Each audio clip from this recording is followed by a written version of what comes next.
I got some big news, okay? So I got a leak. M6, we're gonna What does the audience want to see? What kind of stage do we want? What about the colors? M6 is gonna be held in Malaysia. We have to be greater than ever. Greater than ever. greater than ever. How to make M6 greater than ever.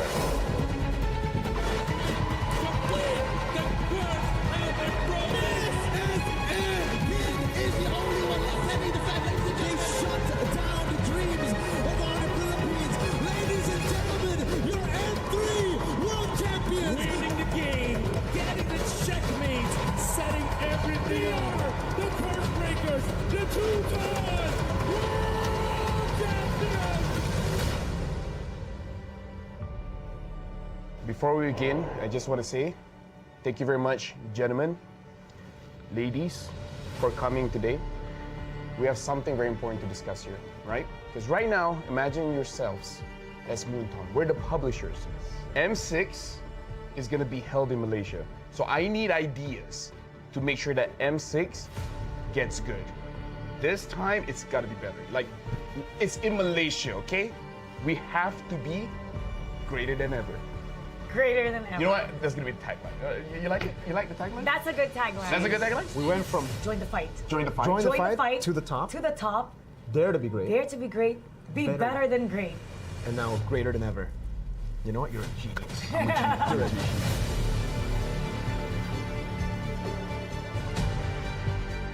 Let's talk about what does the audience want to see, right? What do you guys think the audience wants to see? More teams. More teams. How many are we talking? I don't know.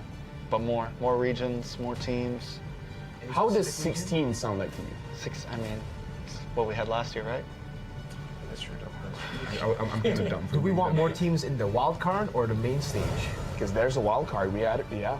I'm okay with the 2 slots for the wild card. 2 slots? And then 8 in the Yeah, wild card. 2 slots for wild So card, total for sure. 24. Because I'm a believer that the wild card is a legit part of the tournament. I agree. Do they actually want more stuff? Non-PH versus PH finals, I guess. Non-PH, yeah. non-PH, Oh, PH non-PH. finals. We got that in M5 though. What specific region do you want in the finals? North America. Wow. That one is a bit. I don't know about that one.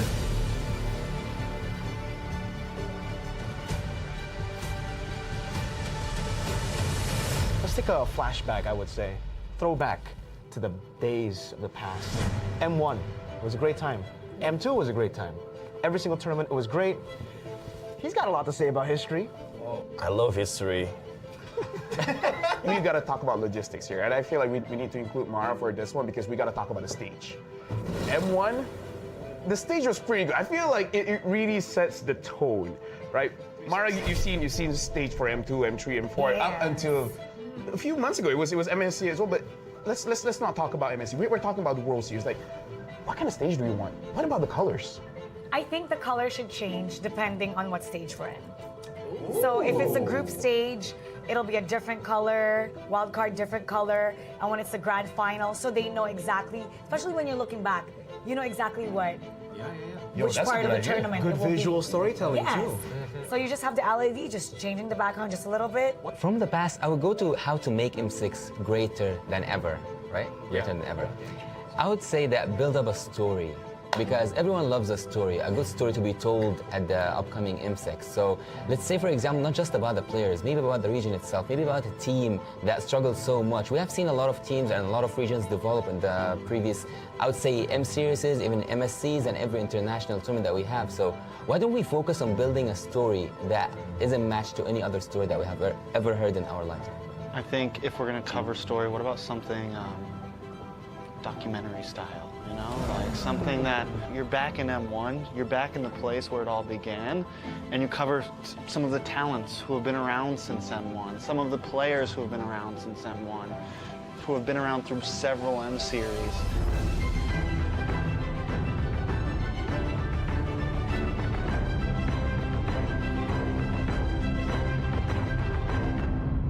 I want to talk about music video. What do you guys want to see in this music video, right? What's the song gonna sound like? What's the story?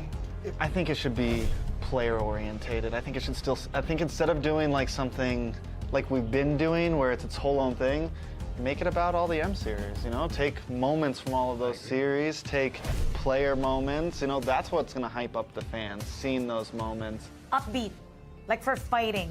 Very upbeat, a catchy line, so when they hear that line, they know it's M6, and it has to be downloadable for people to use as a ringtone. I want the music video to be playing with the BMI. I want to see like scene changes with Claude moving through. Yeah, flashbacks, future That's kinda forwards. Yeah, and then The I want- BMI, because he can go back and Yeah, that would I want actually be Dexter cool. to sing. You want Dexter? What? You know what? Every year we seem to always the MV, the music, something about it just misses it, right? So not just MLBB players, but the overall grand audience, right? Anybody outside of the MLBB space, I want to be able, same as Mara, like have that on the ringtone. I want to see random people who have no idea what Mobile Legends is playing it on their phones. I'm gonna be like, that's a dope song. So I got a leak. What's the leak? M6, we're gonna use a new format. What format? They're changing it? Why? You know, all the way from M1, all the way to M5, I've always thought, especially M1 to M4. Single limbs, we've done that before. We've done double limbs, you know. We've done group stages with done- no. We also done no eliminations at the group Exactly. stage. We've done no eliminations. Good times. Hate that. This time, it's gonna be a Swiss format. Like cheese? What's Swiss format? What is that? What is, There's no going back from here if you start. You know what the Swiss format is. Actually, yeah, I do. what is it? Okay, so let's keep it very simple, right? So for this M6, I'm thinking we're gonna be bringing 16 teams, and then we'll make the total. If you win 3 times, you'll advance forward. Lose 3 times, you're gonna get knocked out. Oh no, you play with everybody. You play with everybody. 1-0 meets 1-0, so everybody starts with 2 groups. Group A, Group B. 8 teams here, 8 teams in B. Then, Every single time they have to fight, we're gonna redraw. that's a great idea. That's a great idea. Wait. Who's doing the redraw? Yeah, who's doing the redraw? I want to know this. Don't worry. because is it gonna be us? Don't worry. I don't. I mean, I think it should be Mara. No, I think it should be Mara. You know what? I think so too, but I've suffered. I suffer. We have suffered. I cannot suffered. draw We know. anymore. So, So now it's Gideon's turn. exactly. Yeah. Wolf, Gideon, Wheezy. Whoa, wait a minute. Is we're gonna have Yasu and KB do it. Because we don't want to do it anymore. Me and LaFell, We've had enough. we've had enough. Good idea. So we will do the draws ourselves. You will have to will do it. suffer the wrath. Is it alright if I had all the Filipino teams and the Indonesian teams in one group? You know what? Nah. That's why, you know what? This is the reveal. If the players are gonna face off against their opponents, they should draw. Why put the responsibility on the league ops? Why to put the responsibility on the Yeah. talents? Why They the should talents? be the ones to decide their own fate. Okay, let's decide this. Mara, what do you think about that? Players, I think the players. That's perfect. Perfect. So, well, they can't say it's biased. They can't say it's planned. Exactly. They know. Not stale. Yes, exactly. So it should be the players, because well, they're responsible for who they draw. Wait, We so have- we've you had took us enough. out? They changed their minds right now. just cut with us you out. giving us that idea, I'm gonna cut you out. But actually, hold on. We need to hear what KB has to say because, you know, he's the professor here. So what do you think about the Swiss format? Like, what do you guys feel? Do you guys feel it's fine? Because if you guys say it's okay, we're gonna run with it. And if we say that it's not okay, you're gonna also run with it. If only one of you says it's not okay, then we won't run with it. I'm okay. Because you know what? We can't predict any team. Even on the group stage, you know who you facing on. You have 3 teams as an enemy. But in Swiss round, you can't predict tomorrow what's going on tomorrow. What if we lose? Every round. So yeah, technically, groups are a thing of the past. Because you know what the discussion is, right? Whenever somebody makes it out of groups, oh, it was an easy group. Exactly. They weren't ready for that group. So now, I like it. You get to find out who really is deserving of making it. It's time to talk about the strategy for the teams. No, I mean like for they think yeah, for the Swiss format's format, gonna play yeah. out? No, okay, so we're locked in, right? It's gonna be Swiss format. We've seen teams talk about, oh, best of 2 is a different kind of strategy, right? Best of 1, completely different strategy. So now Swiss format, like Gideon, Steph, Uzi, like, what do you guys think is gonna be the strategy when we're going for a Swiss format for this time? Just win. That's simply what the format is asking of you, right? It's saying, hey, the faster you win, the better you, the more times you win, the easier it is to make it.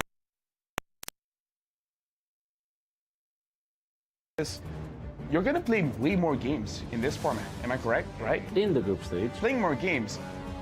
Imagine the first one. You're already showing everything you've got. Isn't that like, I mean, I think it's cool that the teams will be facing teams with the same record. So I think it'll be even competition. So you'll see the teams scale the later we get in the Swiss format. I'm more curious about pre-prep.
very good afternoon, ladies and gents, and welcome to MPL SG Playoffs Day 2.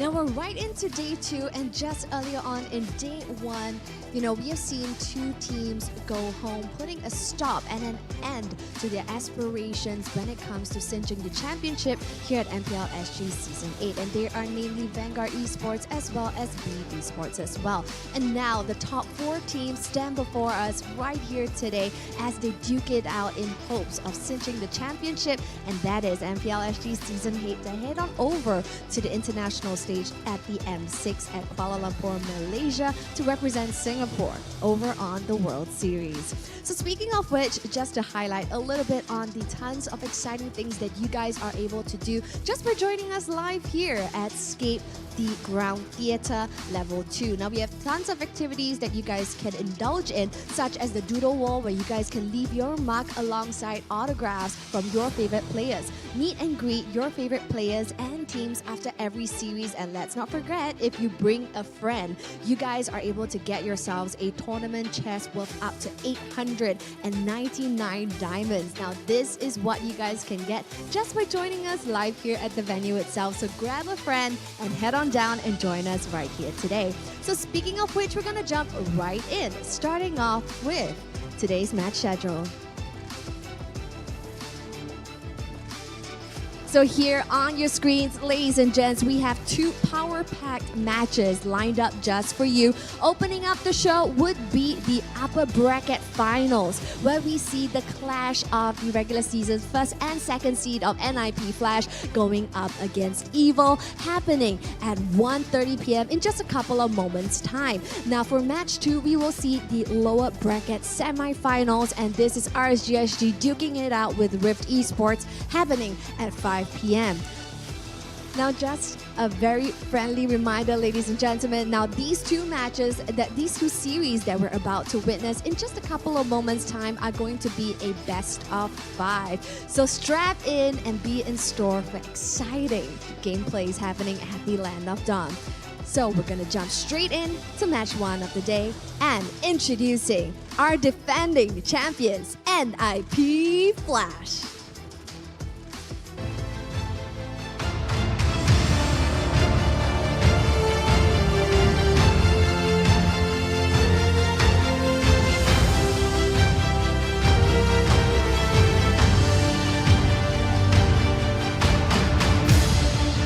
So yes, our back-to-back defending champions stand before you today.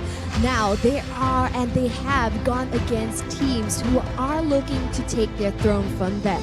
But this next one might be the toughest one yet. And of course, going up against NIP Flash, presenting to you Team Evil!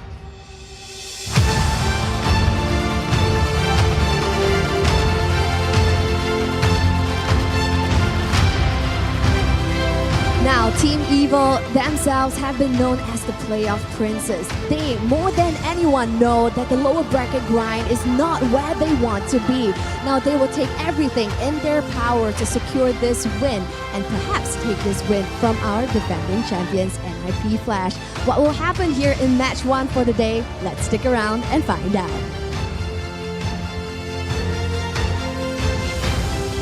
Players are currently giving their friendly fist bumps. Now stakes are ever as high right here for the upper bracket finals. Why? Because the winner of this match will be heading straight to the grand finals, whereas the loser of the series will head on down to the lower bracket finals to be duking it out for another BO5 and perhaps a shot at the grand final slot. So with that being said, this is a high-stakes, high-octane match that, ladies and gentlemen, you don't want to miss. And with that, let's hand our time over to casters to find out more. Take it away, guys. Thank you, Cheryl, and welcome everybody to MPL Singapore Season 8 Playoffs Day number 2. I hope you guys at home, you guys at Scape, and you guys here are all ready for this, like Cheryl said, high-octane match that we're gonna have. Now, this is NIP Flash up against Team Evil, title contenders. How are we feeling, Jules? Super pumped up. I mean, this is, some might say, or the fans might say, this is foreshadowing the grand finals of what's going to happen in the grand finals. These two are the top dogs in MPL SG, and whether or not, NIP Flash will retain their title this time around, and a lot of people say, is NIP Flash going to be first and all of that, but, Evo has a lot of changes, and I'm super excited to see, how this might come in, especially in the playoffs. I know, exactly, right? It's crazy. Now, Deadeye, give me a one-word summary. How are you feeling right now about this match? Awesome. I mean, yeah, that's all I can think about, because even the start of our regular season, this is the teams that I want to see. I'm manifesting this one even in the grand finals. So here we are, upper bracket, and the grand final seed is up to the same. Yeah, and now we have NIP Flash up on the screen, the team, your defending champions. Yeah, of course, EXP is going to be Diablo here. On the jungle is going to be Hades, Curtizi on the mid, JPL here on the roam, and Vanix on the gold lane. Again, this team is pretty solid. 10 months this team has been working together ever since, no changes whatsoever, has a great experience. What can I say? Again, MPL Singapore here still dubbed them as the best team, and they are. Yeah, and they've been showing it, right? I mean, full force all the way yesterday as well. The performance is absolutely stellar. Now, of course, we can't discount who they are going up against, right? Team Evil also been performing at the top of their game. Churros, tell us, who's in this team? Well, Ken, Boyette, Sayla, Powerful, Marky. A little bit of changes, especially with the introduction of Boyette, Marky, as well as Ken into the roster. And the mainstays being Powerful and Sayla. Powerful showing a lot of prowess in the roam position, but Marky and Boyette just really setting that pace, setting that tempo. I want to bring up the point that I said just now. NIP Flash, they've been together for 10 months. That is one thing I like about rosters that stay together. Just fix what you can and just move along. For the side of Evil, though, there is a little bit of chemistry kind of things that they really need to work out, especially going into this upper bracket finals. But then again, there is an Achilles heel for Team Flash. I mean, there's just a little bit of a controversy, but they do need to really hunker down and hey, let's not play around anymore. This is really gonna be one of the top games. Let's just, just play our best, and we'll see what happens. Because only one spot, one team makes it to M6. Yeah, I mean, it all comes down to this. Yes, this is the upper bracket finals. They still have, maybe one chance to get through. But, we're gonna take a look at statistics. Let's get down to the details for NIP Flash. Yeah, I'm gonna highlight this one. Yesterday, they won Diablo on the Khalid. Both games in the first battle there. He's been perfect. This hero, this player itself, just manifesting this hero as the best hero so far here in the playoffs. Now we have seen the high contest of this hero when it comes to the playoffs right now. And this is also going to be considering that the Khalid, I'm expecting here, will be both teams going to battle it out. And I'm gonna highlight as well the JPL here on the Chrome. His Tigreal is beautiful when it comes to his performance, when it comes to his roam, setting the place for NIP Flash. Yeah, I mean, like you said, these are players at the top of the game, right? And JPL, we've seen so many heroes, the way that he plays, even like Cho as well, but just bringing up something like the Tigreal, being able to do setups for the team as well. And it all boils down to how, they are going to bring out. Sometimes we can't even tease out, are these the heroes or are these the players? Because it's almost like you said, manifesting the best of these heroes. On the other hand, we have Team Evil here. It's interesting. It's really, really interesting because Marky and Powerful has the same sort of signature heroes as Vanix as well as JPL. The Tigreal and the Harith are still in play. Marky, though, has the highest win rate and highest pick rate for Harith at 100% for 7 games all throughout the regular season, especially yesterday. So that's going to be a very, very huge contest. For Ken, you have to watch out for his Phobius. This guy is crazy. He's a menace on that Phobius. But then again, Khalid has been introduced back into the meta, and Ken has played one game with Khalid. He won with that game, but against Diablo, the person, the devil himself, who brought Khalid into the meta. Khalid himself. Well, I want to see our production actually Photoshop Diablo's head onto Khalid. I think that's gonna happen really, really soon. But this is going to be a really, really tough match, especially for the EXP side, because Diablo, touted one of the top Singaporean, true blue Singaporean players, is going to face up against Ken, and this is going to be a tough matchup for him. I mean, not just Diablo, right? We're talking about, we talked about JPL Sigurd as well, and you saw Powerful on the ticket with that signature hero. So a lot of kind of like head-to-head, just bumping at it, and gonna see how exactly they match up. Super exciting. But we also want to take a look at when we put these two teams together, what do the statistics look like? So let's see the team head-to-head statistics that's gonna come up on your screens. As you can see right now, man, we have mentioned, of course, the similarity when it comes to hero pools here. So we are going to highlight first when it comes to EXP here.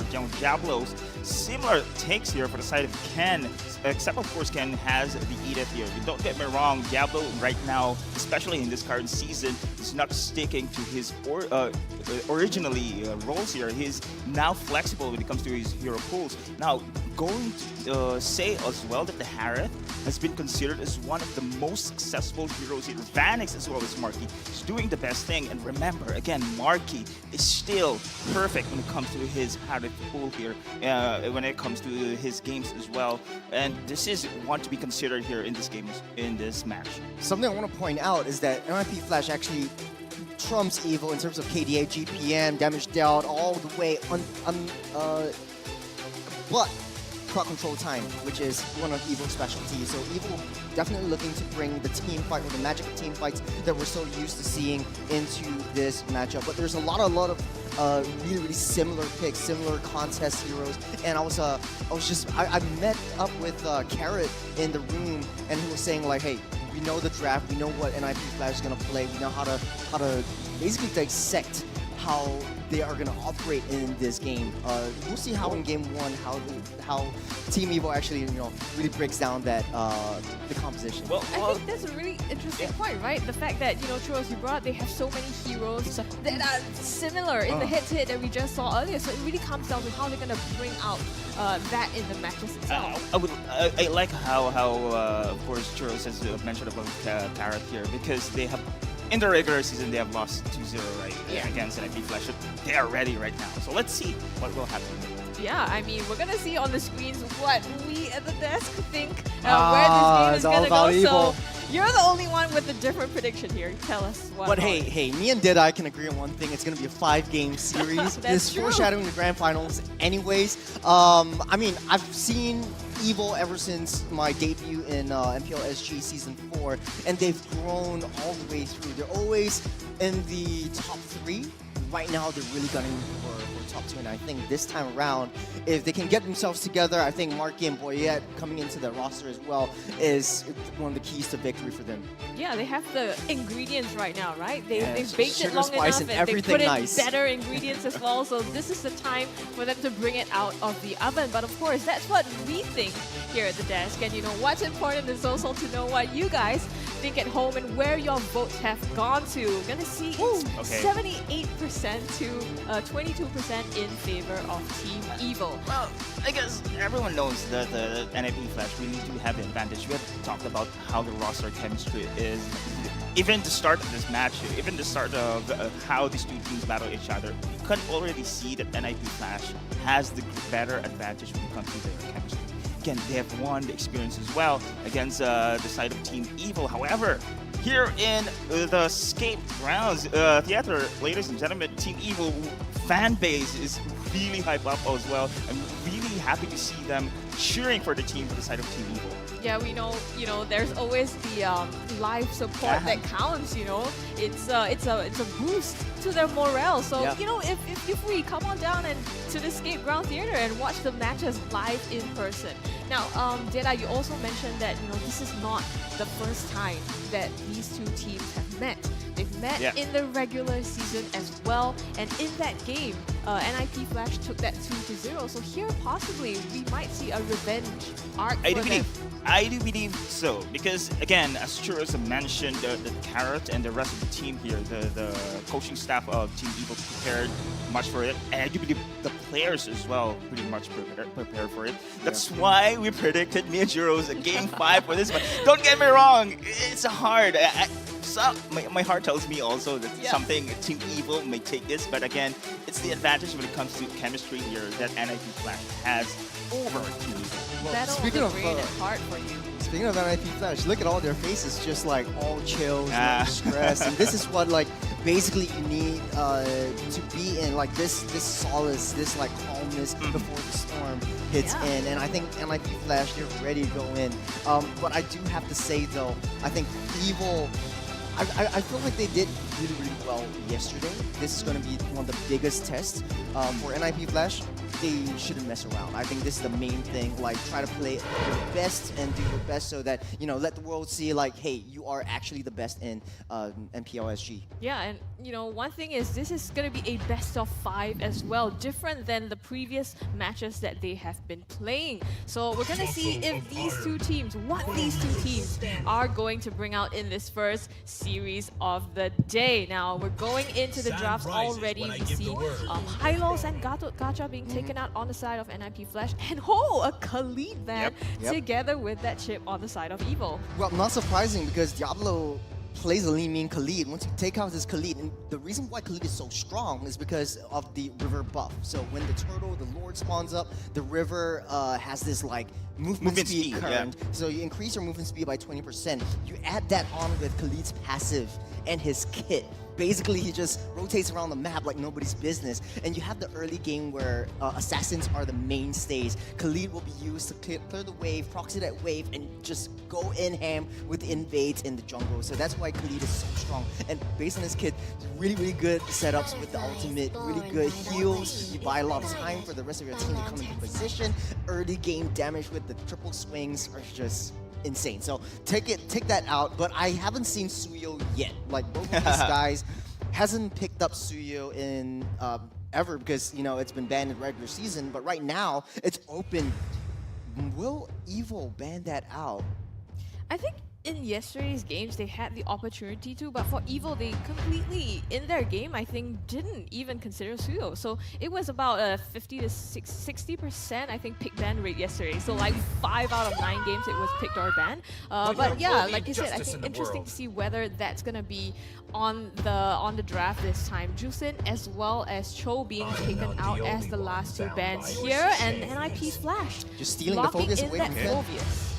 Yeah. Stealing the focus away from Ken, you got the Harith. Maybe Marky will pick that up just to win that gold lane. So then you're shifting the heavy lane towards the gold lane alone, especially for the side of Evil. Boyette could very well pick up the Hayabusa. He's got an 83.3% with a 7 pick onto that Hayabusa alone. So that might be a possible pick unless you want to go for Suyo. The only issue with Suyo though is the early game farming speed is a little bit lackluster. You have to wait for the mid game power spike to come in, especially for his on-hero attack damage. His mechanics are pretty much the same. You get the power spike level 3, you get all of your ultimates ready and down, all of his skills, but the Harith and the Edith is picked up for powerful Marky. Yeah, and super important as well to prioritize this Harith pick for Marky, right? And we've seen him yesterday as well play his rotations down to the mid and joining the team fights early as well that helped him to get, you know, the EXP and gold that was needed to scale him up faster. So with such a strong pick, locking that down, it's kind of like securing that gold lane for them as well, so they can turn their focus to other places in the map for them to gain an advantage in. And locking that Edith as well, kind of a, you know, still a flex pick here if they really wanted to, whether it be in the hands of Powerful or Ken. But of course, we're just in the first phase. There are lots of options that are available for the team. Well, speaking of a lot of options, Suyo is actually getting picked up by Hades. Fun fact, Hades actually has one of the most unique hero picks with 11 picks. He's picked up the Bane, Yisun Shins, he's picked up the Lancelot as well. Oh really? I thought it was Curtizi. and because they swapped the roles in the last game of the regular season, he's also picked up the Claude and the carry as well. So like his hero pool is super wide, and based on the mechanics that Suyo has, he will do pretty well. He's got a 100% win rate on Julian, and with all things considered, Suyo is pretty much a similar mechanic as that. You've got a lot of escape mechanisms, you've got the iframes, you've got a little bit more tankiness in the immortal form, so I really like that going for him. Unfortunately though, that Suyo needs a little bit more time to scale up and get his item power spike, so I'm really interested to see the builds. Sayla's gonna wrap things up for the first phase of the draft with Zosk. This is gonna be a very huge frontline heavy Evo. They need something to be sort of like a late game insurance, someone to help with the split push. I think Hayabusa is still on the board, Boyet could very well pick it up. Talk about JPL and Powerful's comfort hero, the Tigreal here. Tigreal is pretty much open as well, and this poll might as well ban here from both teams. If given the opportunity, of course, Tigreal can set the plays, turn around every skirmishes here. But on the other side, you gotta highlight is of course Sayla's Zaskers did impressive of yesterday's performance here with the Weapons Master. So that Sayla's Zask on the late game is incredible, powerful indeed. I'm just thinking like, okay, Evil is just laying down their fire onto Cartesian. You might be thinking of banning out. I don't know, I'm going on a limb. Okay, it will be the Matilda, especially for JPL, because Suyo has a little bit more extra sustain when it comes down to the late game team fights and the skirmishes. So take out the Matilda, you're keeping JPL at bay. And JPL pretty much has 9 unique hero picks. You might go with the Tigreal again, it's open for him to take. I mean, it's not possible to ban out the hero pools of these two, you know. And the thing is, it's so difficult and challenging to play against these because it's really down to what strategy they want to go for rather than, you know, what they can play, because at this point they can play pretty much anything. And I think my personal concern with Suyo also was that when you compare playing, you know, any other jungler to Suyo, you've had a lot more time, you've had a lot more familiarity to play this hero, but in the hands of somebody like Hades, even though it's a new hero, you know, I fully trust that he'll be able to bring rest assured. that to the full potential. So I think I'm super excited to see how that plays out in this game, but also how they're gonna kind of mash that together. And Churls, like you said, the Tigreal is gonna be picked up on the side of Evo. Well, perfect for Team Evo. So that means the Edith is definitely going into the EXP lane. They're just lacking the jungler. The fact of the matter is, Evo might very well pick up a Fanny on this one, because Boyet has picked up that Fanny before. Moskov suffers in the early game. He's really paper thin.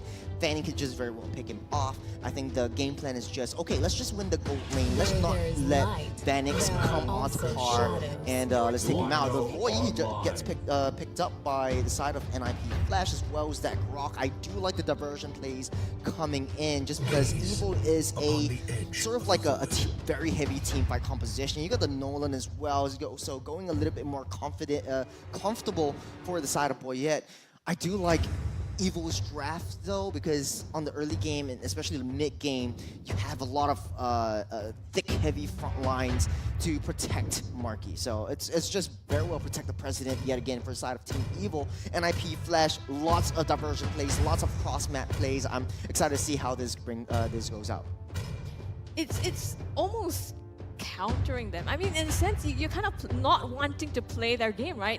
You don't want to handshake the fights, you play the cross map. You have the Moskov and the Lori to be able to do that. On the flip side, there is the Tigreal, the Zask as well, that want to play in a certain zone and area of control. So this is kind of interesting, you know, to see how the teams are gonna try to force the hand of one another into the strategy that they want to play. Now, NIP Flash up against Evil. The drafts have been locked in here for match number 1. I am super pumped. Ladies and gentlemen, we're going to see how this is going to pan out. Oh, this Louis, this Louis, I think this is going to be an advantage here for the side of NIP Flash when it comes to map control, right? And you have mentioned, of course, Churro is the combo coming in from this Grok as well. It's going to be explosive later on. Yeah, especially in the team fights, because they know that, okay, Evo is going to group up. I'm just going to be proccing my diversions, proccing my yin-yang, you know, all over again. over and over until Evil can't move. So that's going to be a very, very tough one for Evil. But they do win out on their lane, though, just because Powerful as well as Sayla is able to clear the lanes a little bit faster. So we want to see more high rotations in the early game for the side of Evil. And NIP Flash hunkering down and try to, you know, play a little bit more passive, wait till Vanis gets his power spike. So we see a lot of discrepancy in the top lane with a gap with Diablo showing his prowess onto Ken. Fun fact, Ken used to be for Team Flash as well. Yeah, we're gonna see the emblems here as well on the bottom side coming up. Lots of tankiness, I think, and sustainability coming from the side of NIP Flash. Oh, almost. That's gonna be Hades here with a drag coming in from Powerful here, trying to go for a burst. The first blood here coming in from Boyet. Great start here for Team Evil. It's a very, very good pickoff. Boyet wants to go for more. He does have the fracture. Won't be able to hit that one. But Diablo chases him out. Boyet's still alive as of now. But I do like the way that Evil is just counterplaying everything that NIP Flash throws onto him, provided the fact that like Evil is a very all-committal kind of draft. You really need to dive in, get your hands dirty, and start that team fights to be able to win out on a lot of these skirmishes. And Evil has the upper hand in terms of gold. This is the first turtle one. I'm excited to see how this plays out, especially for NIP Flash with the rotations coming in from the mid side. And also just the understanding of the timers, right? And you mentioned earlier, Shuros, Suyo being slightly slower. I think Nolan obviously the fastest in terms of the clear. And just taking advantage of that, Boyet getting that first kill onto Hades as well, that's going to set him back a little slower. And now that gives them a bit of an upper hand to secure this mid-river here as they contest for this first turtle on the top side. Well, in this turtle fight, NIP Flash does have the Moskov, so Vanix can throw the SOD. He's on level 4 already, so if the fight breaks out, Vanix will be there as 5 men. Now it is going to be Team Evil trying to go for an aggro. Dominer's Descent with a follow-up coming in from Ken here. The stun did connect, but look at the wall charge. JPL makes some moves here. Curteasy with a burst damage. But still, it is going to be Team Evil hunkering down, trying to go for a turtle dance, and they will still stay here in the battle. Very good disengage coming in from the side of Evil. They lost one member, but he's already up. Ken making a beeline for that turtle. Boyet. Oh, Hades! No way! Hades with a steal. Coming with this fast hands here. Quick fingers on the retribution. Super important as well, right? Because having... Oh my goodness. This is just pure NIP Flash there with a surprise attack. Diversion is really the key here. Well, this is just predictable, right? Because you have 10 seconds until the purple buff spawns up, and NIP Flash identifies that, okay, as a Nolan, you really need that purple buff. Let's just pounce onto him before he comes in. So Ken taking a lot of damage, dishing everything back out as well. Little Scuttle here. But remember, guys, I like to highlight here in the gold lane, Marquis Harith, still unbeatable. Will this be the time here that Marquis will prove that it will still be win, of course, lose less here for the Harith pick? It's definitely going to be a tough matchup, right? I mean, right now he's slightly behind Vanix as well, but we'll see exactly how he can make use of that. And Vanix, we know, is one of the, if not the best gold laner in Singapore. So it is a tall order, but on the top side, Ken goes for the stun. Curteasy very low, goes for the double control as well, and Hades on back lines goes for the pickup. Ken will fall, and now they will disengage, but Powerful has his vision. Tried to go back away, still managed to do so. Sayla with a poke. Now JPL and Diablo trying to cover his retreat. Hades does have a lot of damage, but a very good call from Powerful to try to keep him at bay before pushing everything back in. I think that's the downfall of Evil. Whenever they group up, that's where Curteasy likes it. That's basically Loi's, perfect dream. That's paradise for him. Everybody grouping up, just proccing all those yin-yang dualities, and basically Evil falls like flies. It's been super critical, right? Curteasy with the dualities as well, playing right into the strategy. We know that Evil likes to take the team fights as well, and the way that they've drafted this also points to that. So just kind of capitalizing on that to their advantage. Absolutely beautiful the way that they have played it. And earlier on, being able to predict that Evil was going back to the buff as well. So it's kind of macro on top of macros, setting that up for themselves. Now this turtle on the bottom side. Turtle dance once again. Look at JPL here, but still Hades again secures this one. Look at JPL out of position, gives some space here for NIP Flash. Goes back, but the burst damage here from Boyet takes him down. Curteasy tried to go for a poke. Hades with a follow-up. and Ken will fall. Spear of Destruction here, trying to go for in the middle lane, but Vanix clears the way. On the top side, Diablo actually pushed down the T1 up top, taking a little itemization. He's got a 100 strike as well. Oh no. As the Fury Hammer, but hold on. Wow, flanking maneuver here for NIP Flash. Aggressiveness does not fall here. Time and time again, they want to control the map here.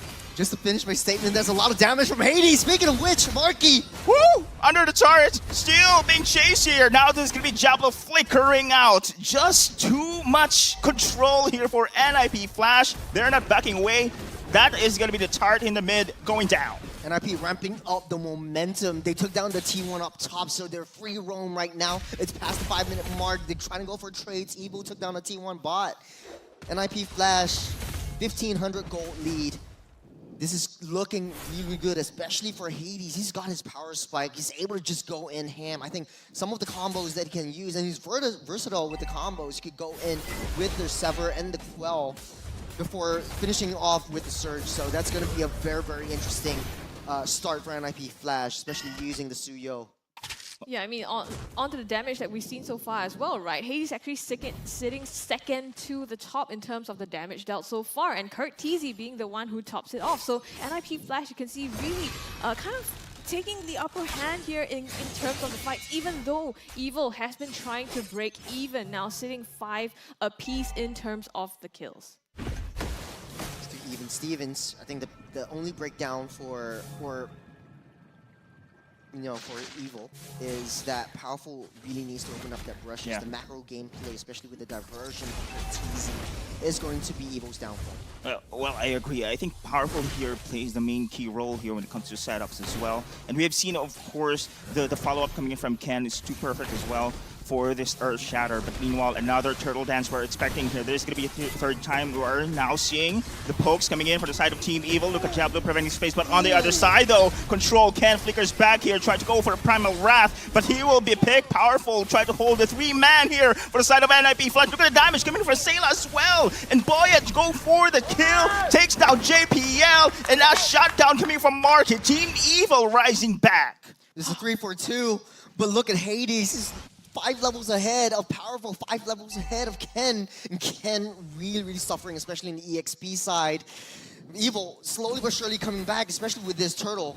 Super huge fight, and you know, Powerful doing so much work there. The flicker in with the implosion onto Hades to make sure that his team can see it. Here we go, in the back line, implosion just onto Hades to make sure that he isn't able to contest that turtle there, and splitting up effectively Team Flash into 2 for them to then come on and secure the kills after.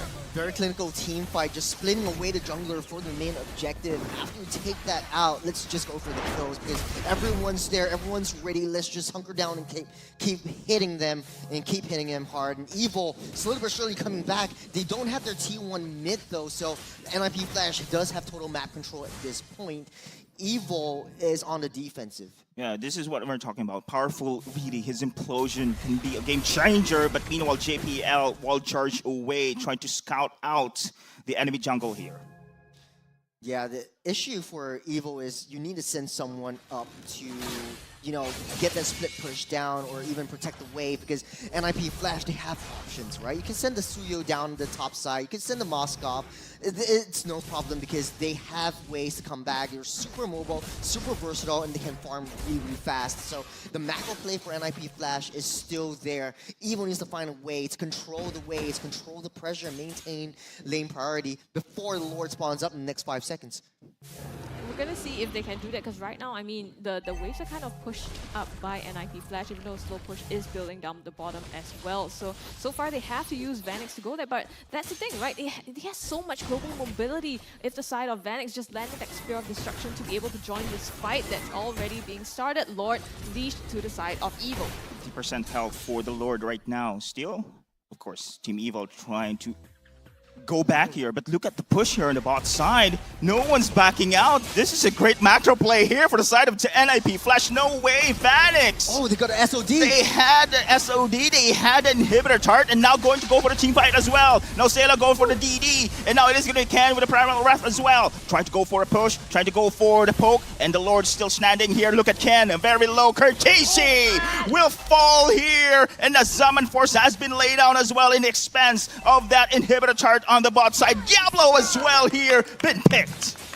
Well, they won that team fight, but at what cost?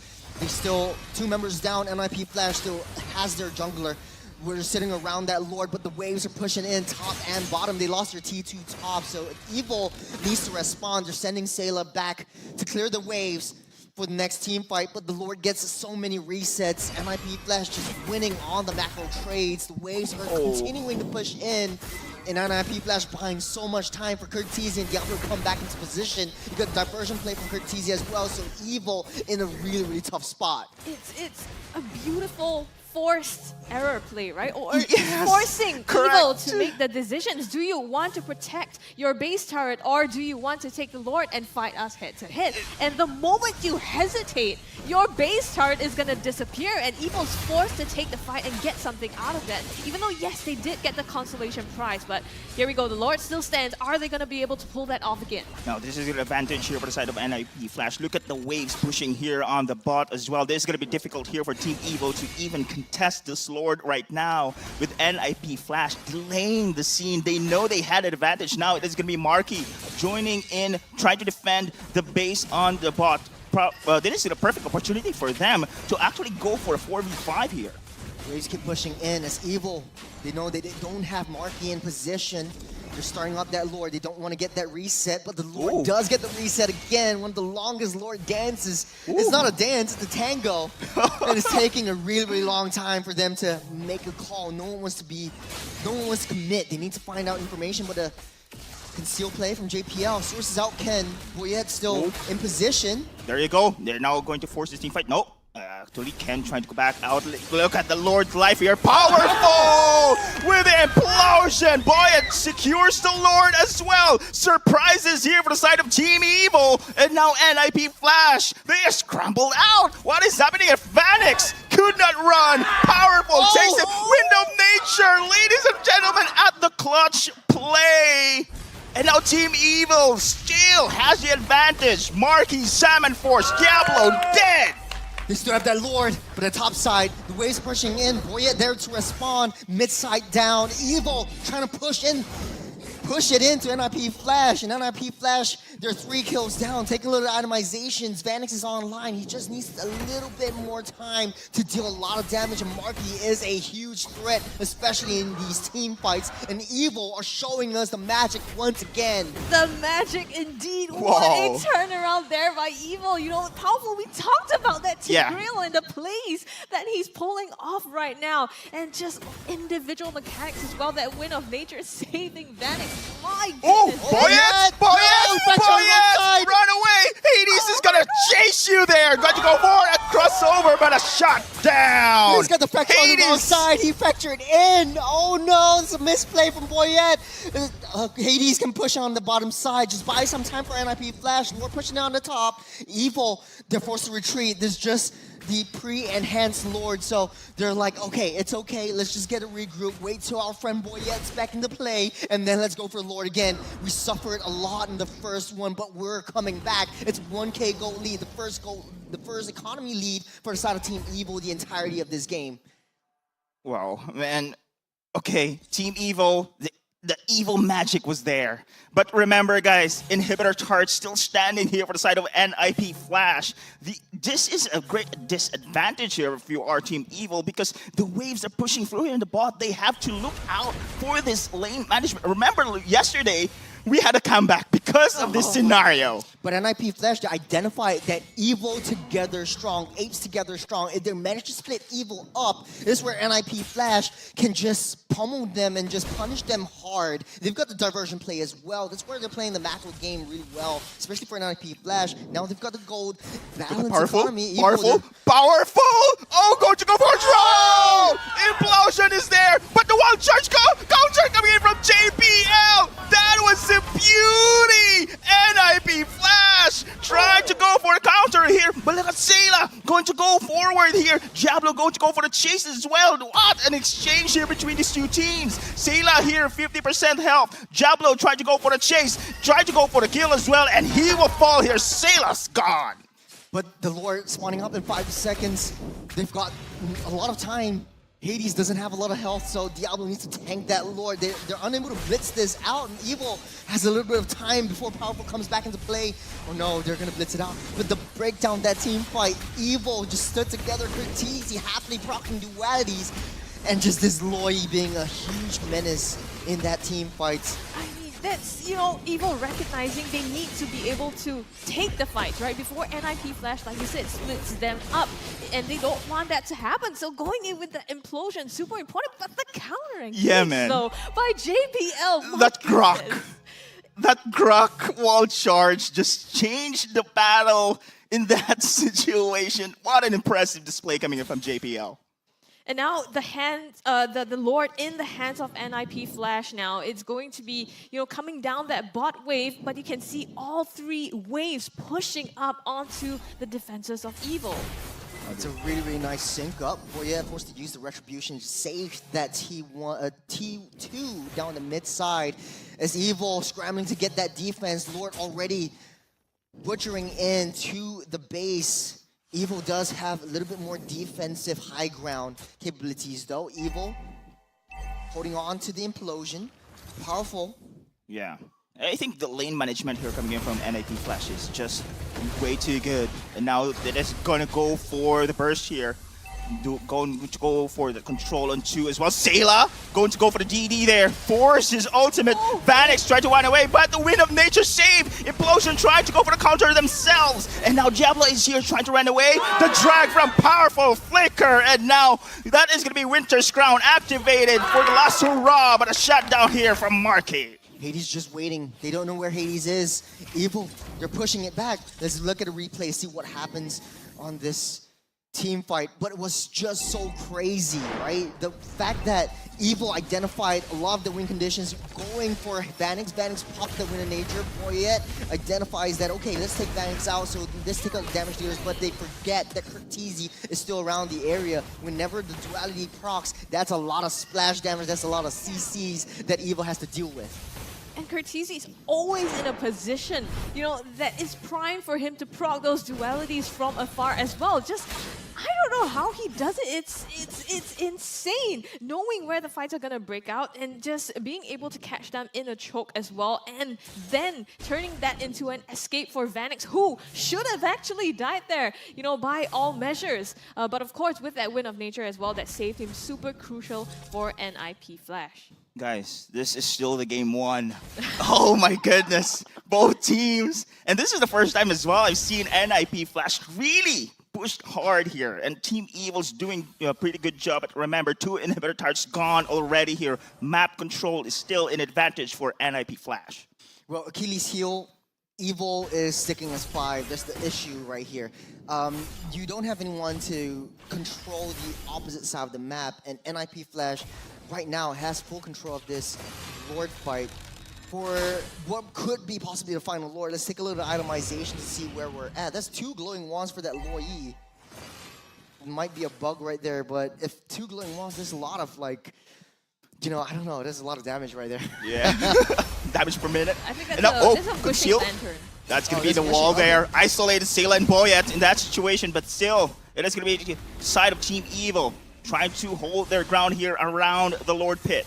Remember, of course, the lanes are pushing here. Oh, but look at this one. Ken, out of position, forces Primal Wrath there to be activated. JPL, though, the wall charge, but he has the immortality. But on the back lines, though, the implosion!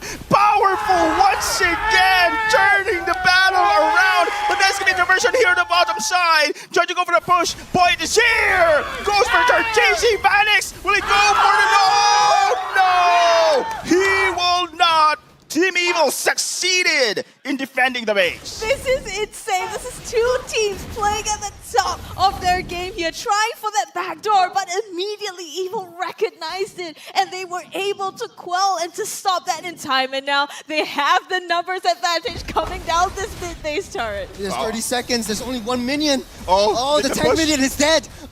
There's no minions. They can't push it. They cannot. The top side's pushing inside of Evil. Lord's open. They might very well go for it. Hades up in 7 seconds. They have to blitz this out fast. Look at the minions. Minion wave! What is happening here? Okay, Ken is there. Primal Wrath. No, you have to give. Okay.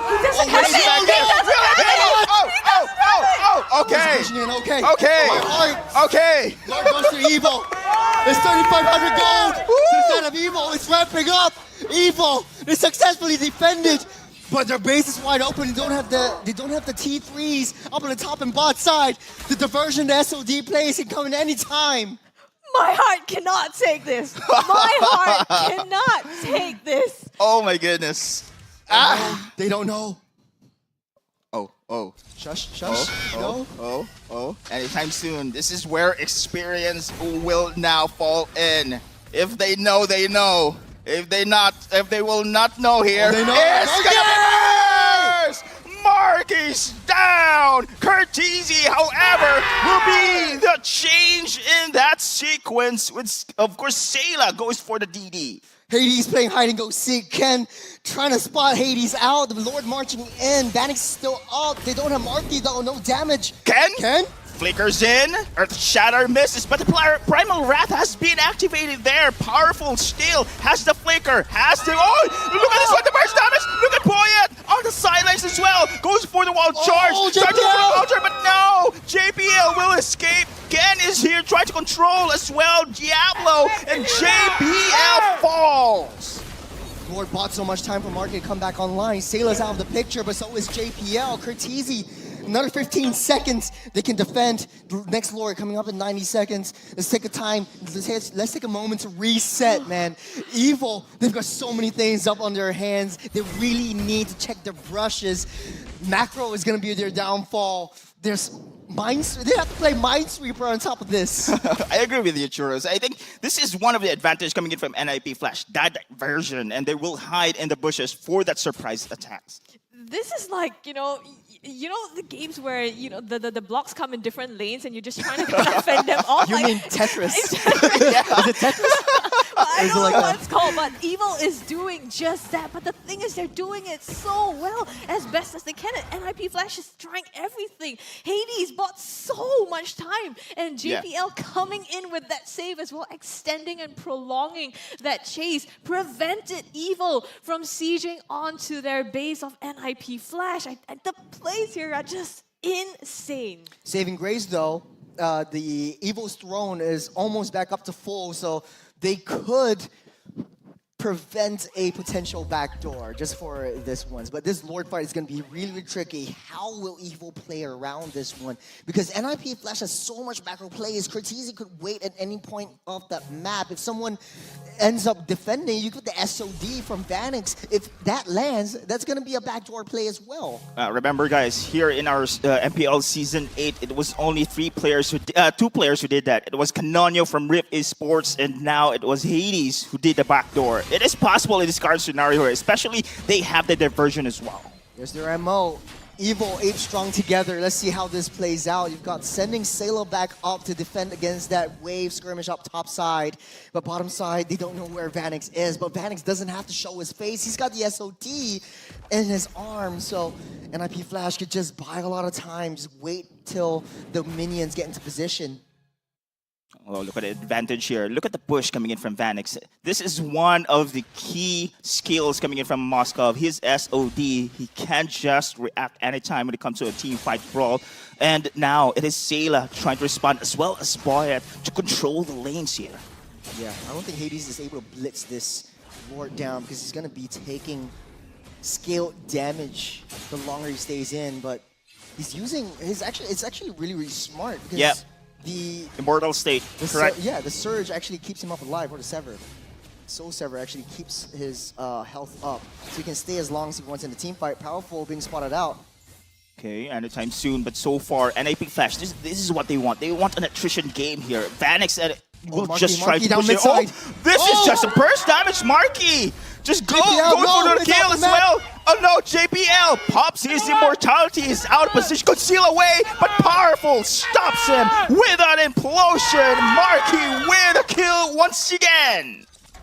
Oh, they have to respond against Vanix though. He's on the top side. Diablo taking a lot of damage from Sayla. Managed to run away. Boy, yeah, 1v1 Vanix! Oh, immortality, but Ken is here! Going to go for the sissy, Winter's Crown. Boy, trying to run away. Vanix! Vanix! Goes for the base! Goes for the base! Will he take it? No minions!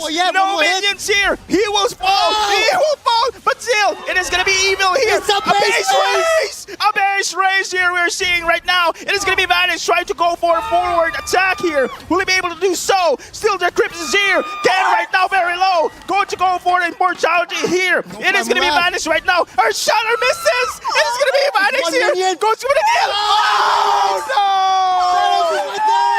Vanix! The dashes! Goes for the win! Lord Vanix! our savior! Oh man! Scrubby Deadeye, this is just game 1! Oh my goodness! Vanix! Look at him, he's so No way! It's like, yeah, it's just another day in the office. It's like... No, it's not another day in the office, bro. I don't think that's another day in the office, man. We need to, you know what we need to have? I think we need to have like a split, because they're always like, this series is always like, let's play opposite side of the games. Wow. Man. I have no words. Hey, you asked me a while ago, what word? Awesome! Awesome! Damn! Man. Ladies and gentlemen, the upper bracket finals. There you have it. Game number 1. Lord Vanix himself on the screen right there, just for you to admire. Oh, the fact that he just dashes around the Earth Shatter, dashes around Boyet. Actually, the spear, the Impale actually hit Boyet, who was just 1 pixel away, and so he goes down. And I think Boyet should have just recalled back away from that, get that heal, and then come in and fight, get that a kill onto Vanix. But I don't know, this is just all micro play down on Vanix, just dashing in and out. He's dancing around. Oh man, okay.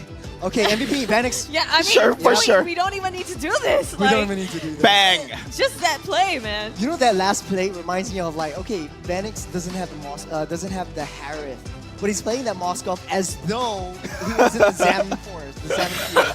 Yeah, you're right. Yeah. I mean, the dashes. Speaking of Harith, first time we see Marky on Harith lost the game. So Marky went down from let's take wow, a look. He's got seven games though. Now 8 games with approximately 83.3% win rate for Marky himself. Just wow, man.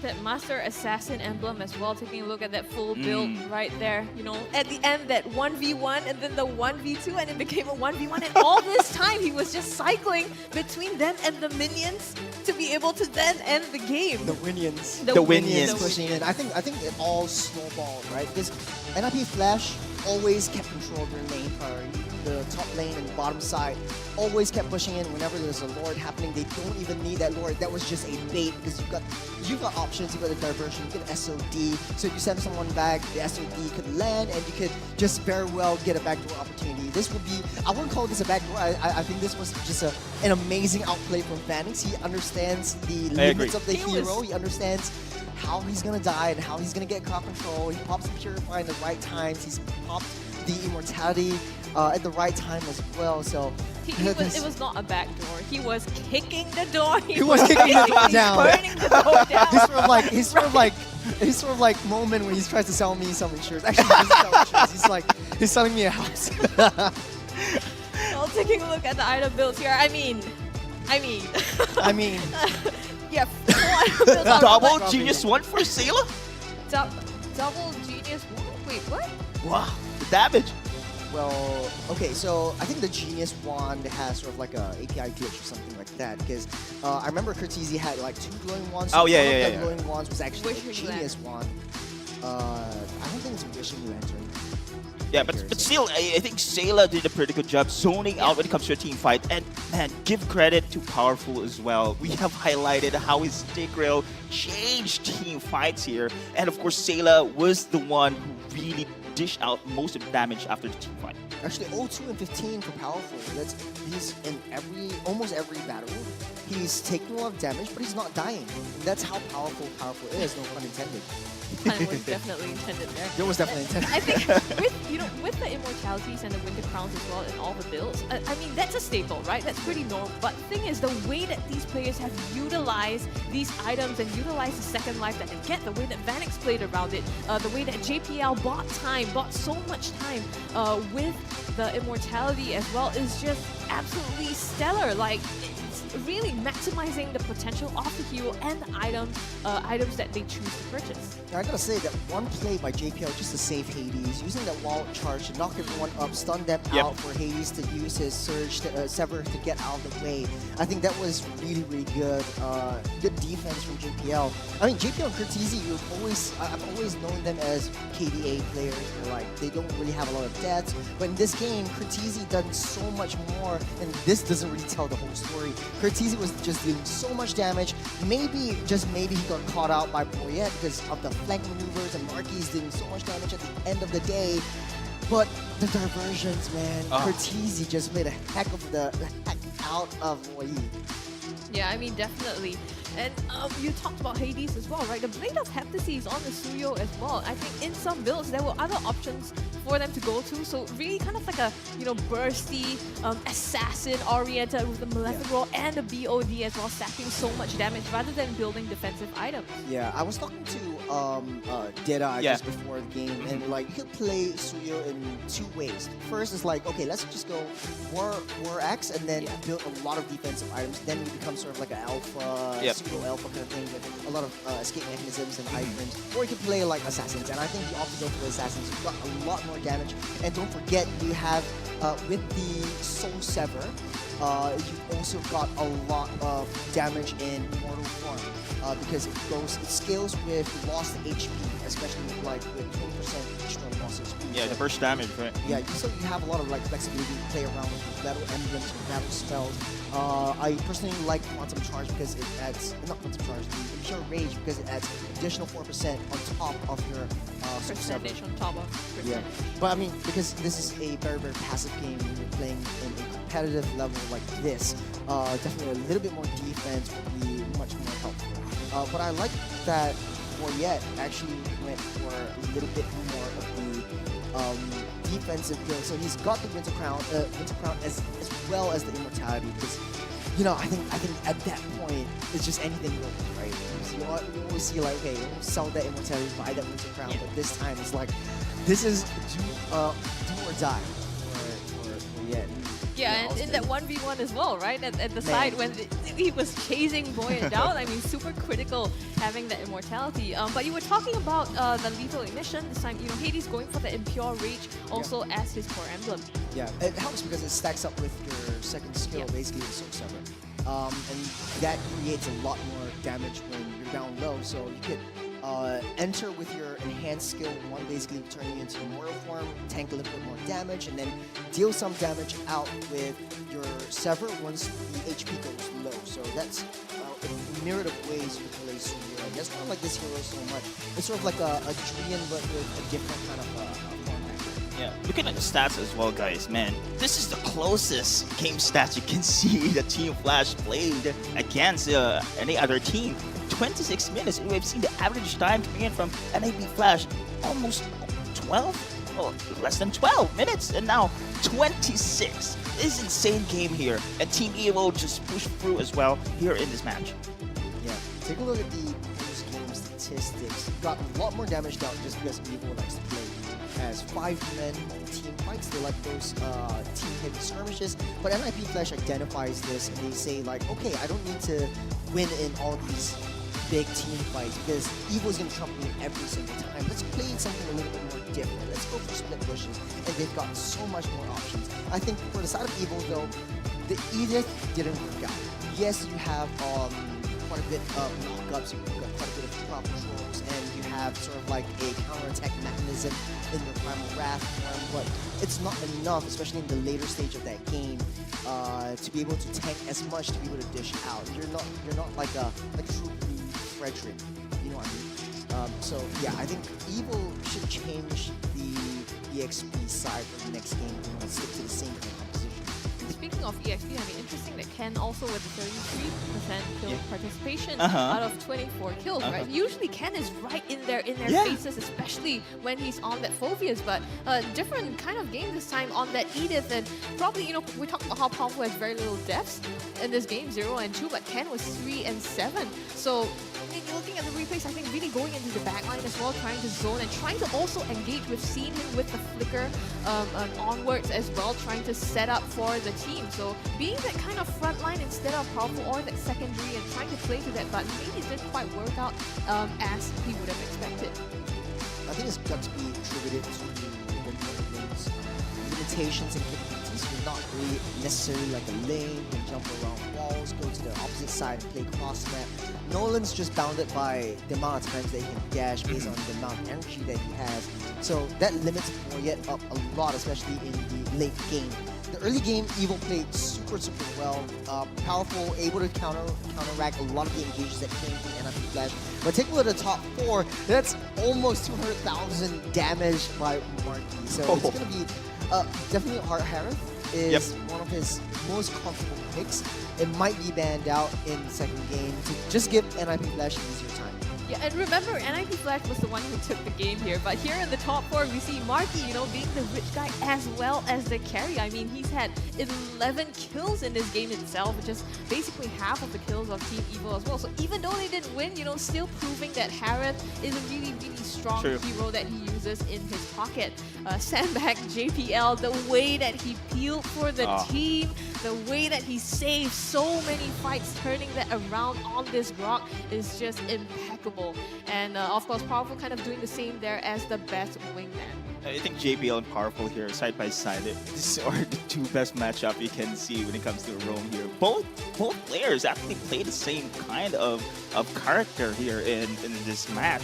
I do love how Powerful initiates the team fight with Stick Realm. I do love JPL's counter initiation as well. You know, beautiful game. Crazy is you usually see, you know, the assassin plays, the really flashy ones coming up, but in this case, the roamers are the ones making the plays, and not just as the initiation factor. They're using it defensively, like being able to peel is the highlight play itself. Well, I think JPL has a lot more experience. He knows that how to play around this game. He knows how to play against people who are like powerful, aggressive, but he knows when to engage. And Powerful, I think he's in his element. He used to be a jungler all the way through. This is his first time being a roamer. I gotta give him props because he is honestly one of my top roamers in Singapore right now. Well, man, the transition is really beautiful. I cannot believe that I mean, the aggressiveness actually was there. You know, he's a core player before. That aggressiveness still can be shown here on that roaming.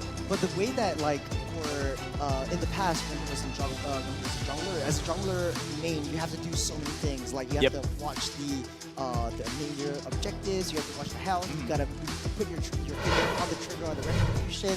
You gotta maintain a lot of like, okay, let's get link priorities. You gotta give people decisions. But as a roamer, all you gotta do is like, okay, I see him, I'm gonna go for him. Let's all come in, and I think he does that really well. And it shows like Evil has grown. And this game 1 really doesn't tell a lot of the story. It was honestly even Stevens up until the last minute. I mean, it kind of maximizes his potential now, right, as a roamer, because without having to worry about hitting the retry button at the timing moment, you can focus on other things as well. So having that position in the roamer allows him to open up his sights and his mind a little bit, free up that space to make decisions. Of course, we're gonna have to look at this game again, an absolutely crazy game, and see what exactly were the plays that turned the tides again and again in this game number 1. Take a look at the replays. This would be the second sort of game. You can see the back, JPL. Oh no, Powerful actually went to the back, took down Hades first before the rest of the team came back. So this fight was actually won by Team Evil just because they have that turn as well. but on the later stage of the game, you see how Cortese was able to create that distance and just proc dualities. I don't really be in the limits of that play. And when he does, he tries to proc out Powerful's explosion as well. And you see a lot of these Lord fights, the Lord always gets that reset by time for, look at the minimap, the minions to come into play. Yeah, the wave management, right, that we talked about and that I mentioned also is just crazy. And I think with the draft here, with Vanix, really enabled that. This was the flicker in by Powerful, into the backline, setting that up with the implosion. And Marky himself also zoning out Hades, allowing Evil to actually secure that objective. Yeah, I want to see that last fight because, like, for Vanix and... The win of nature here. Vanix and Cortese actually diversion their way up to that top side in the midst of the fight. So, like, they were taking a lot of damage, and when they went up to the top side, they're not worried about it because Vanix has, like, some sort of, like, heal factors. And I thought he used the SOD, but in this case, I don't think they did. So this was the point where Evil, okay, they took down that Lord, they're going to push in a lot of the waves and try to maintain that goal lead. But it shows MIP Flash's prowess. Like, even though they're far behind, they know how to come back and they know how to equalize the scoreline yet again. That was when Evo got the Lord and they were pushing in 3 lanes, but they found Boyet in that 1v1. Hades got Boyet, and because of that, it deterred Evo from pushing further, even though they had the Lord as well. So we don't have to fight them head on, right? Just kind of pick them off and be able to fend off that defense. Oh, this was the downfall because, like, look at where Cortese is. There's just the dualities propped back and forth, left, right, center. Cortese is just crazy. Yeah, and I mean, Sena as well, right? You can see trying to zone them out and placing those Dominators Descents perfectly in those choke points to be able to try to do that. So they're really going head to head here in between these 2 teams. Oh, beautiful. I think this time around, the advantage of having super minions on your lane already is giving so much space here for the side of NIP Flash. Despite losing time and time again, especially in the mid to the later stage when it comes to a team fight against Team Evil, the lane pressure is the constant nuisance here for the side of Team Evil here. They always have to look out for this one. Oh, this was the fight where JP actually rushed in to save Hades, and Hades using the surge just to get out of the way. And you have iframes. You have to time the iframes really well for this one to happen. Oh, this was where Vanix actually just took a 2-on-1, just dashed around. He's creating his own Zaman force. Oh man, just taking it down. Guys, just look at this one. No words, just pure symphony skills here coming in from this player alone. We thought that there's gonna be Team Evil as well, but they are lost here when it comes to lane push. I mean, you send 2 people back, right? And you think maybe that would be enough to be able to defend on one Vanix, but just look at the way he outplays that. Marky! The minimap as well. Marky wanted the recall, but Hades risked his life. He just sacrificed himself just to stop that recall. Wow. So this was a very, very smart play from Hades as well. Yeah. I think you got the reach, you got the quell, and you've got the surge. So I think that was really I didn't see that. I didn't see that. I didn't see that. I thought like, hey, why isn't anyone coming back? But just because they can't, and Hades was right there stopping the recalls. Wow, that was very spicy move there coming in from the side of Hades. I didn't expect that one. It was delivered perfectly. That's what you say when you talk about team chemistry, right? Yep. And like the way that they are able to just work together and deliver the best performance that they can, and just say, okay, you're at the base, let me stop anyone from coming back so you can take it. But you know what else can be delivered? Chicken crispy by Mag Delivery. It's awesome. I had it for lunch actually. You did? I did. I had it before the show, so I'm feeling good. I'm so Sana jealous all. right now. Game 1. I'm so jealous. Sana all. No wonder you're so pumped. No wonder you're so pumped. But you know what, guys? You should immediately hit up your McDonald's apps and get your deliveries, because the road to glory has never been tastier with McDonald's. Catch all of this MPL Season 8 action and complete your experience with a crispier crunch of the new and improved Chicken McCrispy with McDelivery. And that's not all. On top of getting food and McCrispies, you can win thousands of in-game diamonds that are up for grabs for you and your squad. So go on and smash your hunger with McDelivery. Yeah, it's a 2v1 kind of situation. You get food and you get diamonds. Discipline win. And you're gonna get food anyway. And you're gonna get food anyway, unless you're like me on a diet. Well, But I still had but you chicken still breast. I don't know what diet you're on, Because but okay. I think it's calorie like friendly. I guess. I guess. Well, if you count your calories and try to maximize that, I suppose. But you know what? We're gonna hand it over to Moment to break down that game for us in greater detail. Moment, please take it away. What a game, ladies and gentlemen. Oh my god. I have with me a lot of clips and I had to choose the best few. You know, when you have like 20 plus clips of the entire game. And yeah, these are the few that I decided to go with. So let's just go with it from now. And let's just start off with this Lord fight that, well, they already took down that bottom lane turret.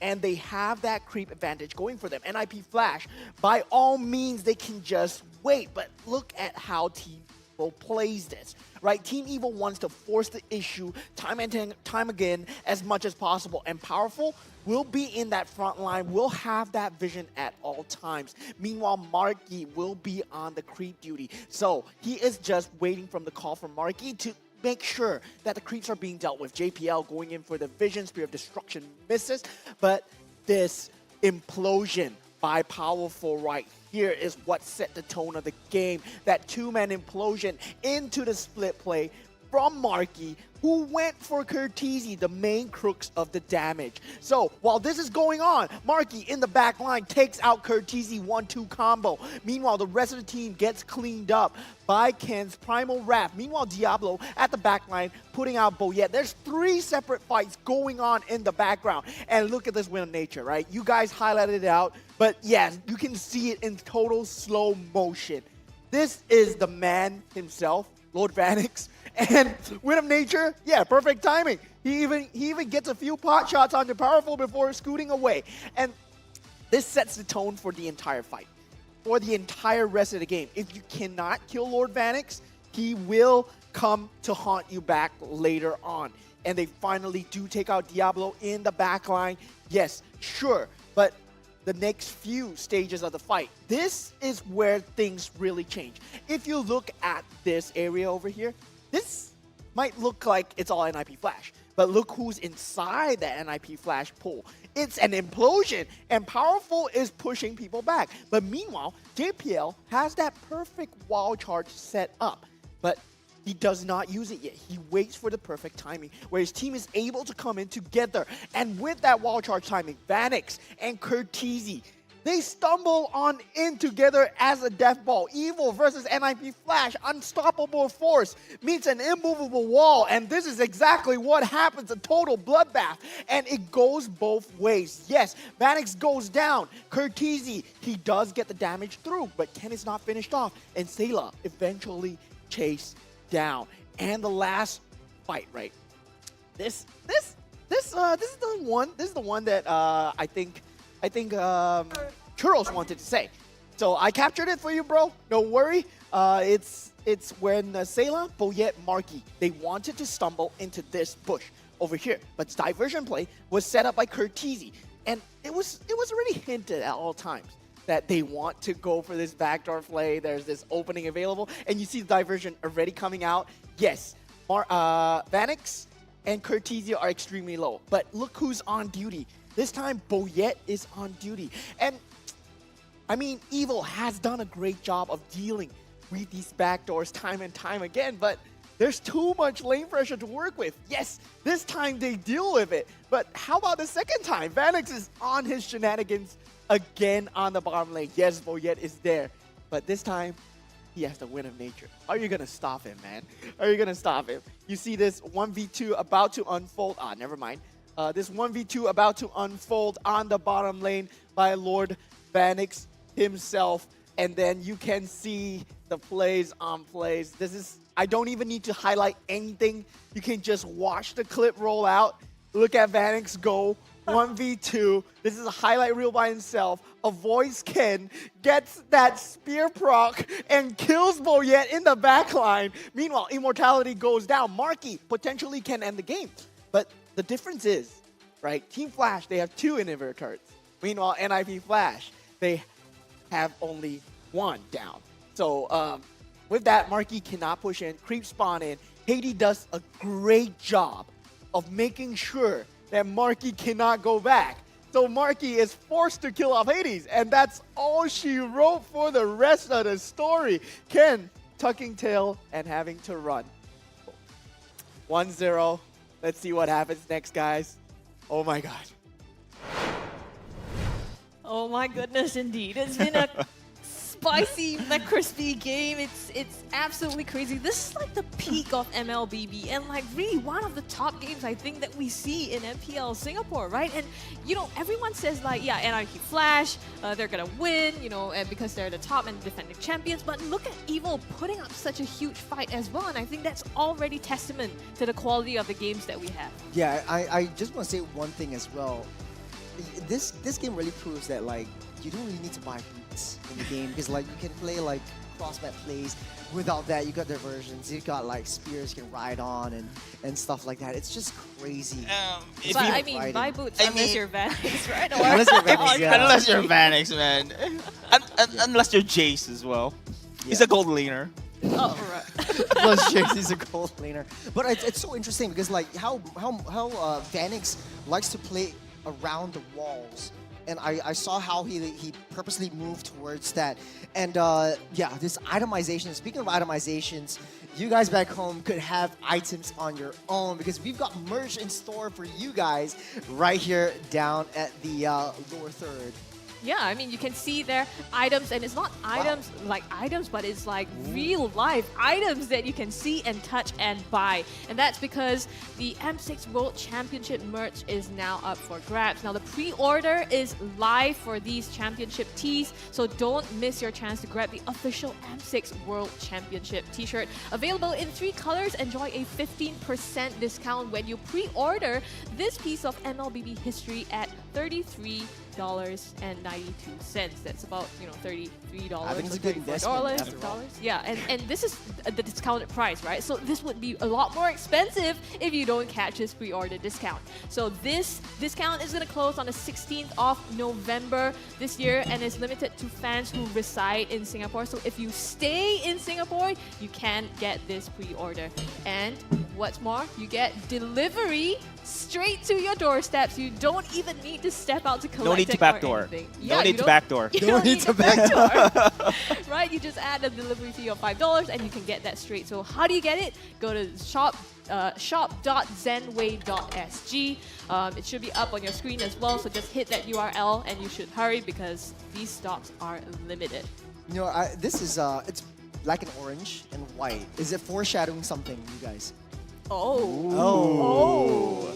Right. Wow. You're good. That being said, let's move into the draft for game number 2. Lots of bans on the air. Evil looks like they want to ban out the Khalid as well as the Troll once again. You've got Zarate being banned out, banning out the Chip as well as the Phobius. Things are getting a little bit spicy. I think for both sides, it's similar bans. Zarate actually banned out the Juicin at that spot, but the Carrot actually wants to ban out the Harith, so no Harith for Marky as well as Vanix. For first pick, it's really, really crucial that they get something that is a little bit more comfortable for them. I think Suyo is open. Or you could very well pick it up. It showed a lot of success in there. Phobias as well. No, sorry. So Phobia is going to be banned here. So usually we see a lead in the Phobias usually in the first pick. Yeah, Hylos is also open right now. So potentially going to be banned here. Let's see. Yeah, they have the Juicin as well as the Gacha that's open that they banned out in the last game. So we're going to see if they kind of run that around. But you're right, it's going to be the Hylos ban on the side of an IP Flash to close that out. You know, the game is just starting and you can... I'm hearing drums. You can hear the drums of the Let's fans go. live. Yeah. This is like Evil fans. The Evil fans are like are crazy right there. Yeah. And we talk about that, right? Yep. Like, They brought the drums. They brought the They brought the drums. Oh man, okay, Juicin first pick. I like the Juicin first pick just because like you got the pepper spray, you keep everyone at bay. You've got like intelligence or reconnaissance mechanisms as well. It's going into the hands of Sailor, so no Zask for him. NIP Flash could very well pick up the Zask for themselves or go a little bit more on a different approach, a different direction and go, maybe I don't really need a mage for the mid lane. Well, we could go back to my courtesy Martis. specials. Yeah, Martis or I don't know, maybe but Khalid is banned out, right? Okay, Hayabusa and Tigreal. Okay, they want to solidify that Tigreal pick just because it's so disastrously, especially for team fights. And I think NIP Flash wants to play around it and play against it. This is JPL and Powerful signature heroes all throughout Season 8 so far. Yeah, and also taking away that Hayabusa, not just in the hands of Hades, but also taking it away from Boyet, right? You know, we've seen a lot of plays, Boyet on the Hayabusa being super comfortable, one of his signature picks as well. But not having that, they're going to instead lock in the Gacha as well as the Ling. So a lot of, you know, team fighting potential as well. This could go in the hands of Ken, or it could be in the hands of Powerful. Actually, the Yves pick is very... It reminds me of SRG.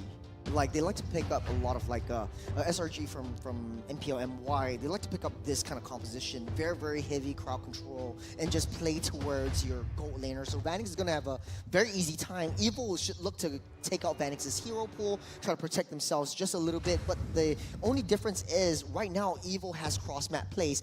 Fun fact by MPL SG. Best gold laners of MPL SG Season 8. According to statistics, Vanix's first, Marky is second. This is what we're saying, guys. This is what we're saying. The Team Evil is one of the best team that we can say that can be in par with the reigning champions here in MPLSG. Well, I got to agree to disagree. I think as a Marky's biggest fan, Marky is number one to me. You know, okay. Don't let Vanix hear that. Another fun fact. Did you know that Marky and Hades used to be in the same team in MPL ID and Geek Fan?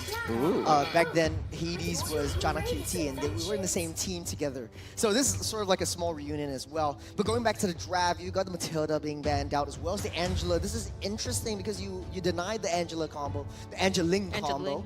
And then no more Moskov for the side of Vanix as well. Evil should look to ban out yet another marksman right here. Or you could look to ban out Diablo's hero pool. That could be possible as well. Is that really possible? Diablo is a very big hero pool, yeah. I think it's more of maybe, you know, what strategies they want to go to. And obviously, in the previous game, you know, Vanix with that Moskov causing so much menace and also winning them the game. Now, removing that from the hero pool could be another ban on the gold lane. But what options, you know, might Vanix be looking at this time? Could be the carry. Could be... Okay, that's going to be the Nathan being banned out for the side of Evil. Ooh.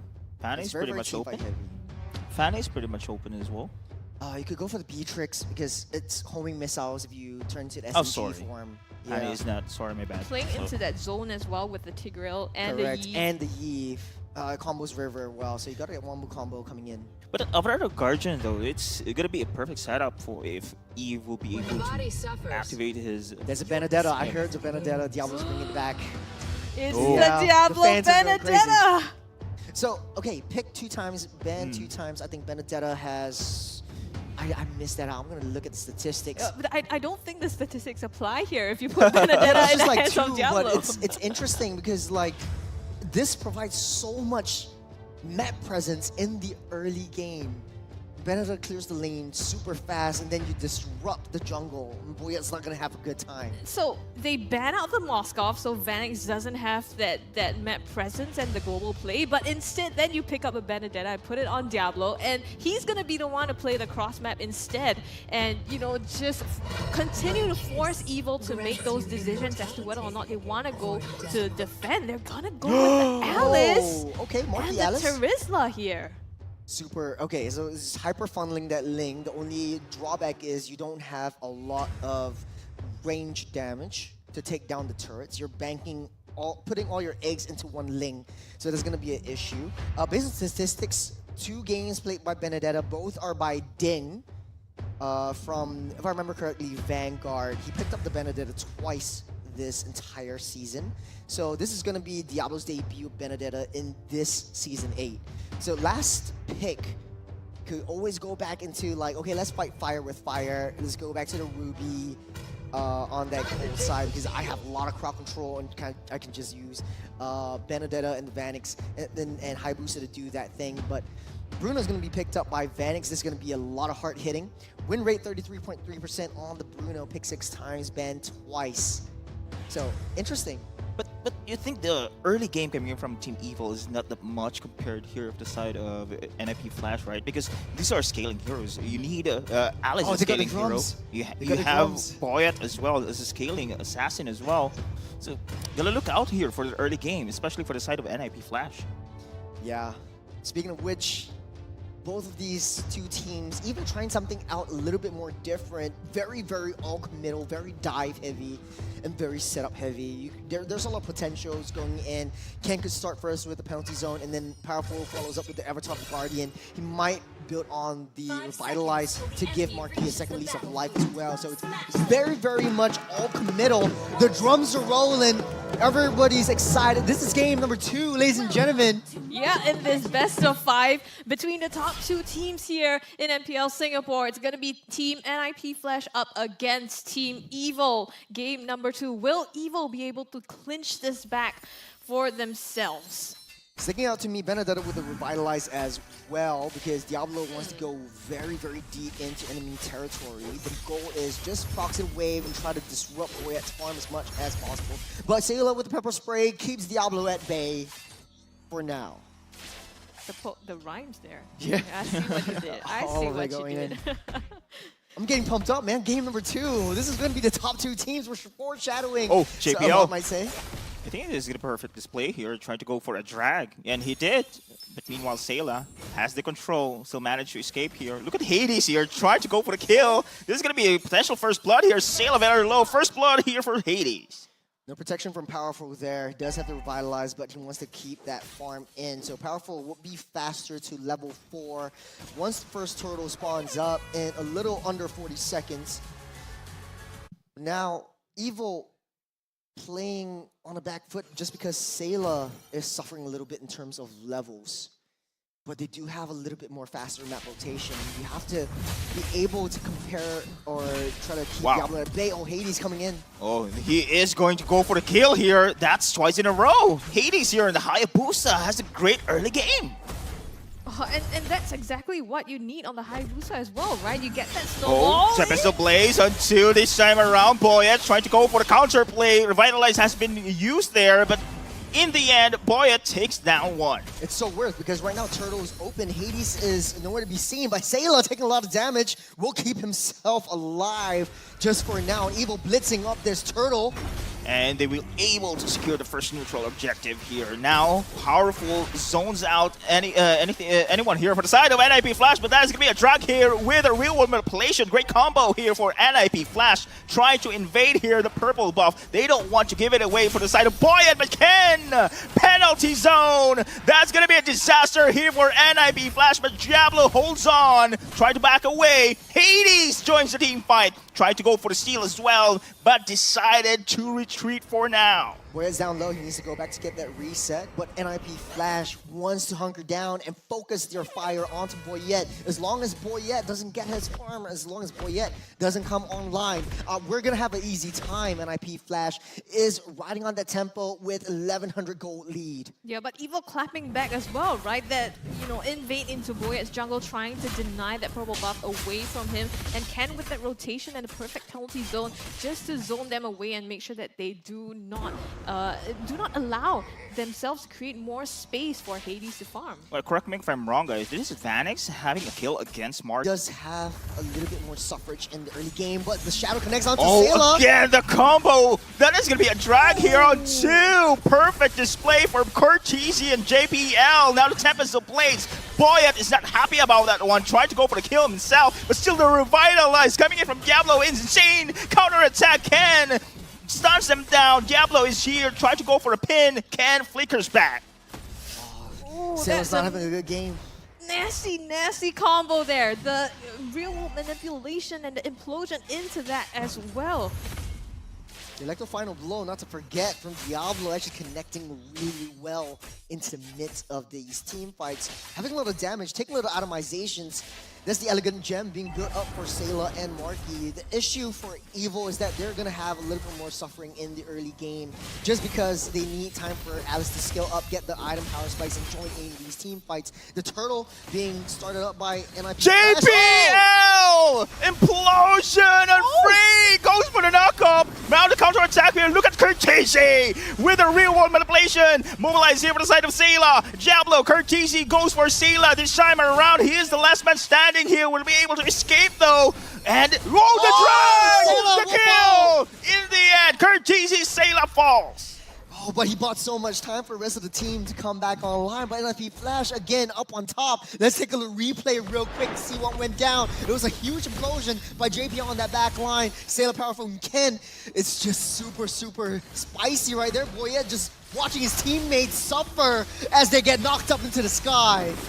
And then the real manipulation after that, just to chain that combo and keep them in that zone as well by Curtese. Even though Boyette stole the turtle, right? And this counterplay here by Sayla as well. I think, yeah, off screen as well, another brawl that happened on the bottom lane. Marky actually got that kill onto Vanix, so equalizing the score line as Alice really needs that time to just scale up and get that damage done. Ken and Boyette is here, goes for Curtese. He will fall here. Two assassins go head to head, but there's gonna be Hades falling low. He will fall. Now the taunts coming in from the side of Powerful and the knockdown. Now Sayla is here. Diablo managed to go it back. Oh man, Boyette's coming online. Hades taking a little bit too much more kills than he can take. Is NIP Flash, they're running the aggressive, and with Diablo's Benedetta, he's all over the map. Every single team fight you see, Diablo's right there, and that's precisely what you want to do. This is going to be a very scary late game NIP Flash, if I could say so myself. Take a look at the damage dealt. Curtese topping the charts, second with the top three are all basically NIP Flash members. Man, the combo just shows it all, man. The implosion coming in from the side of JPL there, just providing so much opportunity, but hold a thought out of position here from the side of Diablo. He's been taunted, but he managed to go back away this time around. But look at the positioning here for JPL. Anytime soon, he do have the flicker. He has the ultimate as well. So this is going to be the first 5-on-5 fight. Vanix is in the fray. Marky's nearby.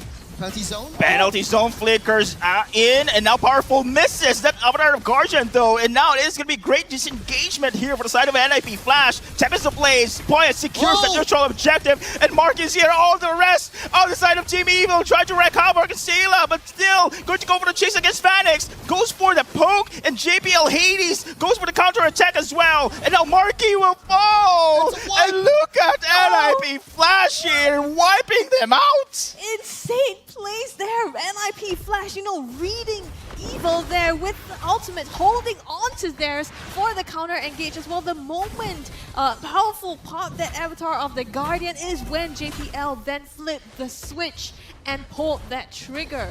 JPL was just so smart. He waited for the Tempest Ablaze to end, and then he popped the implosion, creating so much space and time for NIP Flash to just layer in all these team fights, funneling 3 of those kills over to Vanix and keeping their economy up to 3,500 gold lead.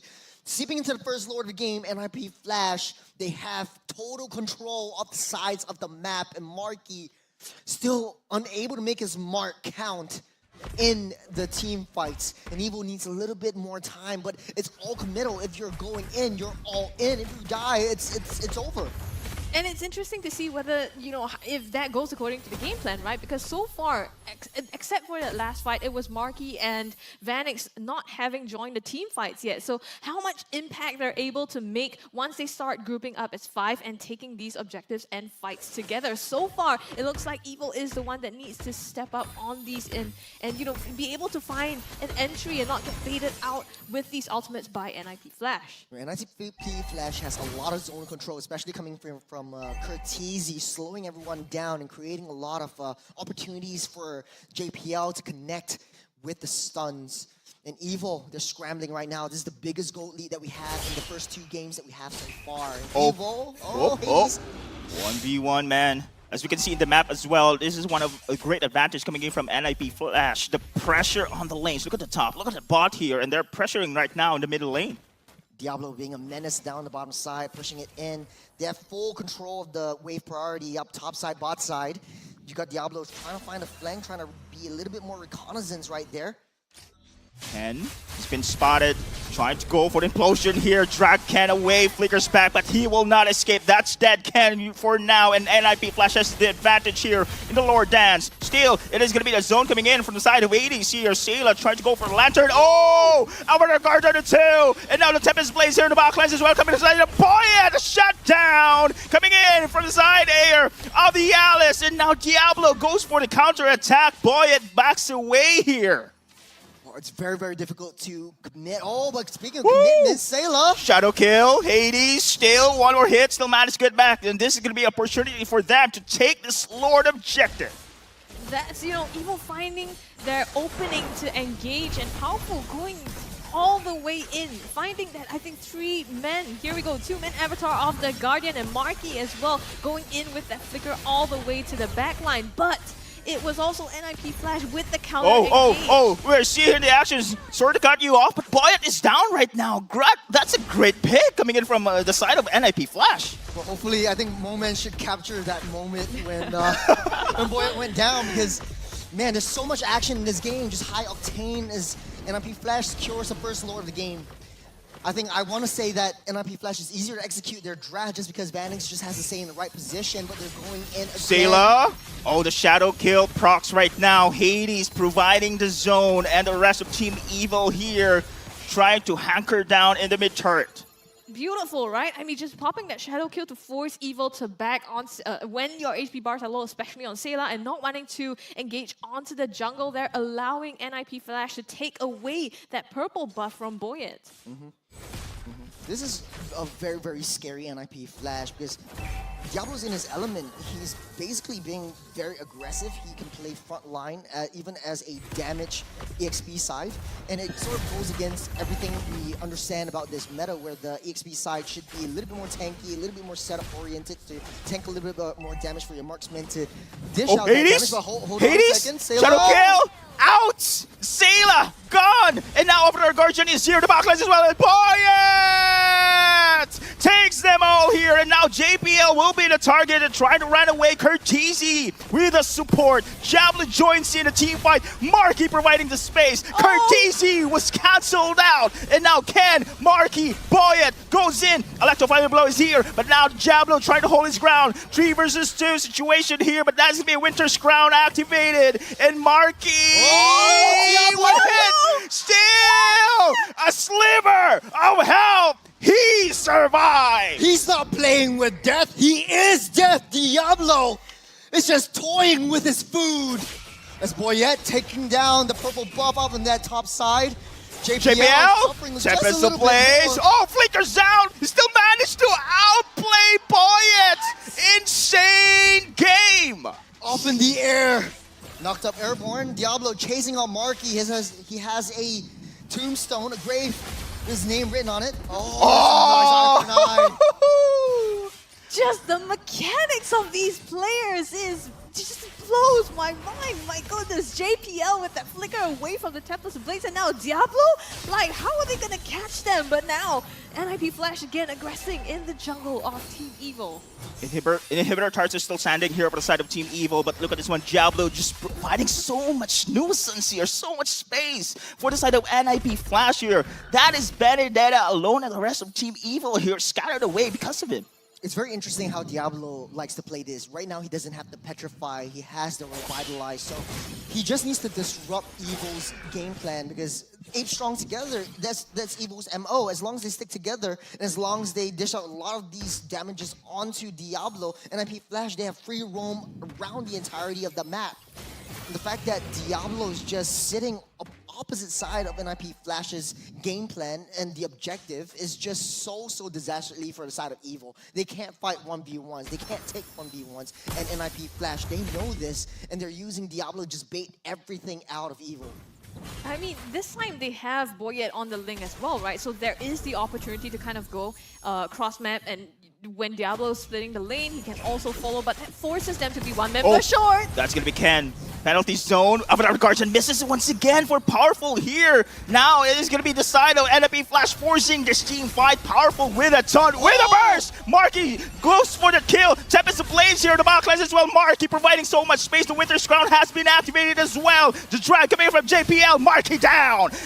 Meanwhile, Diablo here favors the Swan. And the rest of NIP Flash here goes for the counter attack. Gets a double here for the side of Vanix. Vanix's one-man army. All these balls hit like trucks. He's not kicking balls.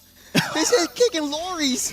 Diablo zoning away. Oh no! Sailor down low. Inhibitor target with a target here. Sayla. Still wanting to defend. Boyet is here as well. Waves are pushing through. They want to end this one. Will they be able to do so? JPL with a zone, with the implosion. Give space. Game 2 win. NIP Flash. Just off the back of that fight, a decisive conclusion by NIP Flash there to clock up a 0-2 in their favor.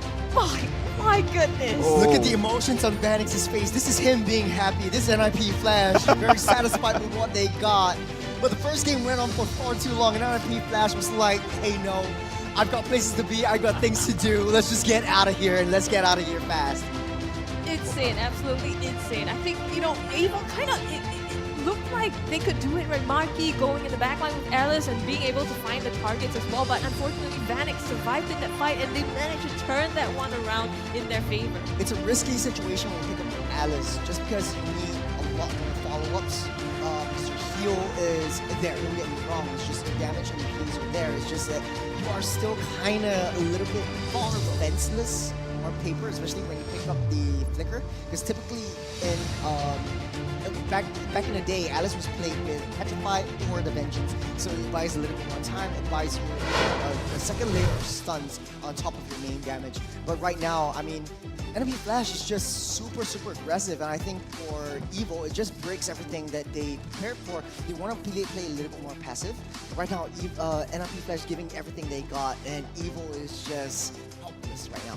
Yeah, I mean, with the draft as well, right? They wanted some time to scale themselves up with the Alice, but it was NIP Flash just kind of choking them and not giving them that space to farm up. And even when you mentioned, you know, Marky going in, needing that follow-up, Diablo just 1v3 in the backline, preventing anyone from coming to the rescue of Marky.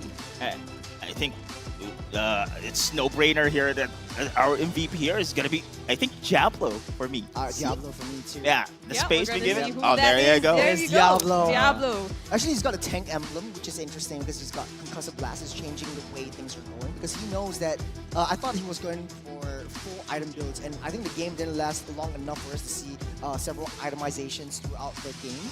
But right now, he just went for Thunderbolt. He's always in the face of the enemy team. He's proccing all of this, building up his stacks. He's got Concussive Blast, he's got the Wilderness Blessing, he's got the boots, he's got movement speed, he's got mobility, and he's got tank ability. That's a very scary Diablo.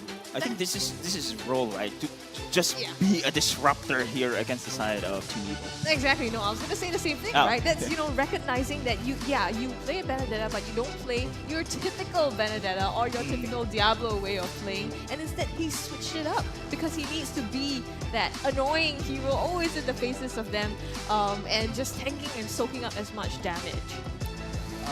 It's super tough if you're Team Evil or if you're a fan of Team Evil, because right now they're one game away from being down to the lower brackets. But before we go into that, let's take a little item builds for the entirety of the team. Look at how far Vanix is on top of Marky.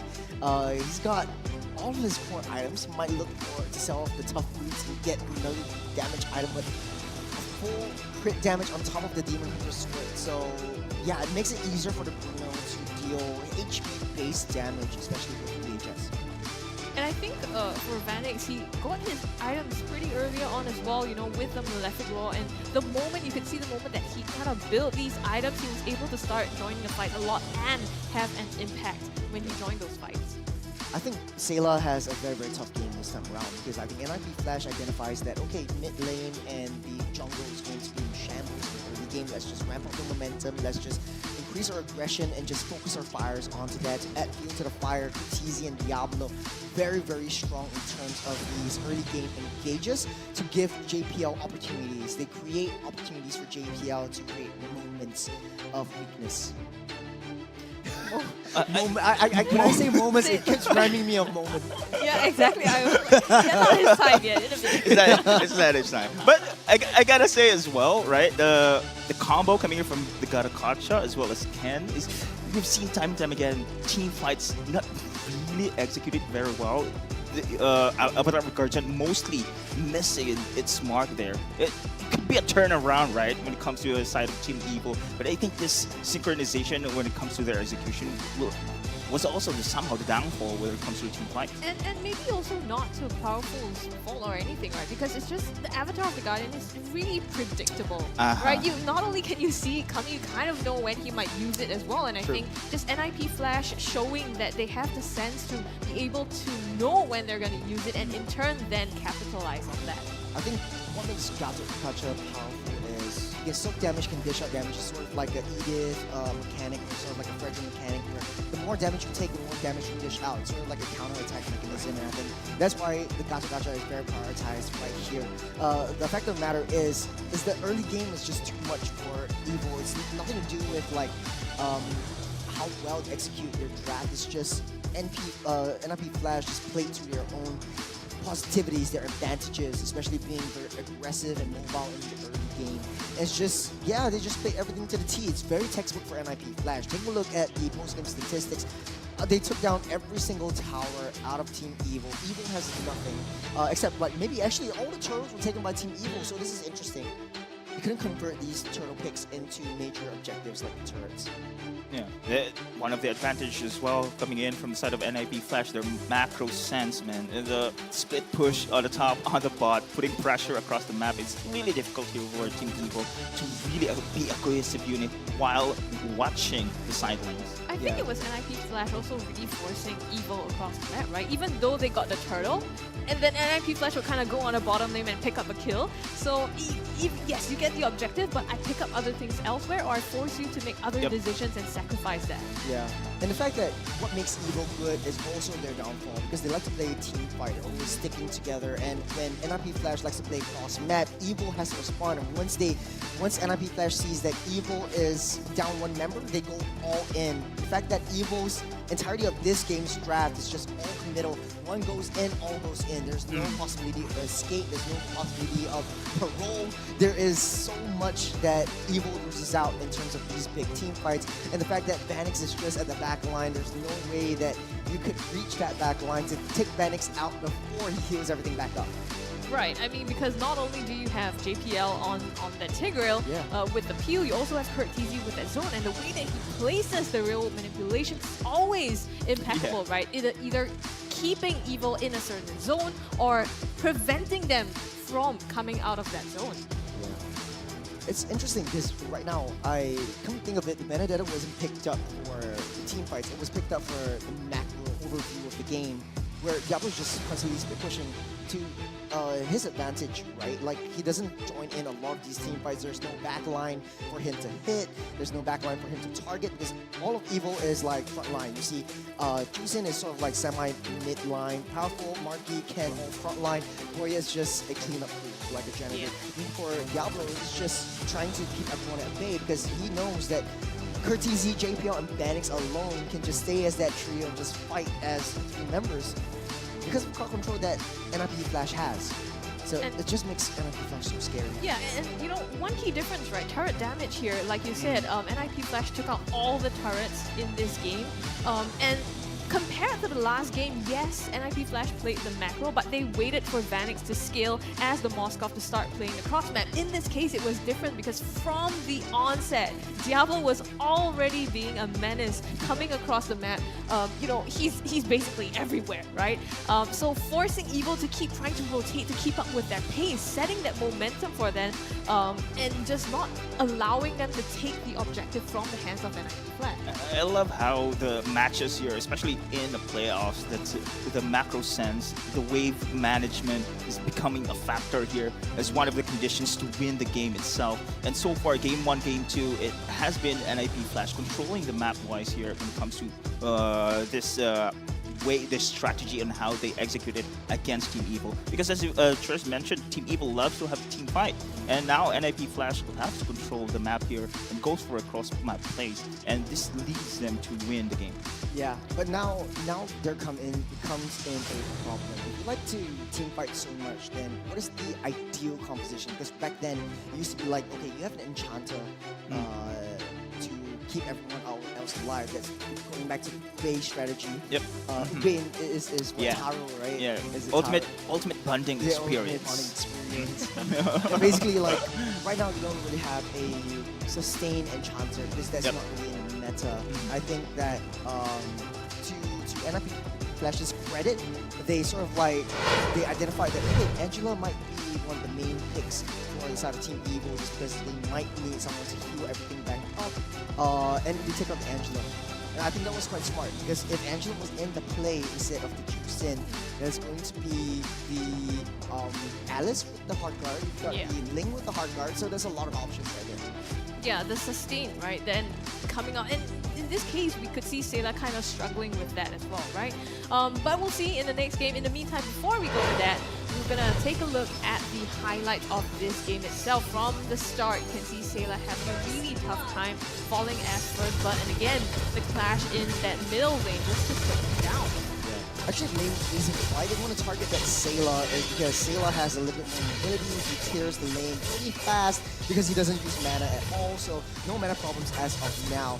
The fact of the matter is, once you don't have that mid lane presence, you're basically free roam around the jungle, and Boyet doesn't really have a lot of easy time. For a lot of these objectives, Boyet actually targets the turret to take down the objectives. But that gives NIP Flash opportunity to just take out heads. Or just target onto the manpower that they have. Yeah, the real world manipulation coming in from Courtesy. As always, perfect display there, perfectly executed, and gives so much time and space and opportunity here for the side of NIP Flash to execute the play. Yeah, like you said, like the Avatar Guardian is predictable. You can see it happening. It takes around 2 seconds for him to actually land onto the zone, and everyone just disperses. But I think the dispersal strategy is not working out so well for Evil. Just because, like, if everyone's split up apart, then who do you go for? Whereas for the side of NIP Flash, it's super straightforward. Someone goes in, let's take him out before moving to the next target. But even then, right, they're also able to split up the members with, you know, the real manipulation like Courtesy does. And here you can see, you know, Marky diving into the backline, trying to make something happen, but it's just so difficult for Evil to advance forward in the midst of that zone of control. Yeah, actually, role manipulation is so annoying. It's super annoying. You've got the slows, you've got so much damage from the Starfalls, and this was where Diablo just he's toying with death because he is death himself. This walks out there that's alive. illegal. That's illegal. That's illegal. Oh man, it was great. I think the side of Team Evil, their team composition leading up to have a good team fight. But then again, positioning. Look at Courtesy once again, man. It slows the real manipulation. It was Boyet's job to actually pick him off here, but time and time again, he was saved here.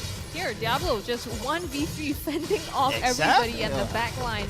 And that's why, you know, Marky didn't get any help. And with that, NIP Flash could focus on getting Marky and then going through the rest of Team Evil. And Diablo's actually healed, like, he was a quarter of his health. He healed up to roughly around a little bit more than half of his health. I think that was a very interesting build and play for a tank Benedetta, because usually you see Benedetta, it's like all damage. Let's try to take down that backline, but there is no backline. And the fact that like Evil is all DPS, no burst, it makes it so much, therefore so much harder for Evil to play in a lot of these team fights. Understanding how to play when, you know, the opponent has a certain draft and compositions that you don't need to drive the backline to do damage anymore. So perfect. But you know what? What do we know? We're gonna hand it over to Moment and Off the Dash to tell us more about this game.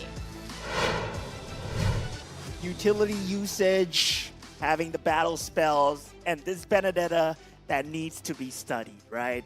I mean, Diablo showcased a Benedetta unlike any others with a revitalization. And the way that Courtesy has been playing on the Eve, the real manipulation usage that we see from Courtesy is unlike any others. And now we will go into how NIP Flash dissected Boyet's lane.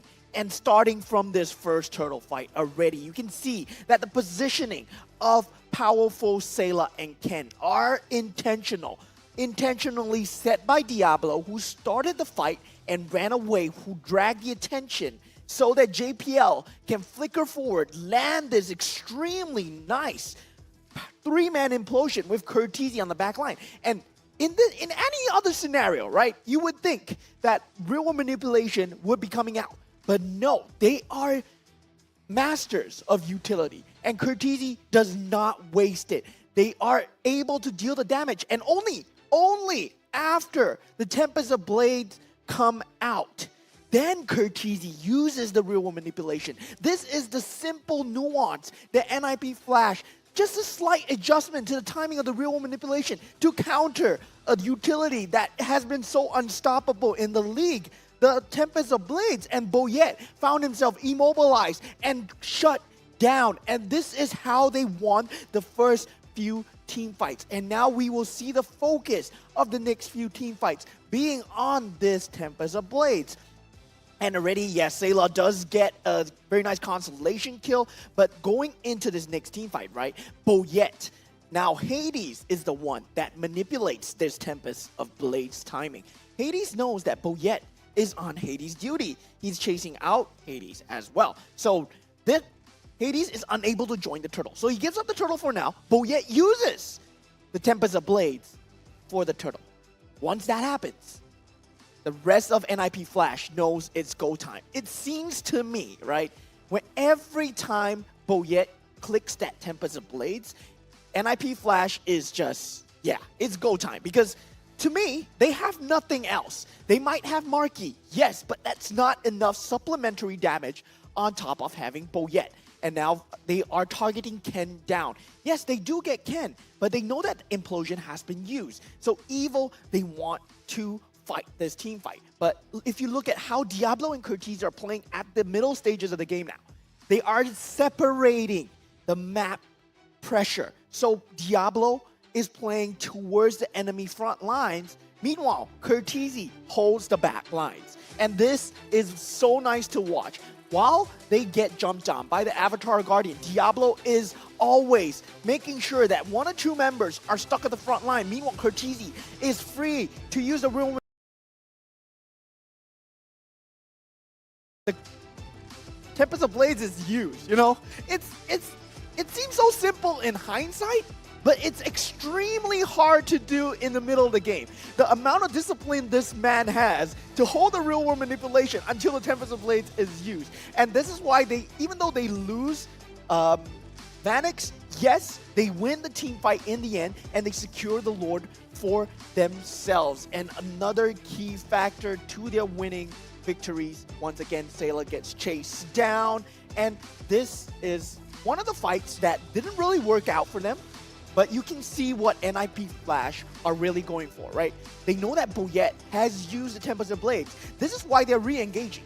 In a normal scenario, you would never re-engage this. But this is where Diablo pulls off the greatest heist of all time. He nearly kills Powerful, and he does kill Powerful, but he loses his team members, yes, but he buys so much space in the end. Use the Winter Crown as well. I mean, in what scenario do you buy a Winter's Crown? I mean, yeah, look at that. Diablo just surviving and having a great time. But yeah, the next few team fights, right? This is the final team fight that sealed the deal. It is the same play again. Diablo on the back, Curtizi in the front.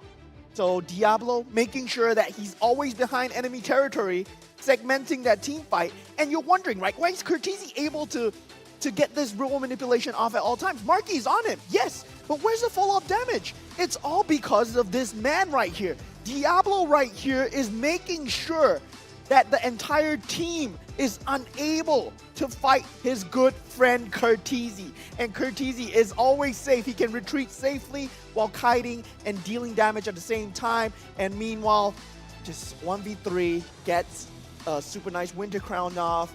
And then, of course, he has a revitalization to top him off as well. How many combos does NIP Flash have? We first talk about Curtizi and Hades. Now it's Curtizi and Diablo. They are evolving fast, man. let's go back to you guys. How many combos does NIP Flash have? Yes. Yes. Yes. Yes. Yes. Well, so now, Game 2 has concluded, right? And Moment has broken that down perfectly as well in terms of how they've succeeded in clinching that for themselves. Game number 3, potentially the final one for Team Evil if they don't find a way to come back to this year. Churls, what do they need to be looking at? I think the teamfight synergy is not working out so well for Team Evil. I think they need to switch things up a little bit, play more insurance-based or insurance-heavy kind of composition, having a assassin to go get that split push. Don't bank too much on team fights. Don't fight objectives that you can't have. I think one of the main reasons for the downfall in game number 2 as well is they were trying to match the aggressiveness that NIP Flash came down. And I gotta say that the entirety of that team fight, I was like looking at my really, really nice tablet right here that gives me all the stats. So it keeps me in check, like what's going on and where it's going on. Yeah, right? I mean, not just the tab, you also have the Samsung Galaxy S24 Ultra, right? And what you can do is experience next level mobile gaming with this latest Galaxy S24 Ultra. It's Samsung's most hyper-realistic mobile gameplay yet. And you know why? It's equipped with ray tracing for hyper-realistic shadows and reflections. You can turn on the shadows in Mobile Legends and still play this at high definition. Okay, so you can watch your favorite mobile characters and Battlefield come to life in stunning detail. So get this, right? Do you know why it's the perfect phone now for gaming? Why? Tell me It more. has ray tracing. I'll tell you why. It has ray tracing. It has an efficient processor. It has a vapor chamber to keep the phone cool. No way. And I mean, the big thing about phones is they run out of battery, right? But you also have a big battery life. Nice. So you put that all together, and it works together to just give you the best gaming experience you can get on the phone to play MLBB at your highest level. Man, the features you mentioned, I'm seeing it in the desktop now. I can't really play it in the mobile. Yeah. Exactly. And you know, the fact that like sometimes I get really, really pissed off when I'm playing because my teammates like Deadeye causes me my losses, I can throw my phone down because it comes also with a massive 6.8-inch display encased with a sleek titanium body that's not really stylish, but incredibly durable and scratch resistant. And you need that, right? Because if you want to throw your phone down, It's you don't still want it fine. to get scratched. Man, if I have that phone, I would be pissed with the comments coming in from from Churros. But with this phone, it's okay. Doesn't matter. I have a great phone. I got the better phone. I got I got a better phone. Yeah. I do like the ray tracing thing Yep, that comes out from ray tracing. I think ray tracing is really cool because it has like a hyper-realistic environment into it. You're playing Mobile Legends and sort of like having like a hyper-realistic map of Mobile Legends and Land of Dawn. And like, you can see like Benedetta in super 3D, you know what I mean? You know, the thing is, you usually have to choose between these features, you know? Like, do you want it to be more realistic? Do you want it to have bigger battery life? But just putting all this into one phone means you get like the package, the entire package. way. So I think that's really what makes this, you know, the phone for mobile gaming if you want to play mobile. It's one of It's the like Professor X, like, no, is it Professor X? I don't know, but like sugar, spice, and everything nice. Yeah. With chemical X. with chemical X. That's the Vapor chamber, Samsung Galaxy S12 Ultra HD. Yeah, that's nice. It's one of the challenges if you're a gamer as well. So if your phone experiencing lagging, so you need the settings you need to make it low. But with this phone, it's ultra. No, but you Shadows compromise your experience when you put the definition on low, right? And you don't want that. So I mean, we can say so much about this, but honestly, guys, you just have to experience it for yourself.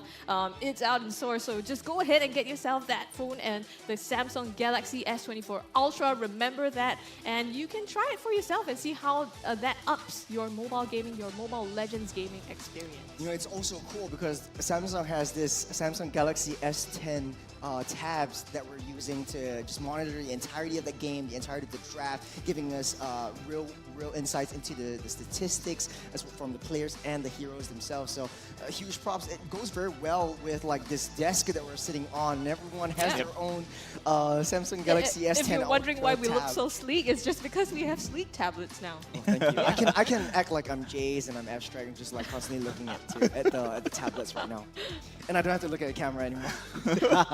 Well, and yeah, it's fine. Okay. Well, okay, yeah, but you know, that's get yourself a phone. You can try it for yourself. But right now, we also have a pressing issue, right? We were talking about this game between NIP Flash and Team Evil. Yeah, I mean, one game away.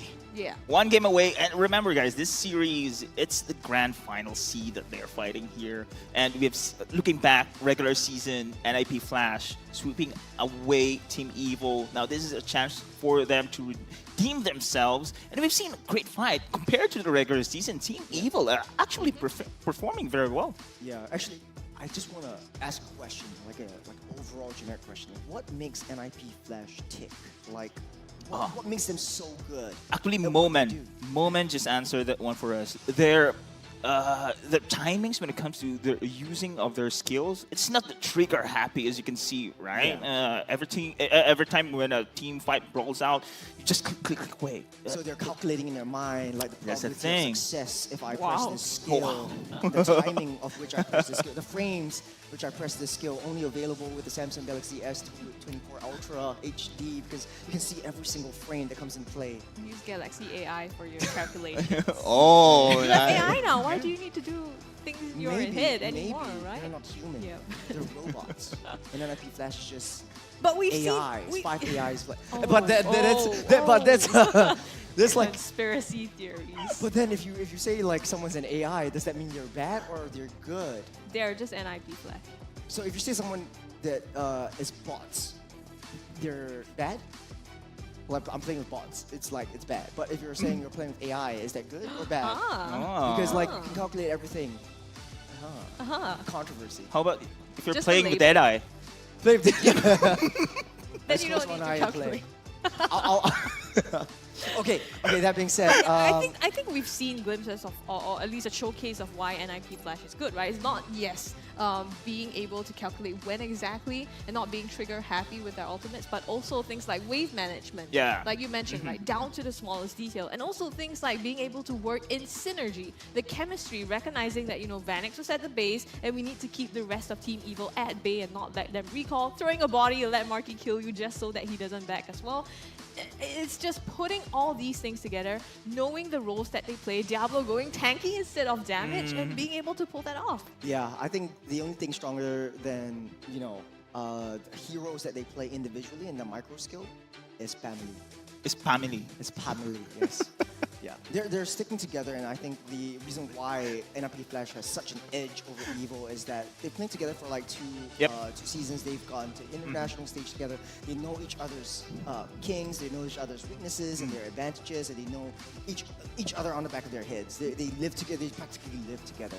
And I think for Team Evil, yes, they might have lost the first 2 games, but I think like it just takes a little bit more time for them to get in sync with each other before moving on to the next elevated level of their gameplay. Yeah, and it's not over, right? Yeah. Yes.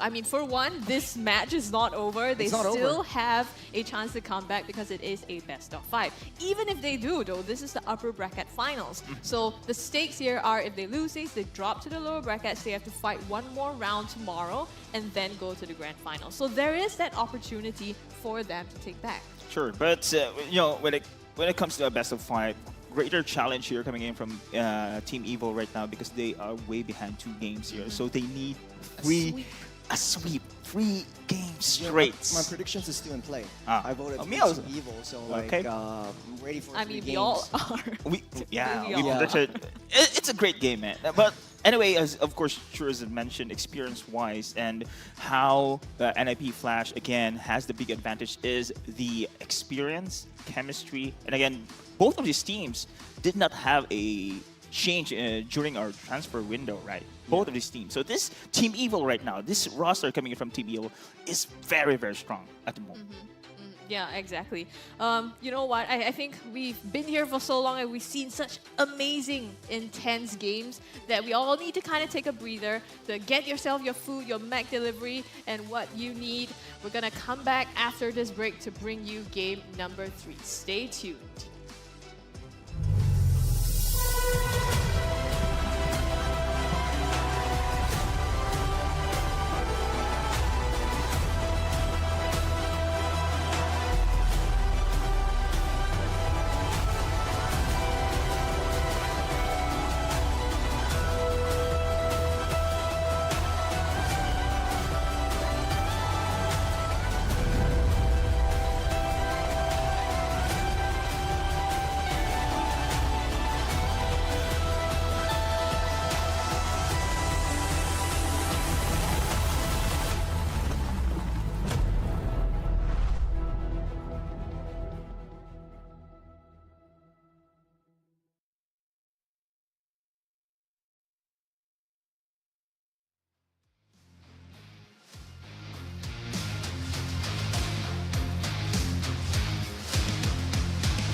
Welcome back, ladies and gentlemen, to MPL Singapore Season 8, Day 2 of the playoffs. And we have just witnessed an upper bracket final. 2 matches, and we're going on for game number 3.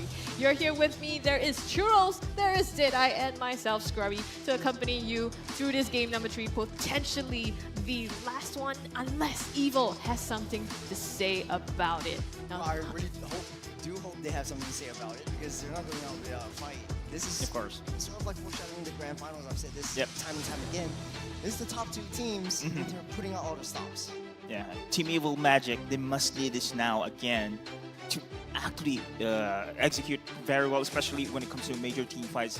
Missing, of course, those key skills they should recover by this time around. And again, I've mentioned a while ago, pressure is against the side of Team Evil. They must win 3 straight games in order for them to win the series. yeah, so having, a bit of a break as well, right? For not just us, but everybody to regroup their thoughts, come back with higher morale, hopefully, to be able to tackle this, because it needs stamina. It needs stamina and a whole lot of strong mentality to be able to win 3 games straight. Now, we also talked about, not having your eggs in one basket, and we want to see Evil bring out a different strategy to come back and combat NIP Flash. So how are they going to do this? We are entering the drafting phase here for Who said 3. there are no shortcuts in life? I literally invented one. Chip. I'm looking at the Khalid being banned out by Zarate over here, and then Carrot would very well ban out the Phobius. So it goes down to Phobius, Butterflies like, born no, by thy wish, guided by lantern's light. Don't leak Harith. Sand rises when I give the word. team is banning. Situation right now as Juicing getting banned out. And like I said, Khalid is not going to see the light of day. Yeah, I agree with you, Churros. I think even though they lost, of course, having the side of Marky on Harith, it's still I am not the only one bound by these chains. Flash and Phobius is still pretty much open here, and now it's gonna be banned here and Flash. Yeah, I think many on the Harith might be a potential ban here for the side of Evil. I don't know if Carrot wants to do it or try to leave it open and pray that Zarate doesn't pick it up. Pick up what he puts down. Yeah, remember the stats that we have been given by our production team before the start of the match. Vanix also played a Harith here, so it is also potential pick instead of NIP Flash. Wipe out all the injustice in the world. Yeah, in the previous games as well, they did take out kind of similar, I think, lands across the games, that Cho being taken out, but now that leaves open the high loss, which NIP Flash is going to snap pick. Yeah, Lost Pathway is going to be really important for them. I think Tigro is definitely open, powerful, could snap pick that up along with the Harith. If Marky doesn't pick up the Harith, then it works very well with the Wombo combo from high loss, and Vanix is not going to I am the priestess of primal lightning, the hunter of all the evil gods. That's going to be a Harith. High win rate on Marky's hands. Harith, sure. I think it is still considered as one of the, or not the top most picked hero here from all of MPL SG season and regular season. Now, will it be considered here besides Evil? No, it is going to be Aurora. Okay. So NIP Flash could pick up the Harith right now, along with the Tigro. It makes a lot of sense for them. Then they have full zone of control. They could go with the Eve once again if they feel like it, and then Hades could play any assassin that he wants. Yeah, I'm surprised that, they're letting the Harith go, because we've known Marky to be super strong on this, and not picking that up in this phase makes me wonder if they have something else up their sleeves. In the previous game, we did see Marky try on the Alice, so maybe he has something else that he's going to try that he has not already shown as well. Your now, team is NIP Flash is going to be the one to go with the Harith as well as the Tigreal, so JPL on that Tigreal, and now coupled with that high loss and the glorious pathway, right? And so much mobility and entry in terms of the Zaman Force and that glorious pathway combined. We always see Lunox to be a counter of Harith. I'm not sure it's going to be considered here on the side of Team Evil, but as predicted, of course, by Churros, these 3 picks alone from NIP Flash is very scary. There's a Hayabusa from for Boyette right here. Hayabusa He's only played it, I think. Among the planes 8 exists times. the equilibrium, which I was made for. 5 times with 83.3% win rate on him, and they're gonna ban out the Eve.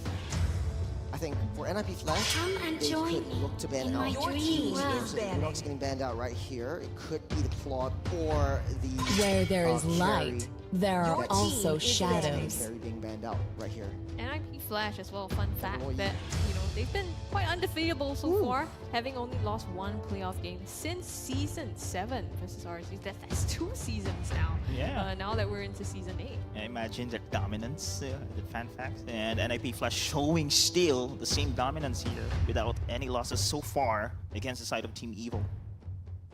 Yeah, locking in the Aurora now for Team Evil together with Hayabusa and banning out the Luoi and the Eve. So really big in terms of control, right? Because we've seen Kurt TZ play these exact 2 heroes in the past 2 matches and maintaining that position and control of the ultimates to be able to force Evil into a certain area. Now Kai enters the scene. Another fun fact, this season marks Evil's return to an upper bracket match since their debut in Season 3. So very highly anticipated positioning for them. As I was saying a while ago, this is the best roster the Team Evil can have right now. And they can also fight the reigning champions as well, NIP Flash here.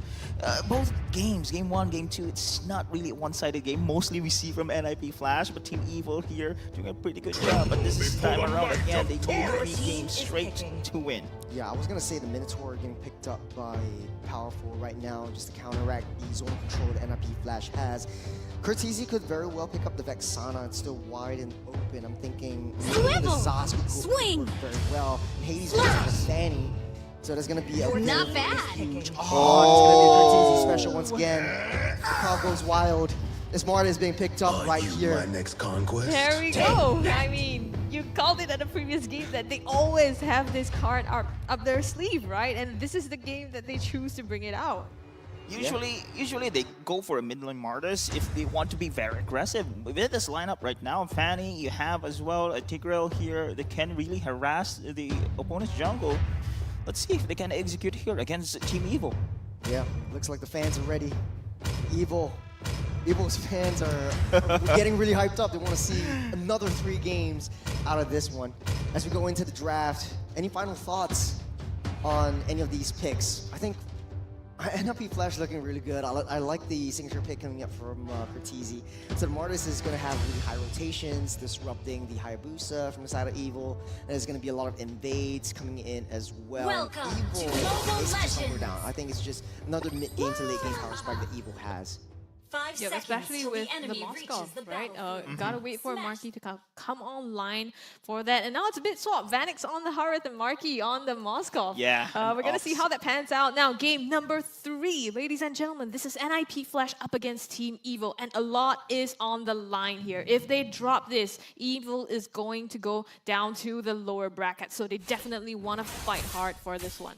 Speaking fight is expected here. They're now invading the side of NIP Flash against Team Evil, and Diablo managed to actually bypass the first wave here, going to have creeps. Yeah, that's the MO. NIP Flash, especially for Diablo, just clear that lane and rotate down towards the jungle, leave Ken alone, because the waves are going to start crashing in, and Diablo is just such a tanky boy, especially from the first early levels, and he's doing so much damage to keep Ken at bay. So mid-side, Lethal Wonder. Sayla doesn't have his passive popped up just as of yet, but yeah, and JPL just being a super nuisance. Yeah, this guy, man, on the Tigreal this time around, and we've seen so many highlights coming in from JPL on his Tigreal. Yeah, with the Minotaur as well, right? Powerful on that Minotaur, offering a bit of sustain to the team, so it does help them if they want to hunker down on the team fights as well that they've always been playing to. And coupled with, you know, the Aurora, they have a lot of control, especially with the Frigid Glacier, and that might help them come up against NIP Flash. But I guess, you know, with the Martis mid, there's a lot of immunity as well coming through that, so how he kind of has that potential to outplay and turn that around. Oh, with Flash. Oh, look at this one. Hades joining in. Pride of Ice activated here, but still he will be picked. Sailor's gone right now. NIP Flash managed to have the first blood.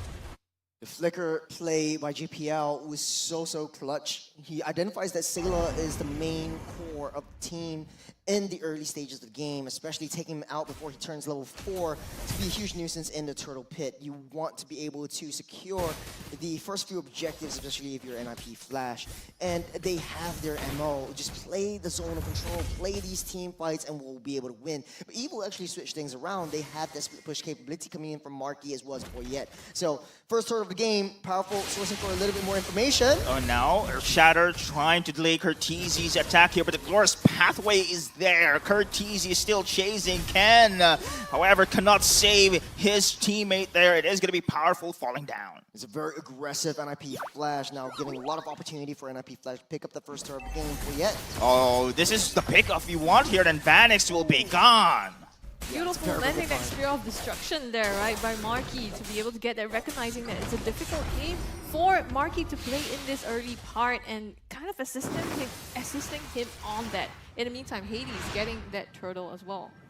It's a smart trade by Boyette, but here comes Hades with the cables. Powerful not yet level 4. Oh, look at the damage! Early game destruction here against the side of Team Evil, and now it is Powerful once again falling down. As expected, NIP Flash showing dominance here in the early game. Yeah, Diablo being a nuisance onto Boyette up on that top side as well. Buying a lot of time for JPL to come into position. They're backing out here. And as you can see in the gold lane though, it is still Vanix controlling the lane. Despite, of course, it's been picked off here with the side of Boyette, still the pressure is against it here for Marky. Hades is in the party. Marky needs to be a little bit more safe as Curtizi tries to zone the rest of the members away. Now Powerful is not on the bottom side. Marky is super exposed. And NIP Flash just seeping in on that win. We're going on the aggressive as well. It's always been, you know, NIP Flash kind of trying to dictate the momentum, especially in the early game, right? And now they're stepping up the pace even more with this Marty's pick on Curtizi, because in the early game, that's super strong. Ken flickers back, Primal Wrath, but the glorious pathway in the burst damage here with the Tornado Blades. Picks him off. Meanwhile, here on the bot side, it is going to be Curtizi. Gets the kill against Marky. Counterplay. Team Evil gets the stun, gets the kill. Vanix will be the second one in a chopping block. A double here for Boyette. Oh, he's playing with death a little bit too much, but the Sky Piercer actually bought up by Curtizi. Usually in a competitive match, you don't want to see a Sky Piercer. But now the aggression is coming through. 5-3. Evil might have something to say about this one as the turtle spawning up in 10 seconds. JPL running for his life to buy time for the rest of the teammates to get into position for the next neutral objective. Yeah, I mean, they did find the return there, right? Boyette with the double in that earlier fight. So signs of life here, but NIP Flash, you know that Curtizi wants to go for the kills. They've always been running this Curtizi Martis a couple times now with the Sky Piercer, and you can see them funneling the kills into him as well. So he's only going to start snowballing more and more and starting to be a menace to Team Evil. What side though? Marky will be the oh my goodness graciousness! It's gonna be less than a second and he's out! Oh man, that's an unfortunate kill onto Marky as Evil is down by one man. Boyette not in the vicinity. You've got Fanny in play as well. Hades already at the turtle. They're going to be snap picking this up, and Evil, no contest whatsoever. They want to go for more. Yeah, this is what you want. Oh, the turtle will be in the hands here of NIP Flash. Powerful backs away, but then again, that's what you want here on the bot side as well. Vanix will now fall, and Hades backs away, but Powerful forcing this one, trying to go for the fight, and now Marky pinning him down here with a spear, and now Diablo will be knocked up as well. Implosion! Flicker! But by the way, if JPL here tried to back out, it is going to be Diablo, however, with a save on his teammate. Sayla using the Glacier just to keep everyone at bay as NIP Flash, 1700 gold lead. Sipping to the next neutral objective is still 6 minutes, still relatively early as Evil is trying to funnel everything to his Marky. 0-2-2 as Marky's not having a very good early game. But so is Vanix though, 0-3-1. It looks like the gold lane's being very, very heavy. Oh, Hades! Hades, will he be able to back out? He still managed to get a kill and backs away! Are you kidding me? Bad the flanking maneuver for Curtizi! It's gonna be now there! A double for for this mid lane Martis. And Powerful actually went down as well in the midst of all these fights together with Sayla as Cortese coming in for the cleanup. His building, though, Sky Piercer stacked. It's going to be a really, really scary Martis in the late game. SOD goes wide and won't get into the lane as fast as he can, but they don't know where they are. Powerful sourcing for information, spots out Hades. Powerful actually goes down. Oh my goodness. Blink and he's gone there. Haven't seen so much action in that one, and just the camera showed us a dead Minotaur. There's so much to watch out for, right? On the side of NIP Flash, the kill potential is insane because not only do you have Hades just kind of cabling around and potentially just bursting anyone down, you also have Cortese who rotates so much and is able to pick up those kills for themselves. And I mean, under that turret spell, just waiting for that Fight of Ice to expire before popping the decimation, and it's so difficult on the side of Evo. You can see them starting to turtle up in this jungle here. Yeah, does not look like Evil will be able to contest for this one. Oh! Boyet actually pops the Retribution, so no Retribution for Boyet for this turtle. They don't want to contest it, just want to play it safe. Look at Diablo providing the space here. And now it is Team Evil not forcing to go for the turtle dance. It's a 4,000 gold lead on top of NIP Flash. They have control of the map. They have control of a lot of these team fights. The layering of the team fights, especially with the mid trio, is just a little bit too much for Evil to handle. But this is still early in the mid game where Evil can still come back on this one. They do have a late game composition as long as Marky is able to find farm and scale up. Remember, JPL has the flicker, he has the implosion as well, but he has been spotted. Powerful has the vision. And now going in, Minowan's Fury, stun on 2, goes for the backup as well. Boyet now with the shadow kill, Spear of Destruction misses, but now Katie's perfect timing, joining in the team fight, goes for the Tornado Blades, takes out everyone there, but there's gonna be Sayla here, left alone. Double here for Vanix with a kill. Trading out 2 for 3 there in that fight. Marky almost landed Spear of Destruction, but sidestepped there by Cortese. In the end, I mean, it's going to be still NIP Flash finding their targets now, going into this replay here. I think it's the Cyclone's Eye that pushes Powerful in, forcing him to use the Minoan Fury because he knows that he wants to chase it. Everyone's in position, but Marky is wide and open for a lot of more damage to take in. They underestimated Hades' damage onto a lot of these team fights when they're grouped up together. And this is their playground. They like to play within the jungle vicinity with a lot of walls, and that's where Hades really shines when he's using that Fanny. War's already built up by Hades. That's another power spike that Evil has contest with. It's a 5,300 gold lead on top of NIP Flash. It does not look like they will lose this game as Evil has their backs against the walls. Oh, look at the positioning here for Hades. This is scary here for the side of Team Evil. Is out of position. It's gonna be Hades anytime soon going for the execute. Oh, he's been spotted though. Marky spinning him. Oh, my heart is there, but meanwhile, Boyet goes for that revenge kill.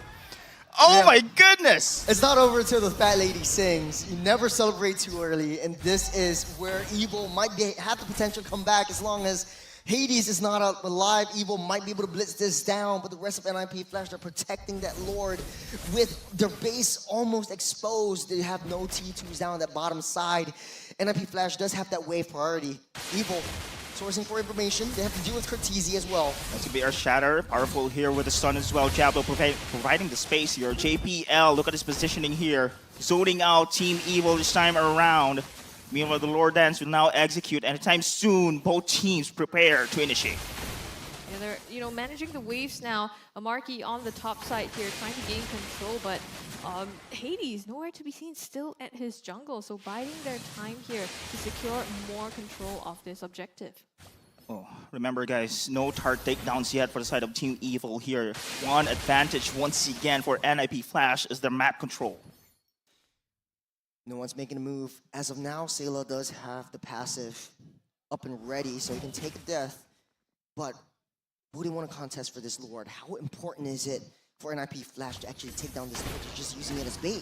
And Evil desperately needs this in order to push and get ahead. It's 5,400 gold lead. NIP Flash, they're trying to blitz it, trying to initiate a fight a little bit too early. And Diablo, just sourcing for information, he knows where Ken is. Oh, powerful. Goes for the explosion indeed, but the Diamond Force is there. But look at the zone of backlines here with the Glorious Pathway as well. And now Powerful here being pinned down in the middle. JPL still survives, and now it is going to be Phoenix taking him down. Ken will be the next target here. That's going to be a chase. That's going to be a kill once again. Curtisi picks him off. Curtisi building up those Sky Piercer stacks is going to be super, super scary. Now Boyette still has that retribution holding on Marky. Marky, very scary. That's a forward. That's a suicide kill there. And now it is going to be Boyette will be the second one. He's the target. Hades going to go for the chase, but he is pinned down. No escape. Another team wipe here for NIP Flash.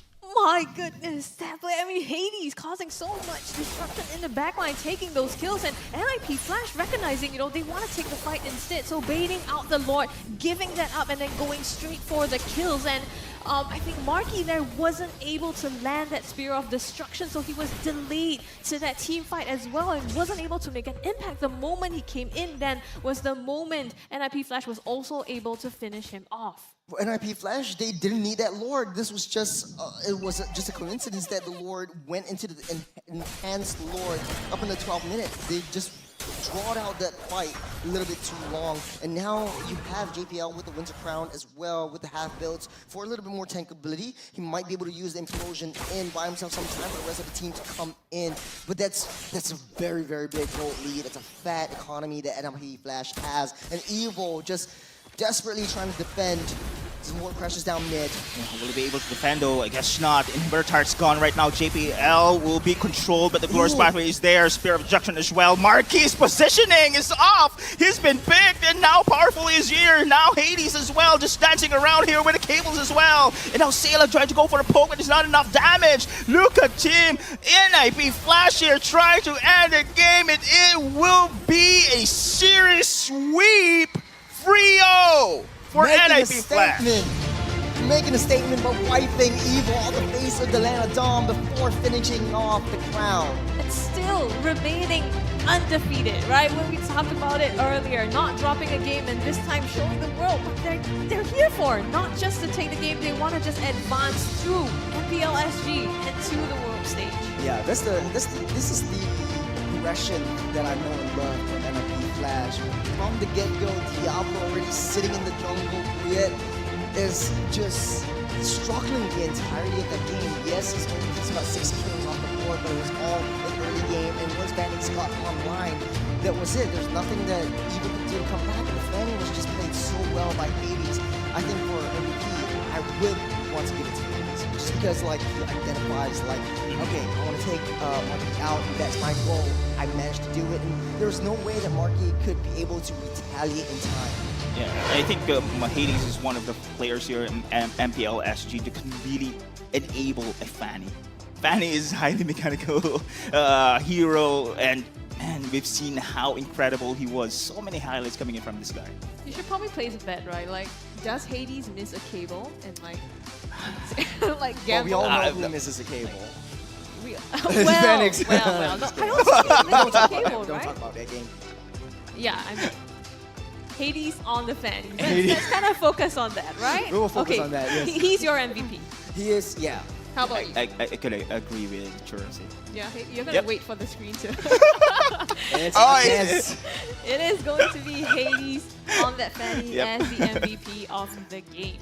Yeah, I said this time and time again, like, NIP Flash has like one god and 2 devils in their team. Diablo and Hades are lords of the underworld, and they're really showing their chemistry has been improved so much ever since MSC. And right now, sipping into M6, they've already secured a spot in the grand finals. They're one more game away into the world stage, yet again, representing Singapore.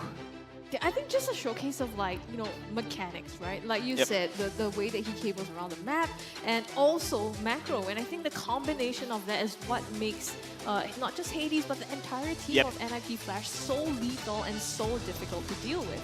Yeah, it's a very, very tough team to deal with, especially with like their pocket picks. When we see the Martis down mid-side, and a lot of the other regions are also kind of following suit. Like, oh, why does that work so well? It's just because Curtisi is so comfortable with that hero. He's also moving around the map. His rotation speed, the wave clearing speed enables him to be the next support that Hades needs to scale up. So Curtisi is definitely my secondary MVP. I'm so glad that he's got that Sky Piercer as well, just because in the early game that damage will scale. I mean, not just that, right? With Evo picking up, you know, the Fury, the Aurora, together with all that crowd control, just the immunity on Curtisi. Usually, you want to pick off the mid laner. With these CC kind of prowess, but in this case you can't because he has that immunity. So who then are you going to target? It's been Vanix the entire game, but at that point you can see he has the Starion size, has the Holy Crystal as well, and then can start dishing out the damage. So even though they put him down in the early parts of the game, he was still able to come online and make a difference. Yeah, I do want to say though, I think if I would be candid and I want to be real, NIP Flash just won this draft over Evo.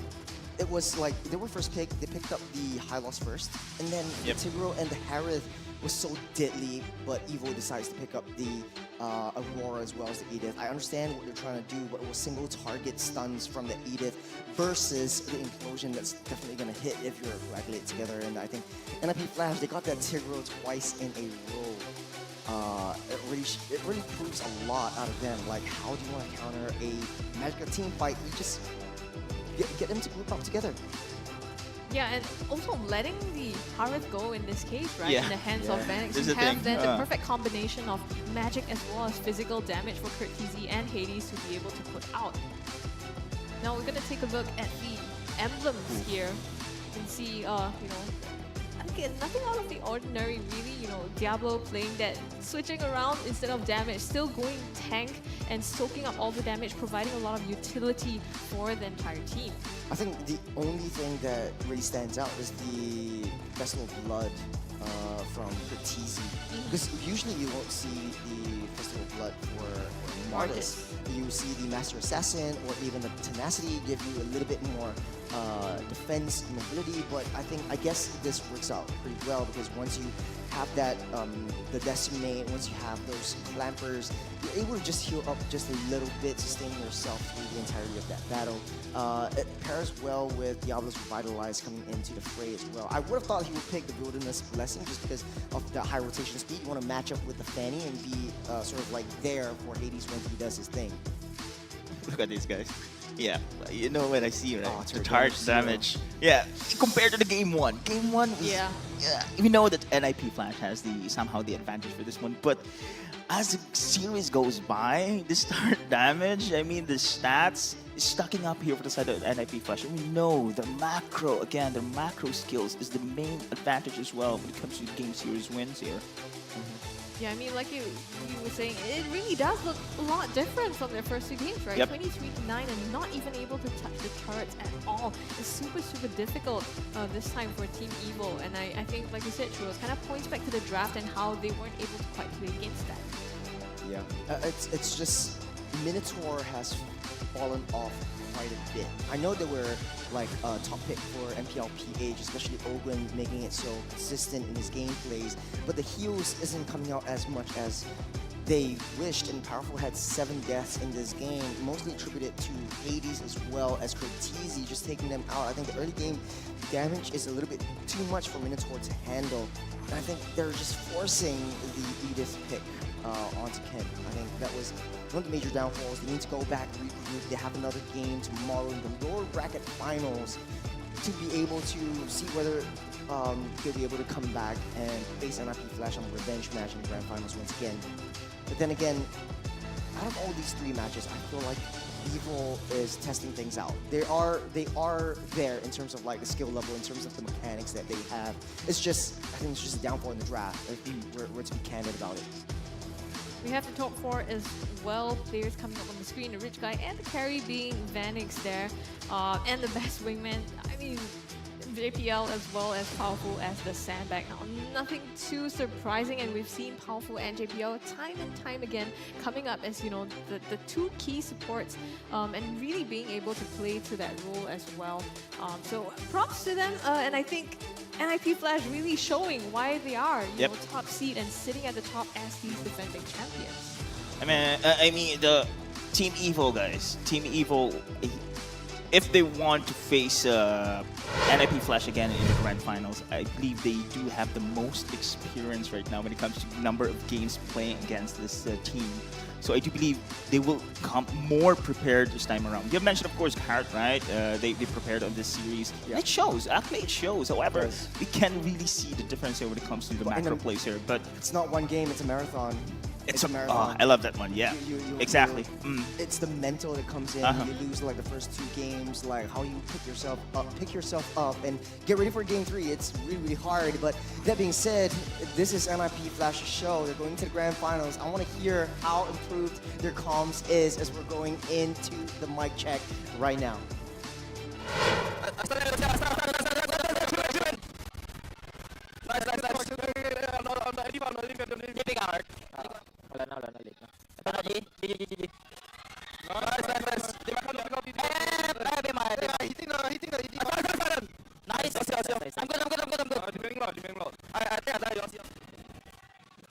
Come to me.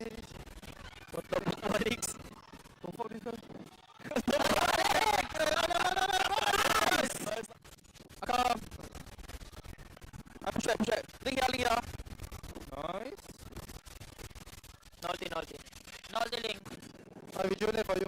I gotta go. Nice. Can run. Link, holding. I'm holding. Same. Hey, at least no flicker.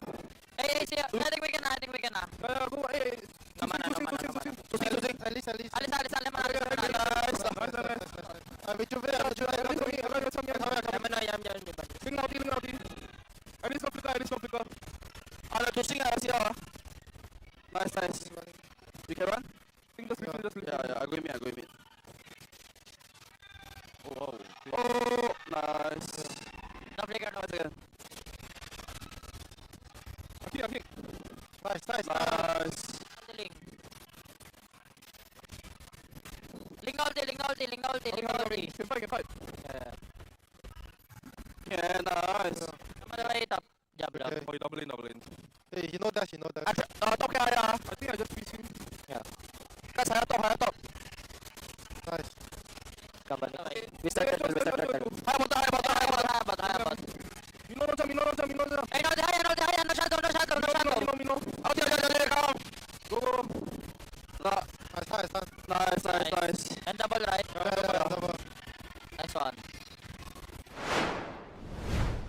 It's so nice to be able to hear, how the players actually interact with one another. And it's calm, it's like clear and, concise as well in the way they communicate. And I think that's just like the mark of a top tier team as well, when you're able to communicate so well with your team members. Yeah, I remember last season, in season 7, that Hades and Cortese wasn't talking as much.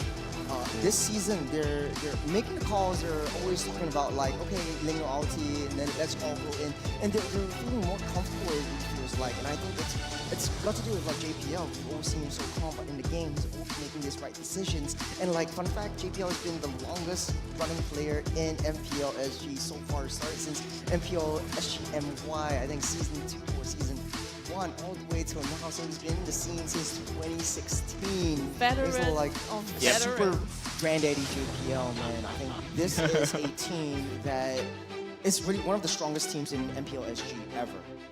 Yeah, exactly. And I think they're so calm, not just like because they have so much experience, right? You can see that throughout the game as well, the communications. But even when they win, they're so stoic about it, right? And they're just able to just carry through the game. But we're gonna take it to Moment to carry us through the entire game and what went down. So off to you, Moment, and off to Des. Hi guys, and welcome to my section, and congratulations to NIP Flash for making it into the grand finals. But how did they do it? How did they break down Team Evil? And let's just find out with our little segment that we have for Diablo and his glorious pathway. So in the first few clips, you will see how this Hylos is utilized by NIP Flash just to get them this early game advantage that they want. So already, they have secured their early game advantage by getting that first blood with Hades onto Sayla. So they know that the ultimate from the Aurora is not available. So with the glorious pathway, they're just using it as a tool to slow down Powerful and make sure that Cortese gets that snowball effect, that momentum going at all times. And we will see that used utilized on this top lane here as well, with Hades as well, using the Glorious Pathway to just slow him down just a bit.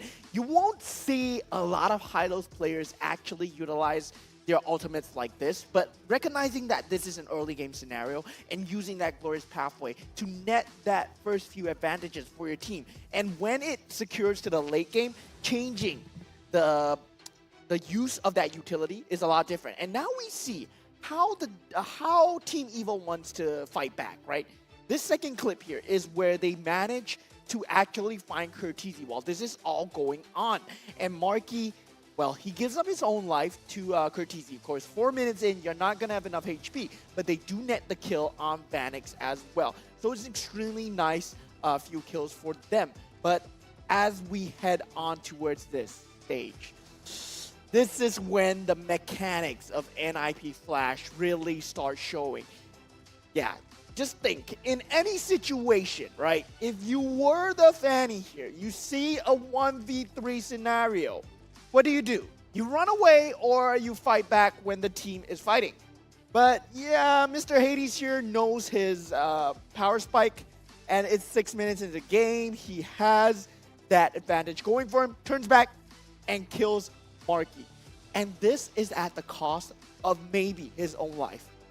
But because there's another net factor behind this, which is the Martis that is coming for that flank play. Even if he is going to die, even if he gives up his own life, even if he cannot kill Marky, it's okay because there is someone else. But in this case, he kills Marky. But look at this, Curtizi gets the 1-2 easy clap because of Hades' damage on the 3 members of Team Evil. And with that, they get a lot of early game advantages. And now look at this team fight here. Once again, they went on JPL, and JPL has the coolest itemization I've ever seen. He went for the Winter's Crown. So he's alive at this moment. And if you look at this tiny little micro play that JPL did, it netted him that implosion that we will see later. But there's another micro play here. Curtizi, right? He's getting shadow kill right now. He's going to die. But he makes the most valuable sacrifice that could have won them the team fight. He flickers away from the Spear of Destruction, giving Marky not a chance to go for that backline. So there's no backline play. So Hades can get away unscathed. If Marky was behind, Hades would have died. And that flicker away by Curtizi, that Winter's Crown by JPL, that little nuances won them the entire team fight, landing them this glorious pathway. And then now Sayla will be brought down, and now we see how Diablo just plays with his food. Just a little bit here and there. They're not going to have enough damage to go for each other. So yeah, let's just head on into the next clip where we see this Lord fight here, right?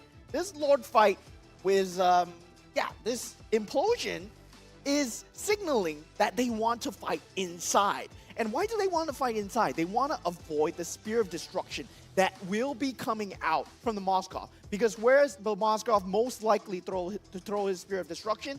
Towards the Lord. So they want to fight towards there. And they actually drag the fight, but they are losing the fight. But once the Spear of Destruction goes, they know that, yes, the Moskov will not be coming in. And this is at the cost of their own HP, right? They dove in at the cost of their own lives. And they made sure that all 3 members, even though they were low, they could not die anymore because there's no more security factor towards that backside. Whether Spear of Destruction might be coming in, there's no more backline jumping going in. And Boyette is kept eyes on by Diablo at all times. And Diablo does such a great job of this vision gaming on high-lows as well. And the rest of the team as well. If you look at how Curtizi play, if you look at how Vanix plays to really capitalize on the damage as much as possible. Just really very wholesome team coming through, and that's why they netted the win onto Team Evil today. Very nice micro plays. Let's see what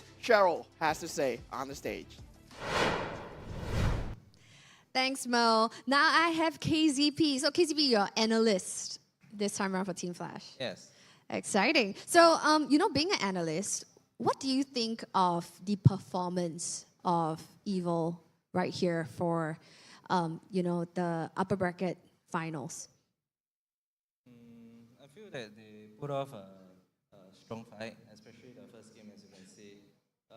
But overall, as time goes by, the micro decisions coming from Clash will still override the decision making from Evil. Yeah. Fantastic. Now, the next question I have for you is, you guys already secured your slot for grand finals. So who do you think of the other 3 teams you would likely see at grand finals? I feel that maybe Evil will still meet us in grand finals. Again, I don't know. I feel that everyone has a fair chance to win this. Yeah. So of all the other 3 teams, you think that Evil has the best shot of meeting you guys at grand finals? Yeah. Ah, interesting. Okay, so KZP, a little bit of history from you. Especially for new viewers out there. So you used to be a player. Tell us a little bit more about, your player accolade. I used to play MLBB. Which team? I played for RSG last time, and we got a fluke lah. We lost to Japan. Right, so that was M2. M2. Yeah. So you've made it to the world stage as well. So what I like to ask is, given you being a player at that time at M2, that was like what, 2.5 years ago? No, maybe three years ago? No, 4 years ago. Four. Yeah, 4 years ago. How has the landscape of Mobile Legends Bang Bang, the competitive scene, changed since you were a player until now being an analyst? I feel in terms of how fights and all the basics regarding Mobile Legends is actually quite similar. But as time goes by, there will be different patches. So different patches, different priority of heroes, and then thus players require to learn new heroes. And everyone have their perspective of those individual heroes differently. So as time goes by, it's all up to basics of individual players and how they can act accordingly in a stress environment. And it's not just like you follow in the ABC steps, you can win the game. Because enemy will pressure you.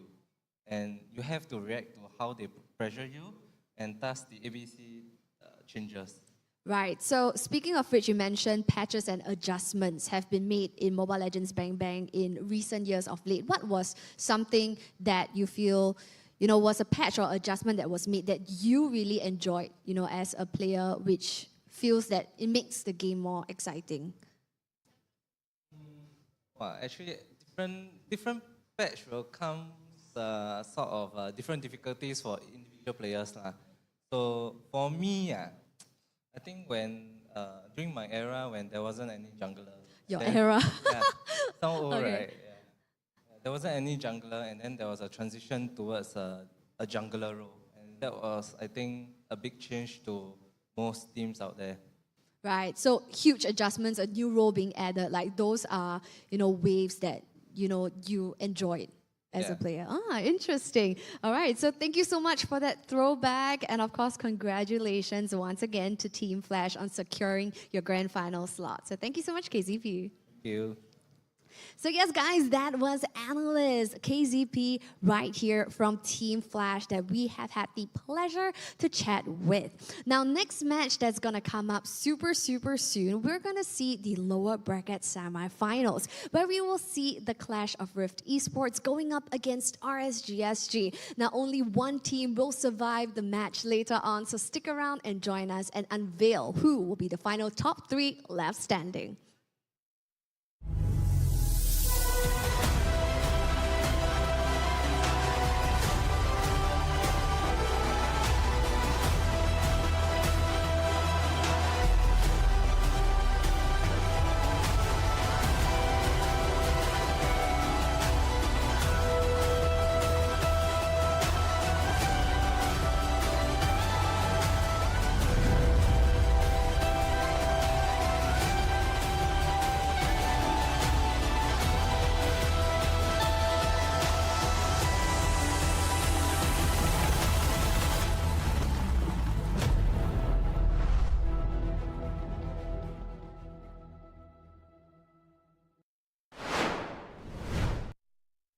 crispier chicken McCrispy?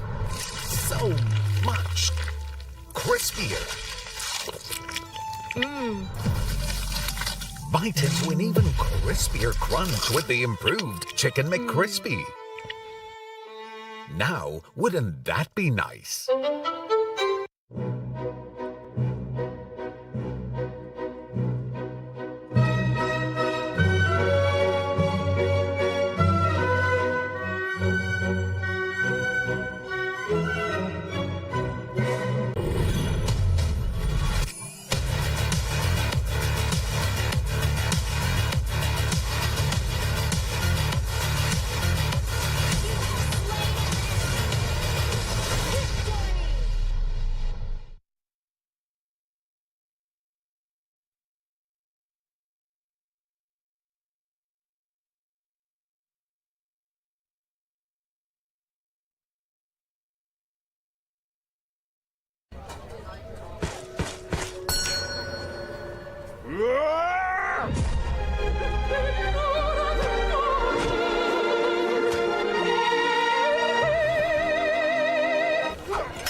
got some big news, okay? So I got a leak. M6, we're gonna What does the audience want to see? What kind of stage do we want? What about the colors? M6 is going to be held in Malaysia. We have to be greater than ever. Greater than ever. Greater than ever. How to make M6 greater than ever.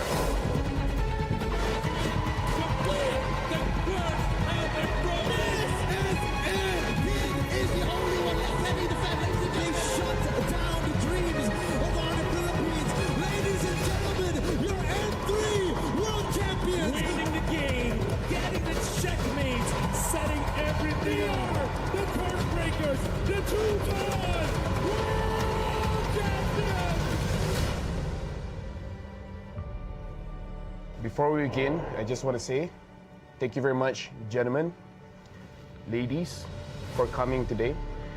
We have something very important to discuss here, right? Because right now, imagine yourselves as Moonton. We're the publishers. M6 is going to be held in Malaysia. So I need ideas to make sure that M6 gets good. This time, it's got to be better. Like, it's in Malaysia, okay? We have to be greater than ever. Greater than ever. You know what? That's gonna be the tagline. You like it? You like the tagline? That's a good tagline. That's a good tagline? We went from Join the fight. Join the fight. Join the fight to the top. To the top. Dare to be great. Dare to be great. Be better than great. And now greater than ever. You know what? You're a genius. I'm a genius. You're a genius.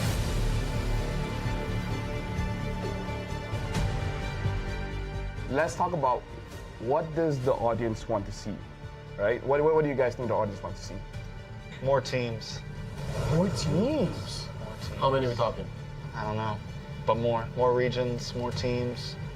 How does 16 sound like to you? I mean, it's what we had last year, right? That's true, though. I'm too dumb. Do we want more teams in the wild card or the main stage? Because there's a wild card. We had it, yeah. I'm okay with the 2 slots for the wild card. 2 slots? And then 8 in the wild card. 2 slots for wild So card, total for sure. 24. Because I'm a believer that the wild card is a legit part of the tournament. I agree. Do they actually want more stuff? Non-PH versus PH finals, I guess. Non-PH, yeah. Non-PH, Oh, PH non-PH. finals. We got that in M5 though. What specific region do you want in the finals? North America. Wow. That one is a bit. I don't know about that one.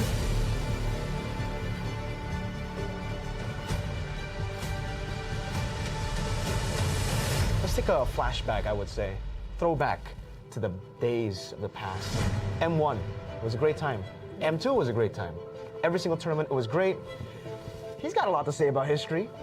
I love history. We gotta talk about logistics here, and I feel like we need to include Mara for this one because we gotta talk about the stage.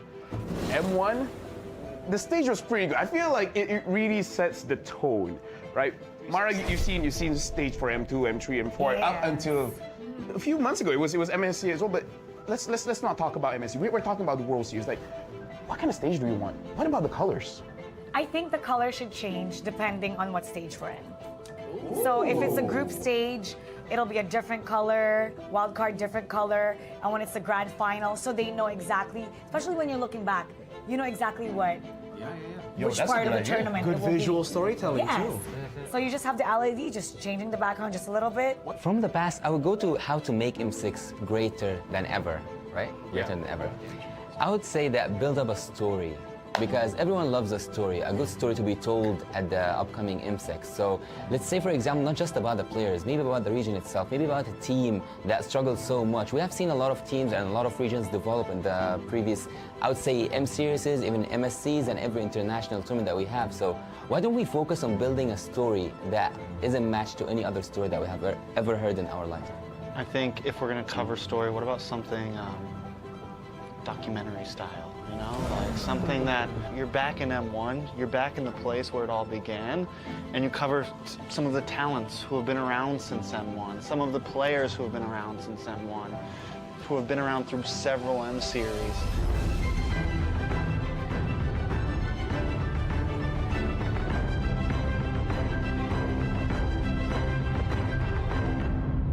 I want to talk about music video. What do you guys want to see in this music video, right? What's the song gonna sound like? What's the story? I think it should be player orientated. I think it should still, I think instead of doing like something like we've been doing where it's its whole own thing, make it about all the M series, you know? Take moments from all of those series, take player moments, you know, that's what's gonna hype up the fans, seeing those moments. Upbeat, like for fighting. Very upbeat, a catchy line, so when they hear that line, they know it's M6, and it has to be downloadable for people to use as a ringtone. I want the music video to be playing with the BMI. I want to see like scene changes with Claude moving through. Yeah, flashbacks, future That's kinda forwards. cool. Yeah, and then The BMI, because he can go back and yeah, that would I want actually be Dexter cool. to sing. You want Dexter to sing? You know what? Every year we seem to always the MV, the music, something about it just misses it, right? So not just MLBB players, but the overall grand audience, right? Anybody outside of the MLBB space, I want to be able, same as Mara, like have that on the ringtone. I want to see random people who have no idea what Mobile Legends is playing it on their phones. I'm gonna be like, that's a dope song. So I got a leak.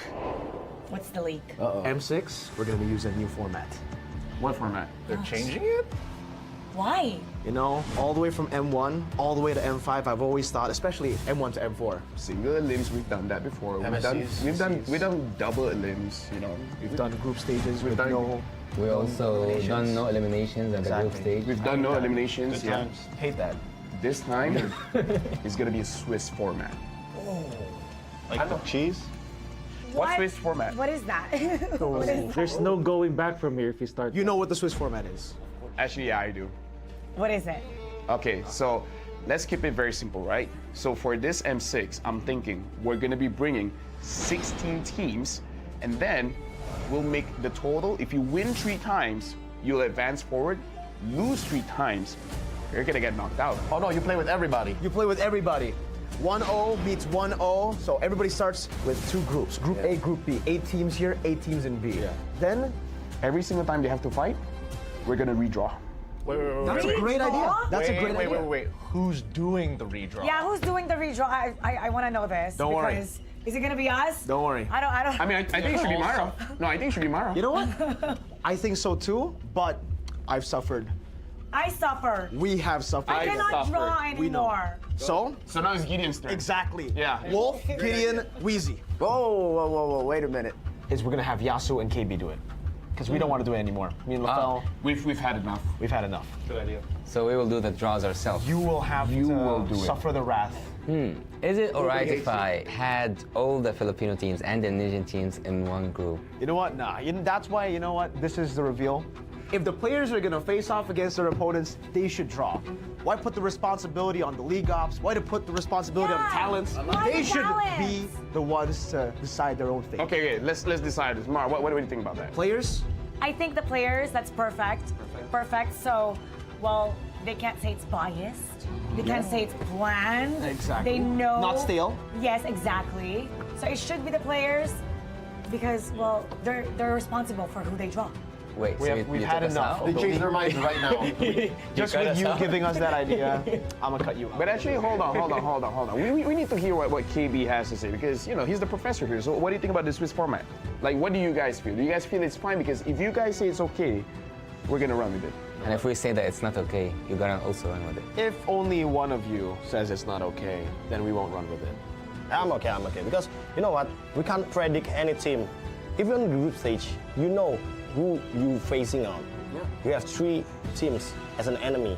But in Swiss round, you can't predict tomorrow what's going on tomorrow. What if we lose? Every round. So yeah, technically, groups are a thing of the past. Because you know what the discussion is, right? Whenever somebody makes it out of groups, oh, it was an easy group. Exactly. Yeah. They weren't ready for that group. So now, I like it. You get to find out who really is deserving of making it. It's time to talk about the strategy for the teams. No, I mean like How do they think? Yeah, for Swiss format, yeah. No, okay, so we're locked in, right? It's gonna be Swiss format. Okay. We've seen teams talk about, oh, best of 2 is a different kind of strategy, right? Best of 1, completely different strategy. So now it's Swiss format, like Gideon, Steph, Lizzie, like, what do you guys think is gonna be the strategy when we're going for a Swiss format for this time? Just win. That's simply what the format is asking of you, right? It's saying, hey, the faster you win, the better you, the more times you win, the easier it is to make it over to the next stage. That's the whole point of the format, to kind of weed them out. Let's think about this, right? Because you're gonna play way more games in this format. Am I correct? Right? In the group stage. Playing more games. Imagine the first one, you're already showing everything you've got. Isn't that like, you know? I mean, I think it's cool that the teams will be facing teams with the same record. Yeah. So I think it'll be even competition, so you'll see the teams scale the later we get in the Swiss format. I'm more curious about pre-preparation, right? I don't know about you, Wolf, but for me, at least with the format that we had before this, you kind of know who's your next opponent. You can pre-prepare for it, and you honestly have a working strategy. But I think with the Swiss format, it's just every single draw, you're like, I just hope I do well. But at the same time, like you said, it really shows us who's the best team actually, who actually deserves the upper bracket. Because if we only have like 16 teams, let's just say that 8 teams make it to the upper bracket or the lower bracket. It's always been like the upper bracket teams have a shorter way to the finals. Like you only have to win 3 series actually if you're from the upper bracket. But you can only get rewarded of that if you survive the grueling Swiss format. Okay, now I can see that maybe we're not as close as friends because the way that I'm thinking is way different. What is the way you're thinking? There's 2 games, so that after this you're fighting all the easy teams. Maybe. Right. Think about it. The people that lose to I mean, It's all great until a Filipino team gets beaten twice and have the same strategy. now that won't happen. Like imagine if Malaysia we just lose 2 times, then we can eventually fight NA. Don't mind. Oh wait, no. This is where I draw the line.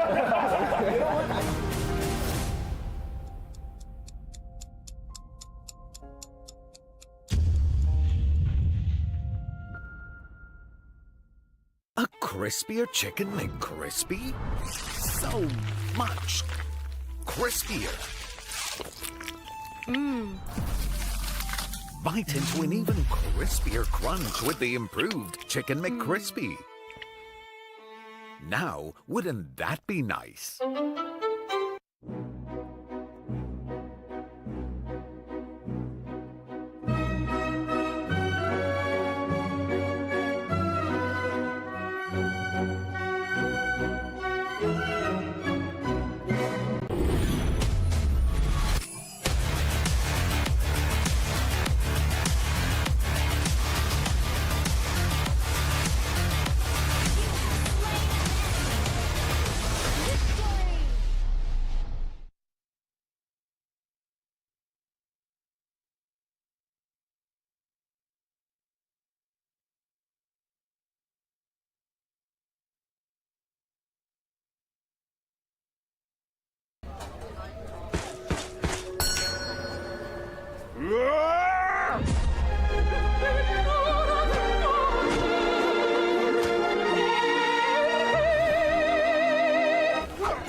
Welcome back, one and all, right here to MPL SG Season 8 Playoffs Day 2. Now, opening up the show, we have seen the upper bracket finals, where we see a clash of people going up against our defending champions of NIP Flash. Now, that resulted in a 3-0 clean sweep of our defending champions defending their throne against Evil.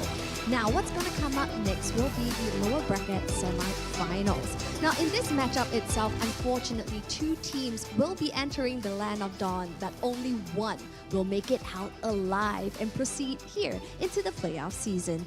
Now, with that being said, speaking of one team, you have now one chance to check out the M6 official merchandise. So yes, feel free to snag yourself some M6 t-shirts available right here in the lower third for you guys to check out. Don't miss out on this amazing opportunity. So speaking of which, we're going to jump right into the second match of the day, where we'll be seeing the likes of Rift Esports going up against RSGSG. So presenting to you the first team, Rift Esports.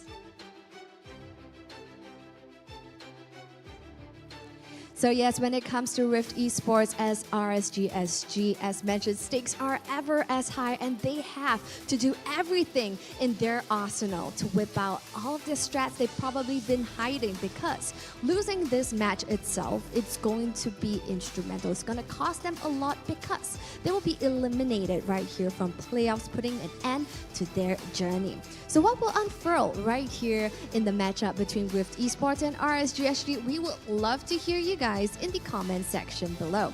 Speaking of which, we're currently having our playoff seasons right here in the heart of Orchard Road at Skate the Ground Theatre Level 2. We do have tons of activities for you guys to partake in. Firstly, remember to bring a friend, because by bringing a friend, you guys are able to get yourself a tournament chest with up to 899 diamonds. Now, I'm super excited about that. So don't miss out on this opportunity to walk home with something just by supporting your favorite teams here.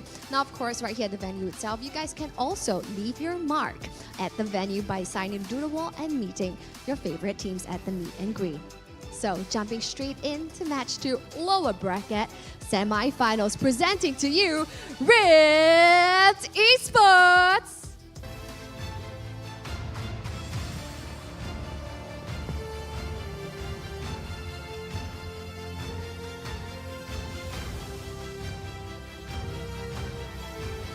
Now, Rift Esports have had some successes when it comes to yesterday's game, which allowed them to be here in the lower bracket semifinals.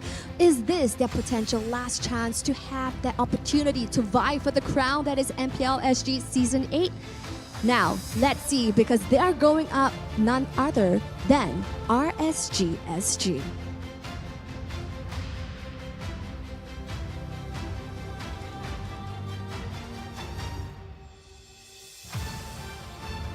So yes, RSGSG stands before you bright and shining here before our eyes. Now they're looking very determined to destroy whoever comes in their way here at the Land of Dawn. In this matchup of the lower bracket semifinals, as mentioned, two teams will now be entering the Land of Dawn, but only one will emerge victorious and one will be sent home at the end of this match. Ladies and gentlemen, this will be a best of 5, and potentially this could be a high-octane game fight with epic plays happening at the Land of Dawn. Now, let's hear it from our casters. Take it away, friends.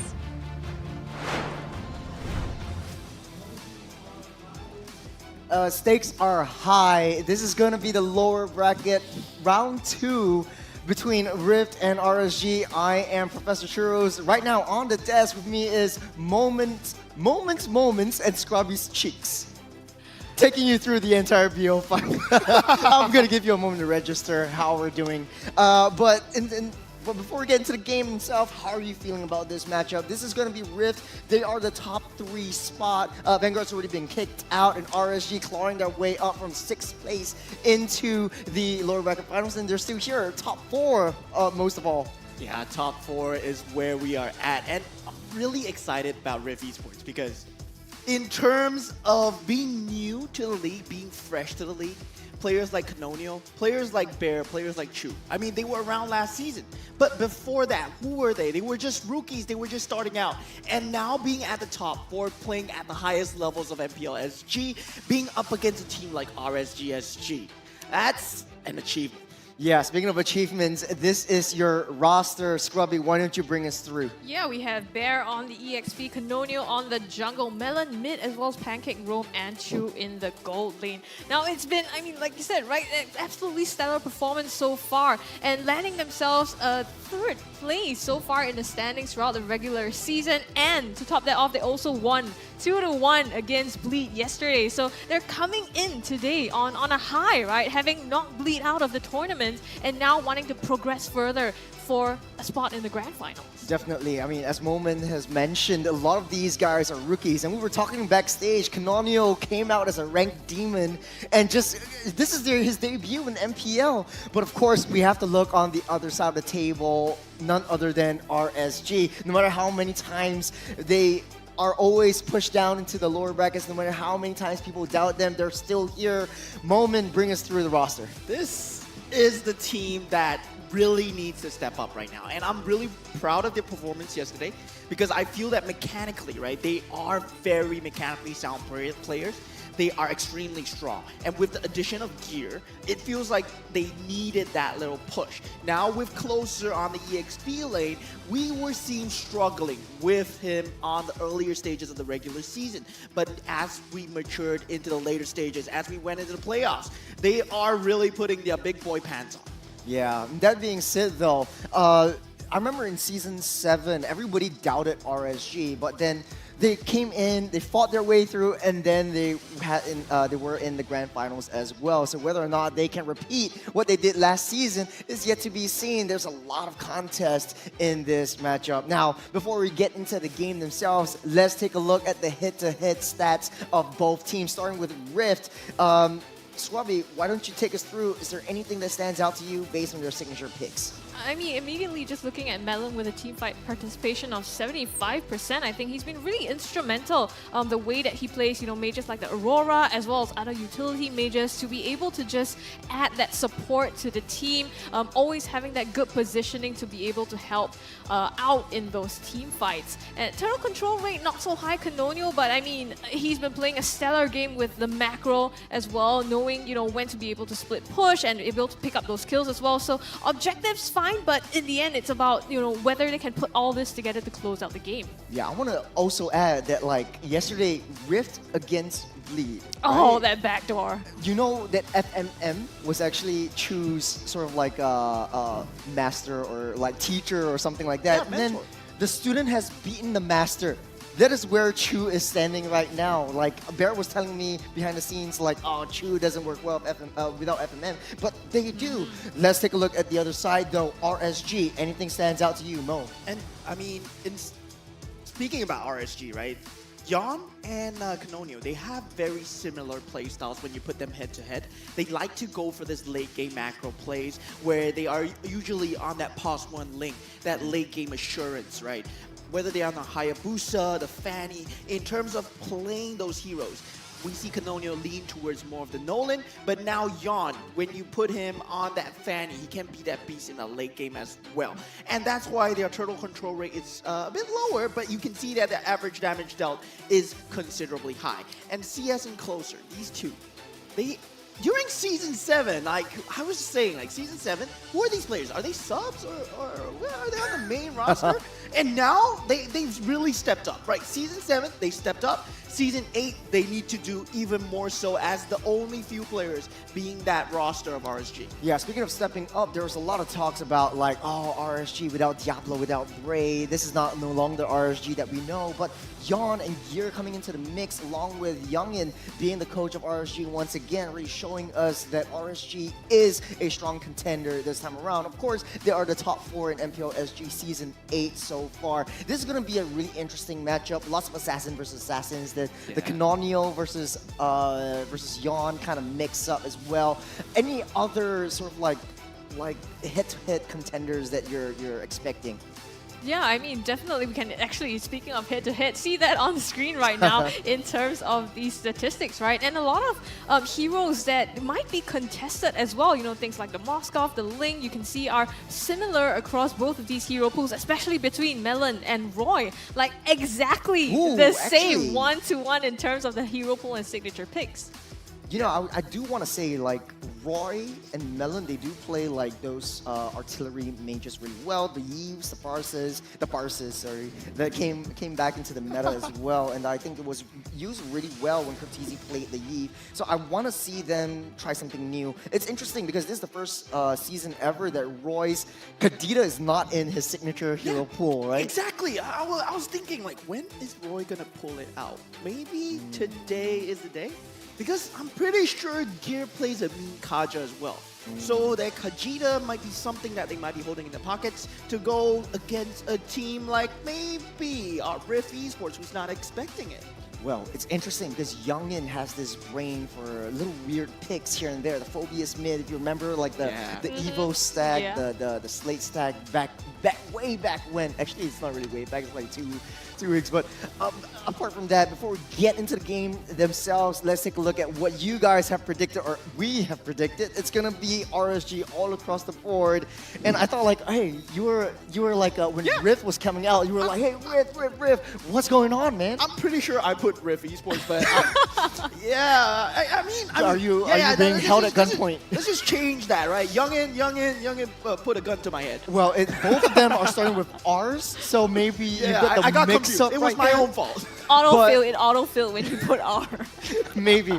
It's the autofill with the predictions as well. But for Scrubby though, why RSG? Yeah, I think it's interesting, right? Because Rift is actually sitting on top technically of RSG in the standings, but I feel like, yes, RSG struggled in the middle of the start to the middle of the season, but the moment that transfer window hit, and Gear kind of changed everything. Like the addition of Gear changed everything. But that's what I think. I think we need to hear from the audience as well what they think in terms of who will win. Hey, okay, RSG, I'm with the audience then. RSG still has a huge following. I mean, this is definitely coming through because of Rift being a very new team.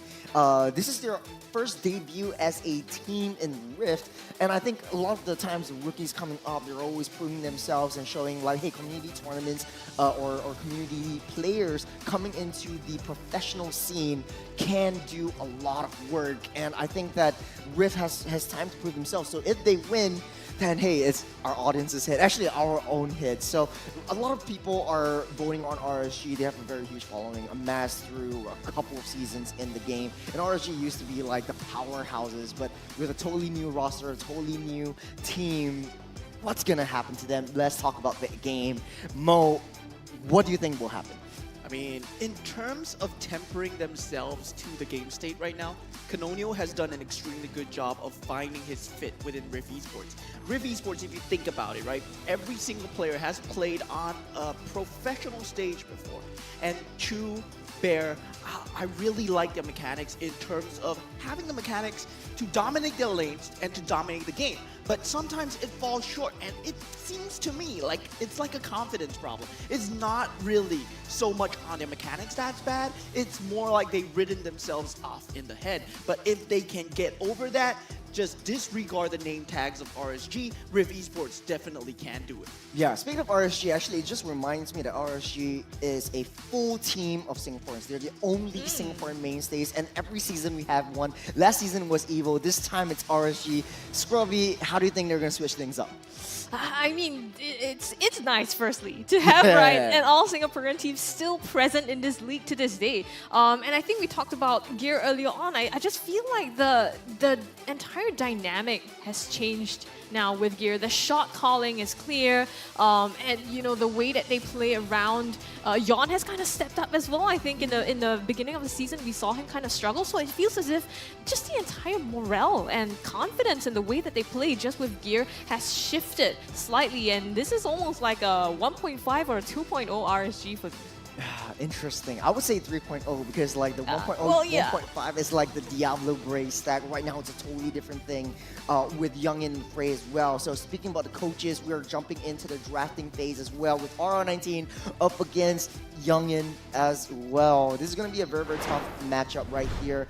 Going to the draft, Gatot and Phobius immediately being banned out. What do you think is going to be first pick potential, Mo? There's that new hero, right? That Suyo, that wild card factor, that RSG and Rift, we have yet to see them really pick up traction as well. But in terms of comfort picks, yes, you want to take out the Phobius, you want to take out the Gato Kacha, but there's still the Hylos to worry about. And Gear having a very unknown hero pool, as to say, when it comes to this season so far as a roamer, because he came in during that transfer window, so you really don't know what he's capable of.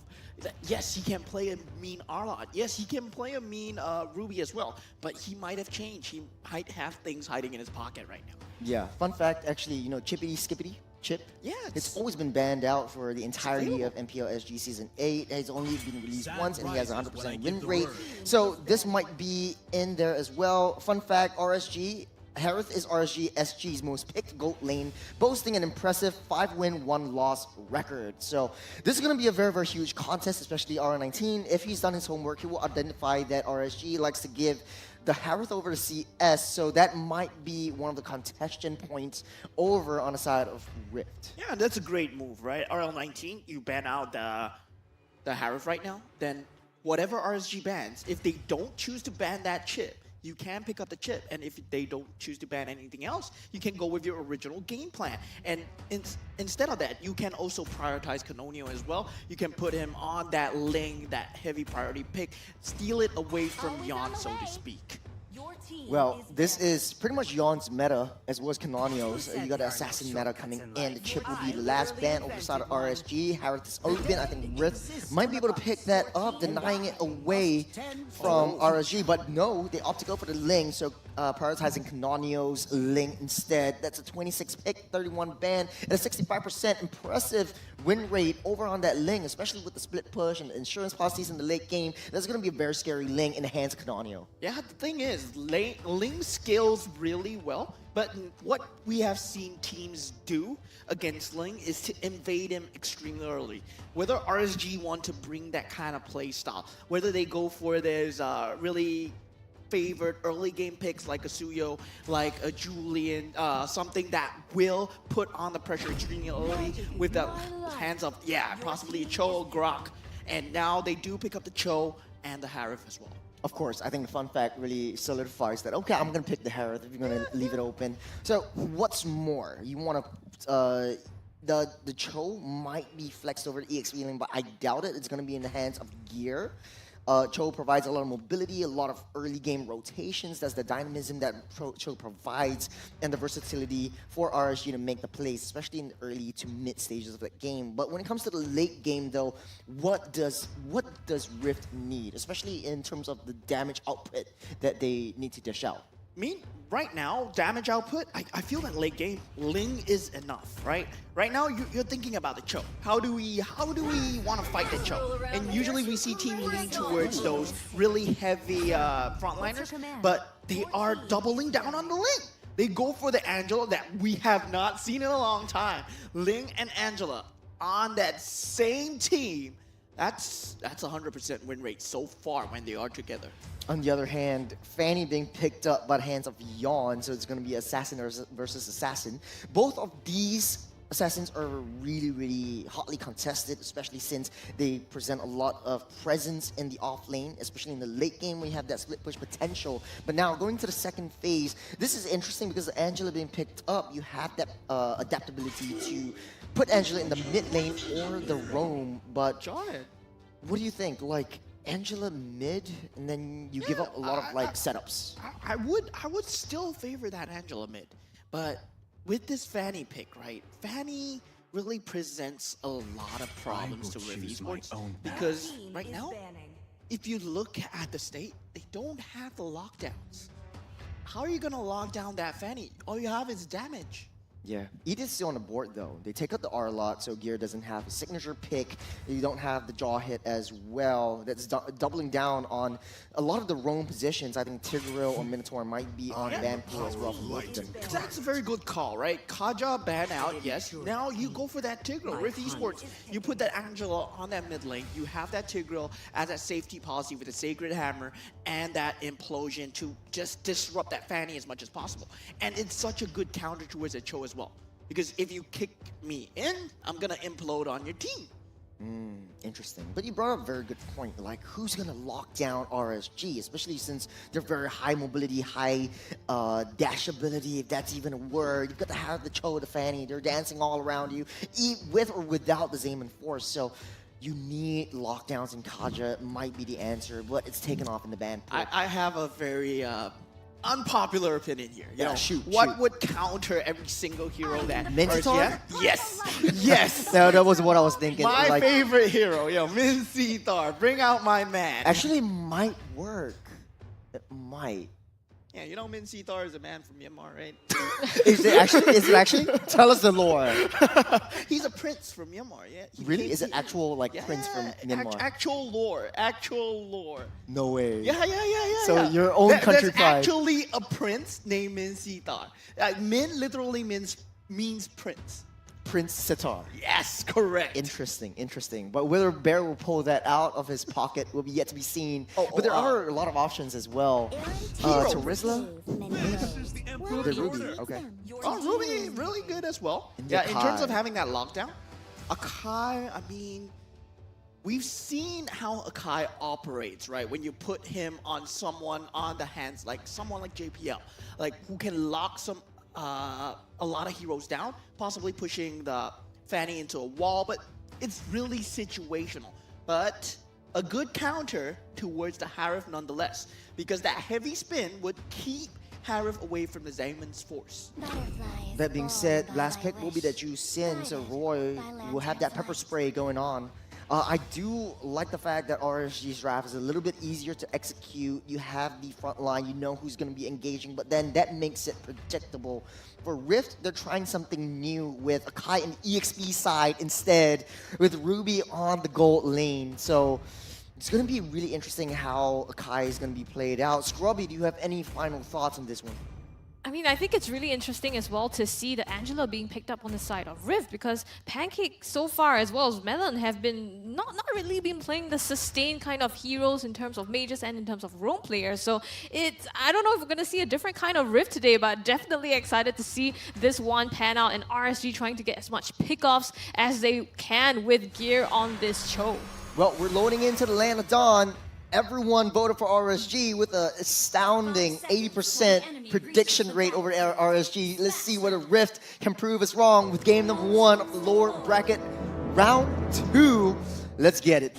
Yeah, I really favor Rift's draft here because unpopular opinion, once again. RSG, yes, they do have the easy execution, but they rely extremely heavily on these pickoffs. When it comes down to the 5-on-5 brawls, Rift Esports, they have the sustainability, they have the lockdown, and they have that keep away factor on the heavy spin.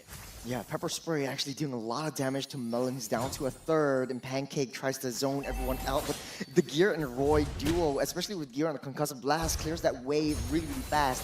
If you're Rift, what is your game plan? Rift Esports, I mean, you have to secure that level 4 unscathed on that Angela, right? Once you secure that level 4, you take away that killing factor that Fanny has, that surprise factor that Fanny will bring to you. And yeah, Melon is going to be the key to victory for RSG here. If they can pull a hate crime onto Melon and make sure he's aimed down, then RSG is going to have a great time. Yeah, does look like RSG hunkering down on the mid side. Very, very heavy. Rift needs to be able to defend this T1, especially before the turtle spawns up in little under 30 seconds as RSG rotating everywhere around the map, keeping Rift busy down the mid side. And what's surprising to me is that Chu is having a kind of an okay time versus the Harif, right? Because generally, you see Harif would be destroying that carry before that level 4, before you have that light wheel. Speaking of lane-to-lane matchup, what do you think the EXP lane-to-lane matchup is? The Kai, Edith kind of 1v1 fight. Who's going to win the lane? Who's going to have the rotations? Definitely lane priority towards that Edith, right? Given the emblem that he went for the war cry actually. So there's a slight tilting factor towards Bear now because he has that concussive blast. So early game, he might get the rotations off. He might get a level 4, even at a relatively safe time. As we can see now, he has the heavy spin with that Primal Raft up. So that's really Bear's advantage right now. RSG, everyone is on level 4. They're sitting around that turtle, trying to buy a little bit more time as Rift doesn't want to make a move. They don't know where that Fanny is. Yawn is just busy down that bottom side as they get aggressive down that purple buff. Yeah, invasion into this purple buff here. They want to stop Canonio from getting this purple buff, but they are unable to do so. And this is what we want to see out of the Cho, right? You want that aggression, early game aggression out of that Cho, but it's not being found by RSG. And the later this goes, the more it favors Rift, especially if they can get past the first 5 minutes, first 8 minutes with a watch. It's all on RSG. Pancake coming in with the flicker, throw on to Roy here, force them to back, as well as pop the Crimson Beacon, and Bear here with the heavy spin, zoning them out of the Turtle Pit, but here comes Gear, trying to make some play. Cannoneer with the Tempest of Blade secures the Turtle here, and here comes the sustain as well, chasing down Roy in the back line. Will they be able to get the last hit? Melon is on the chase, goes under turret, the knock up onto Gear, lands first blood, and Melon goes down. Turtle goes over hands of Rift, but RSG, they're up ahead in economy. Y'all looking for all these trades. They know that they don't need to fight this Turtle. He just took every single resources out of Canonio's hands. Yawn a level ahead, but this is going to hit and bite Canonio hard in the behind. Yeah, Rift Esports, I mean, in terms of trading, right? You don't really want to lose too much, and that's just fine for them. I really feel it's fine for them. RSG, it's always on them to make that first move with that Way of the Dragon, having that flicker at all times, and Gear, he has to watch his rotations really closely. Yeah, taking a little itemizations. That's a power spike. We're able to dash around using his Zane and Force as Gear being a nuisance down the orange buff. Oh, Yawn! In some trouble. The hard guard onto Chu here. They're trying to crash down on him, get an angle. Synchro Vision not going to be able to make enough damage onto him. So the Zaman Forest still not there yet. Chu survives that together with the sustain, and Pancake is here as well for backup. Yeah, this is all going according to plan for Rift, right? As long as Chu doesn't die, as long as they don't die to this early game pickoffs, Rift Esports are going to just scale up exponentially. And now we have Gear trying to find this Way the Dragon, still not finding an opening, but Canonio gets a solo kill. On that top side, he's living with a sliver. He wants to go for more, but okay, it's fine. Let's just back off. That's just a pixel that I'm living on as Yawn goes down. RSG still up on top though, 1,600 gold lead. Turtle spawning up in less than 10. What is the play now for Rift? They're all even Stevens, but RSG looks like they're being the aggressor on the map. I believe Blade of Heptases have been picked up on Yawn, but yet to find a pick on to Chu because of that Angela, right? Once that Angela is able to provide that hard guard at all times, nobody becomes a viable target if you cannot burst him down in that 0.5 second frame.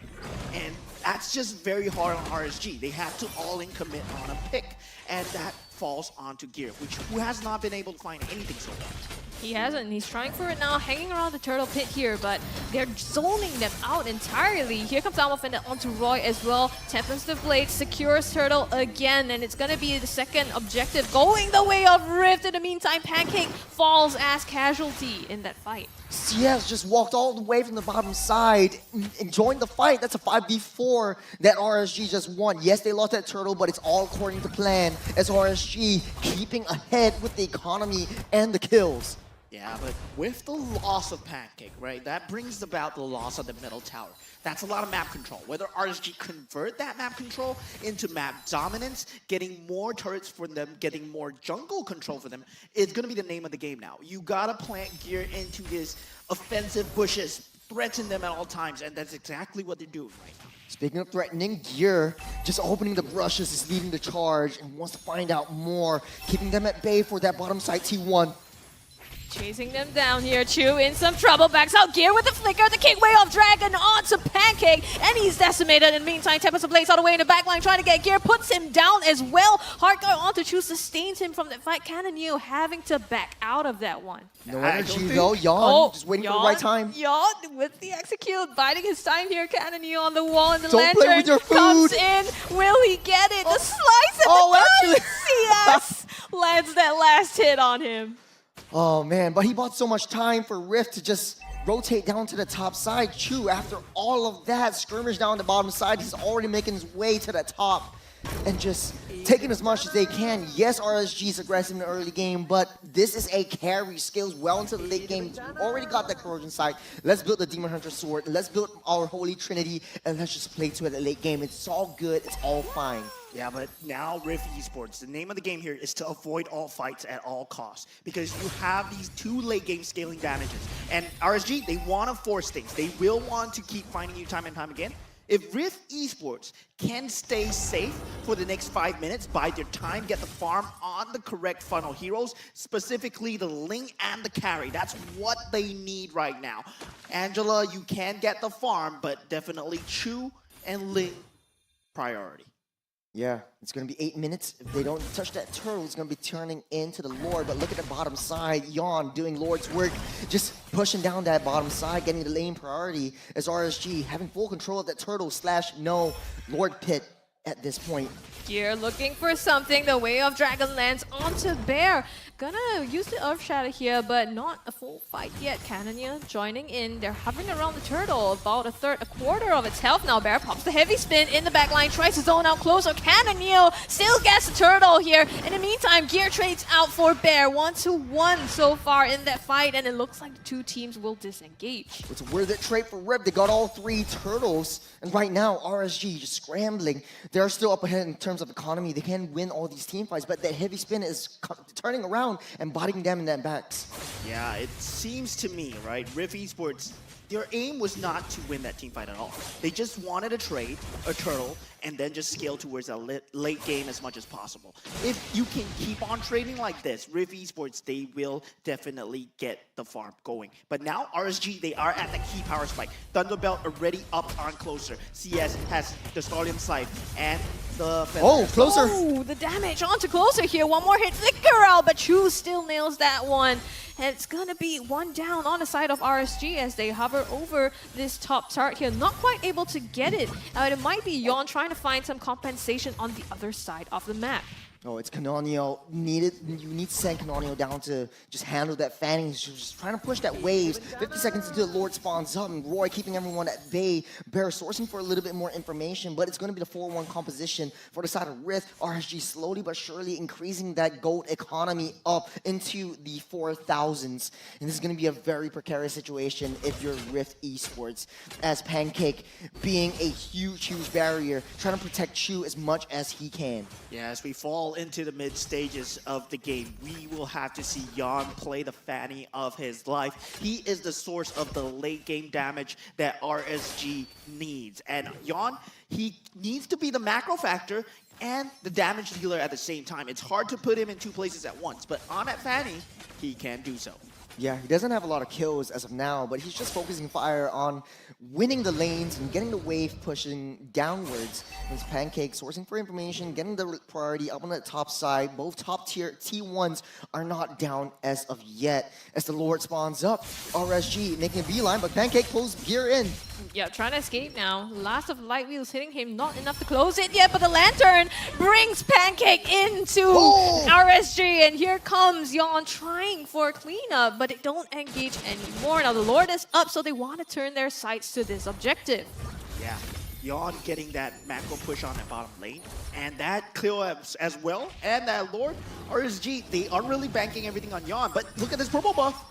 Yep, being taken over gear. Trying to get that. Oh, the flicker with the Way of Dragon puts him right in. Heartgut on point with the Tempest of Blades as well. The rest of RG come in for backup. Zaman Force with the damage. Lands one. Canonio goes down. And it's going to be 1-for-1 as they trade out gear in that fight. But CS lands a double onto Melon. The way that CS is playing, you need to change that infographic just a little bit. That's going to be a 6-win, 1 loss for the Harith in RSG's hands. They got that lore, they got the kills, and the setups for RSG is just doing so well.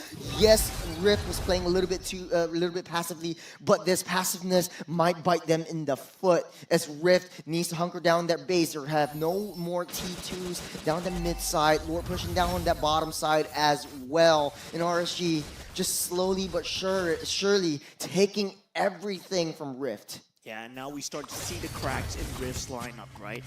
They don't have that high ground defense first, something like a Vexana to help with, because they went for the Angela, they went for the sustainability. But RSG, they've been finding these pickoffs time and time again, especially putting the hate onto Pancake. And Pancake, he needs to stop getting caught right here if they want Rift to hold on. Yon and Canonio just not doing anything. They know where they are, but Lord marching down the bottom side. Yep, is knocking on a base turret, manages to take that down. Gear all this time in the base of Rift, just zoning them out, preventing anyone. It's like threatening them, right? If you dare to engage here, I'm just going to kick you in with the Way of Dragon and get that pick off on you. So they crack open the bottom base turret here for RSG. Gear has been doing so well, and speaking of which, his target prioritization, finding Canonio, finding Chu, has been on point so far, 0-3 and 5, but it doesn't tell the full story of where he is. Oh, Yon coming in for the flank, try to get onto Canonio, but will disengage. RSG showing their discipline, 8,200 gold lead on top of Rift. Rift backs against the walls, desperately trying to get that defense. Stun there, drags Roy in, and now it's Canonio trying to finish off that kill. He does get that last killing blow onto him, and RSG, they want to fight this and defend it. Here comes Bear Flicker, heavy spin, isolate. CS Yawn in the back line, tries to get another one, and he slays Bear. Instead, Pancake in some trouble. CS will get the better of him there. Yeah, it's very hard to take these 5v5 team fights when there is a Harith raining magical damage down on you. You don't want to fight in that Zamon's Force. And the problem is, Bear used that heavy spin before Zamon's Force is up, but Yon just brings the threat of death to Rift Esports at all times. Yeah, RSG just banging on their doors, knocking it in. They're going for the core. They're going for it, and they finish it up immediately. Yawn just diving in with the minions, so clinical. And the snap of a finger, they end that game 1-0. Rift Esports invested in the Angeline combo, but it didn't pan out. You know what? Sometimes you win some, you lose some. There's still 4 more games to be played, but RSG really showing us why they're on top yet again, and why the fans and why all of us are predicting their wins. And this is going to be so good for RSG. They have that morale boost coming in their way. This is a different Yawn. This is different Yawn, right? This isn't Yawn in the regular season. This is Yawn in playoffs. And Yawn in playoffs is really scary fanny, man. Yeah, I gotta say though, if we're talking about like MVP, I think Yawn did his work and split pushes and is the insurance policy for RSG, but I think CS was the core of all of it. Like he was always there at every single team fight, doing that damage, dancing around, and he's always keeping himself alive. He knows that how to position himself in the event of any skirmishes his way. Yeah, and really starting early, right? I mean, we saw that rotation in the first fight as well. CS just going down, having the advantage as a Harith in the lane, and knowing that being able to have that mobility to go down to help out his teammate and also get that EXP for himself. And one thing I want to say about CS's ability, right? He is so disciplined in holding that Zamon's Force. He uses it after every heavy spin. So the heavy spin is meant to counter the Zamon's Force. But it doesn't matter if the heavy spin is used already. Yeah. I think it's just RSG being in their element. They've been in this position before. Rift, for a lot of them, this is their first time in the top 4 in the playoffs. So I think the pressure is getting into them. But we're going to be looking at the MVP. Me and Scrubby, we're saying CS. What do you think, Mo? I'm going for CS too. Yeah, he has a very good time against Okay, Zamon's Force. we don't have to wait. And CS 6-0 and 3.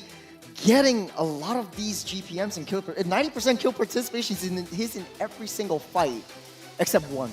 Yeah, I guess. Magical ninja sign, right? Yeah, he is the ninja indeed, because that heavy spin will never find him. Yeah, I think the fact of the matter is, like, he lays down the Xamen Force so accurately. Like, he waits out, he's so patient, he's very disciplined in the way he plays it. It's going to be a 6-win, 1-loss for this Harith in the hands of RSG. This is going to be the itemizations. Is there anything interesting that speaks out to any one of us? I see the favor on the hands of Angela as well. So it's interesting because double roam enchantments onto Rift.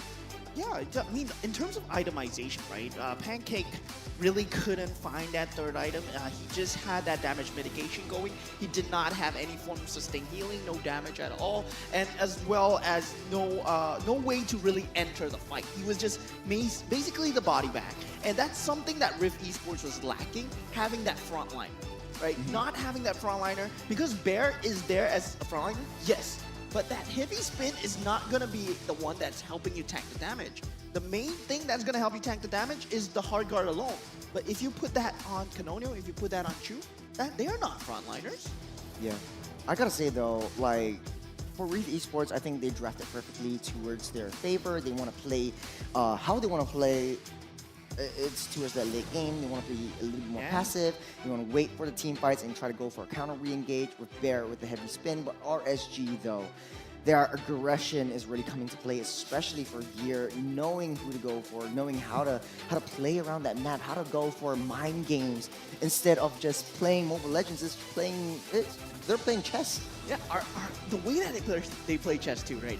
Because that hard guard is so much of a sustainable factor, they make sure that Chu on that bottom lane, how many times did we see Chu get really ran down on the bottom lane, but did not die because of that hard guard? Yeah. And because of that, there was no hard guard in the team fights. So RSG took those team fights. It was so amazing to watch. RSG just put them on the back foot at all times. Yeah, I'm glad that you pointed that out, because it's like, they're a good master manipulator in a sense that, like, you're playing against a team that wants to scale towards that late game. Let's just pull all their resources onto that one player that they want to funnel. Yes, Chu didn't die the entirety of that game, but he didn't dish out as much damage as he wished he could have. He got his Holy Trinity a little bit too late, whereas CS is just farming up so much. He's got a mystery shop. He's got all of his items at the ready, and Rift is just at RSG's beck and call. Yeah, and in terms of, itemizing for them as well, you have the main damage dealers being Chu and Canonio, both physical. So with the 2-blade armors on the side of RSG, it's harder for them, even if they scale to late game, to deal out a lot of damage, as opposed to if you had split up a bit, maybe magical and physical damage, a bit more opportunity to dish that out to RSG. Yeah, I mean, in terms of the emblems as well, I mean, we see Closer going for that Warcry.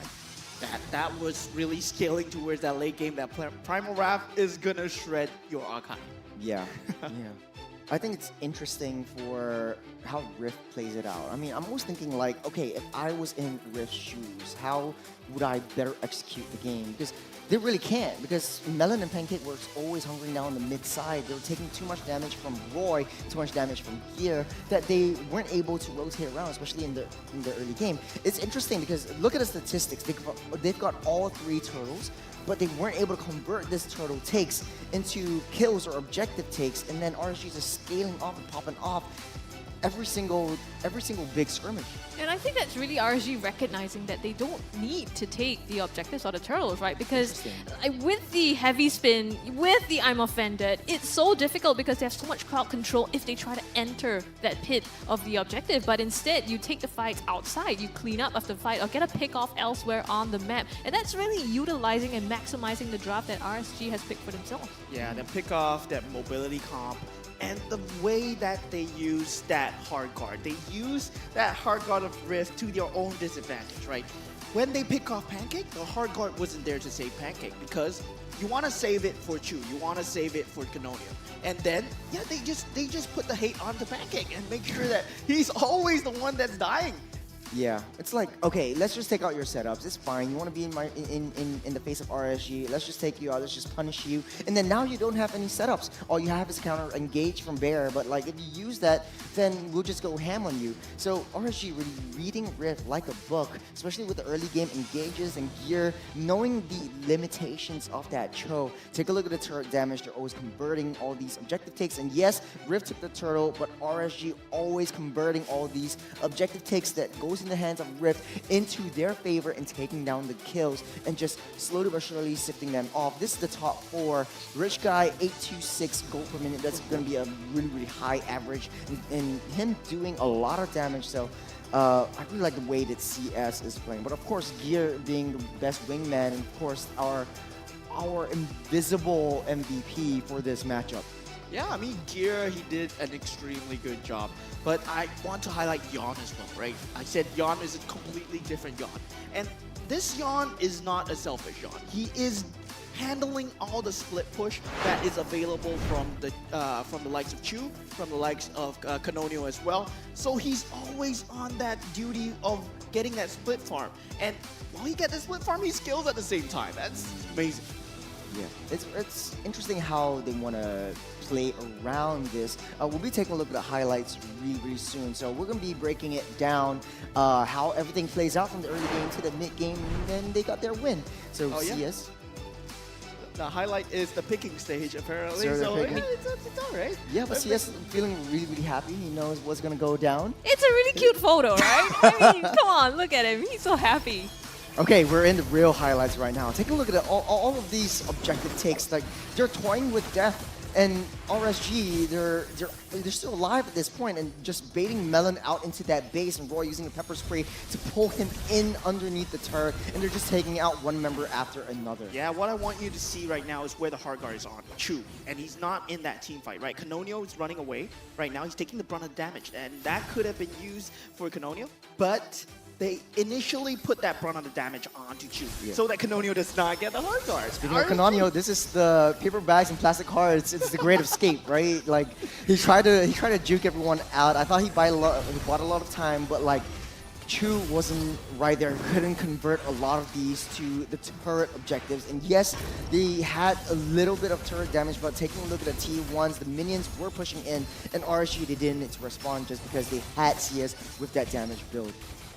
Yeah, not enough damage as of this stage yet. Still 10 minutes in the game. It's not at a point where Chu or Ling can deal enough damage, but Yon is always consistently present with that threat, and the way that they have the lane priority. If you look at the other side lanes, they always do not have the towers under threat, and who's the one doing that? That's Yon on the back lane lines.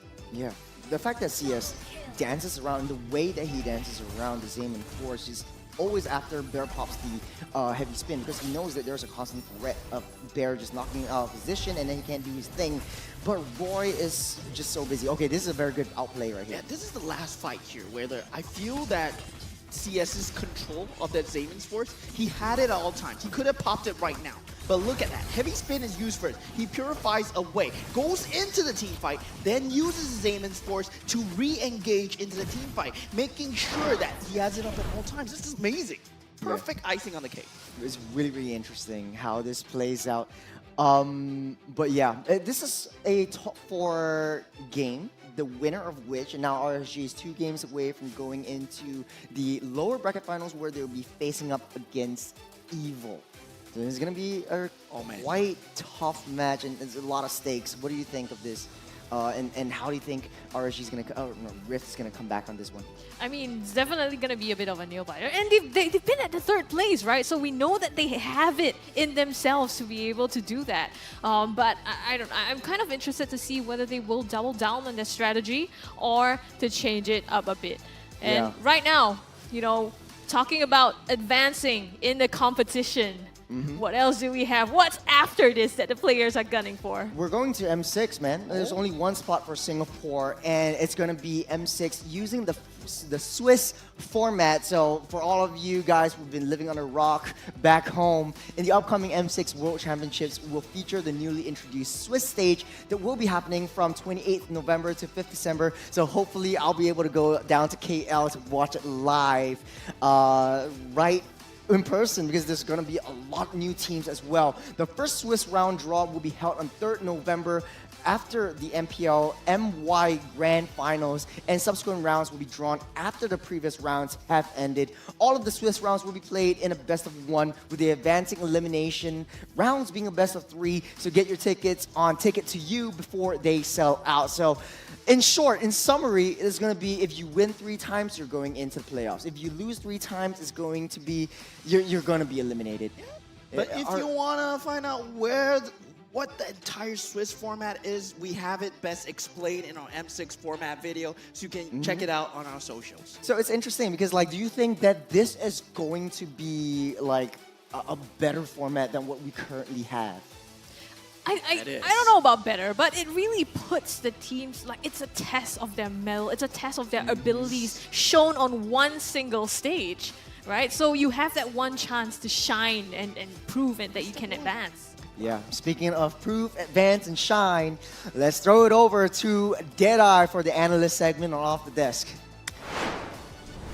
Thank you so much, casters. This is Deadeye, and welcome to the Off-Desk Analyst here. And we are going to break down this game 1 between the side of Rift and the side of RSG. Now, as you can see in the team composition, that the side of RSG right now is dive heavy. I do believe they have implemented it very well against the side here of Rift. As you can see here, we will start in our highlights around 6 minutes, and they have taken this opportunity here to dive here. Look at the pincer movement coming in from the side here of RSG. They know that they can do it. They know that they can dive, and it is going to be an opportunity here for the side of Roy as well as Gear to set this play up. And we will play this as a highlight right now. As you can see, Chu is having a difficulty here trying to survive. But then again, of course, the Angela is there. However, mission accomplished here for the side of RSG, having implemented those pressure, taking the tar take down as well. As a bonus, Canonio managed to get a kill. But then again,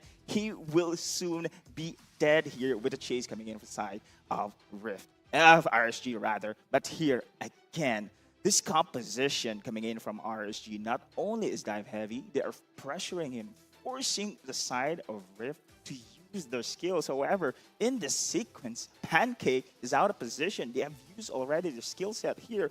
It's gonna be mayhem we're seeing here with the crowd controls coming in from the side of RSG. And now look at the side of Beyond, noticing the situation, diving into the backlines, forcing here Akai's heavy spin in the early stages of the sequence here, which is great. The game sense coming in from the side of RSG is doing pretty good. And now at this moment, RSG is on a roll. They know how to work it against the side here of Rift when it comes to their team composition. And time again, another highlight we are seeing here, that the side here of RSG trying to pressure, trying to force once again Rift Esports on their team composition. Bear is having really a difficult time here, but now look at the isolation plays coming in from the side of Gear, setting up this insane team fight win for the side of RSG, and just John, just cabling away here, trying to go for the pickoff. Same thing coming in from the side of CS. This is snowball from here, and I guess this is going to be the last sequence we are now about to see with the side of RSG, not giving any breathing space here for the side of Rift. Now, we have mentioned, of course, this team composition is really dive heavy, and now going in, look at Canonio early in stages of the game here, trying to go for the Tempest of Blades, but look at RSG responded very well. No ultimates already. Bear again uses heavy spin, trying to counter them out, but it's just too late already.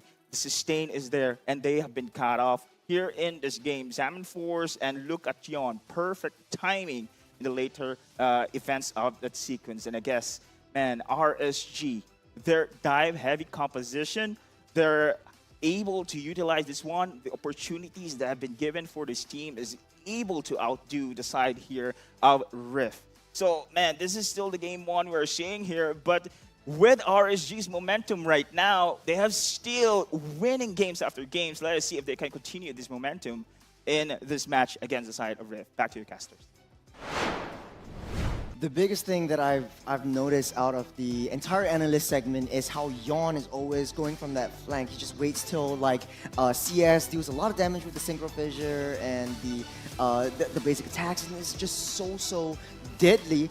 But then it's interesting how clear the objective of Yawn is. Let's just go for that backline. It sort of like reminds me of like if you're a knight in shining armor, the only weakness point is your neck, and maybe like if your eyes are open, but like here's a way to keep your eyes clear. It's with the Roto eye drops with the Icy Coal. So if you're spending long hours on the screen, Roto is the way to go. Just keep yourselves and your eyes fresh and clear. Gamers are always staring at mobile screens for long hours while playing MLBB, and it can cause digital eye strain. Hence, Roto eye drops is an important accessory for all gamers, as its signature cooling sensation helps to immediately wake you up and refreshes your dry and tired eyes, taking you further when you play your game. It's an important accessory for all gamers, so what are you waiting for? Get yours now. And speaking of which, you know, I think Rift really needs Roto eye drops just to keep themselves awake, because this is going to be a really tough one. Yeah, I mean, we've seen that, right? And Yawn waking up, maybe he used some of that eye drops as well, and we're seeing a totally different Yawn. Gives him a clearer sight, right?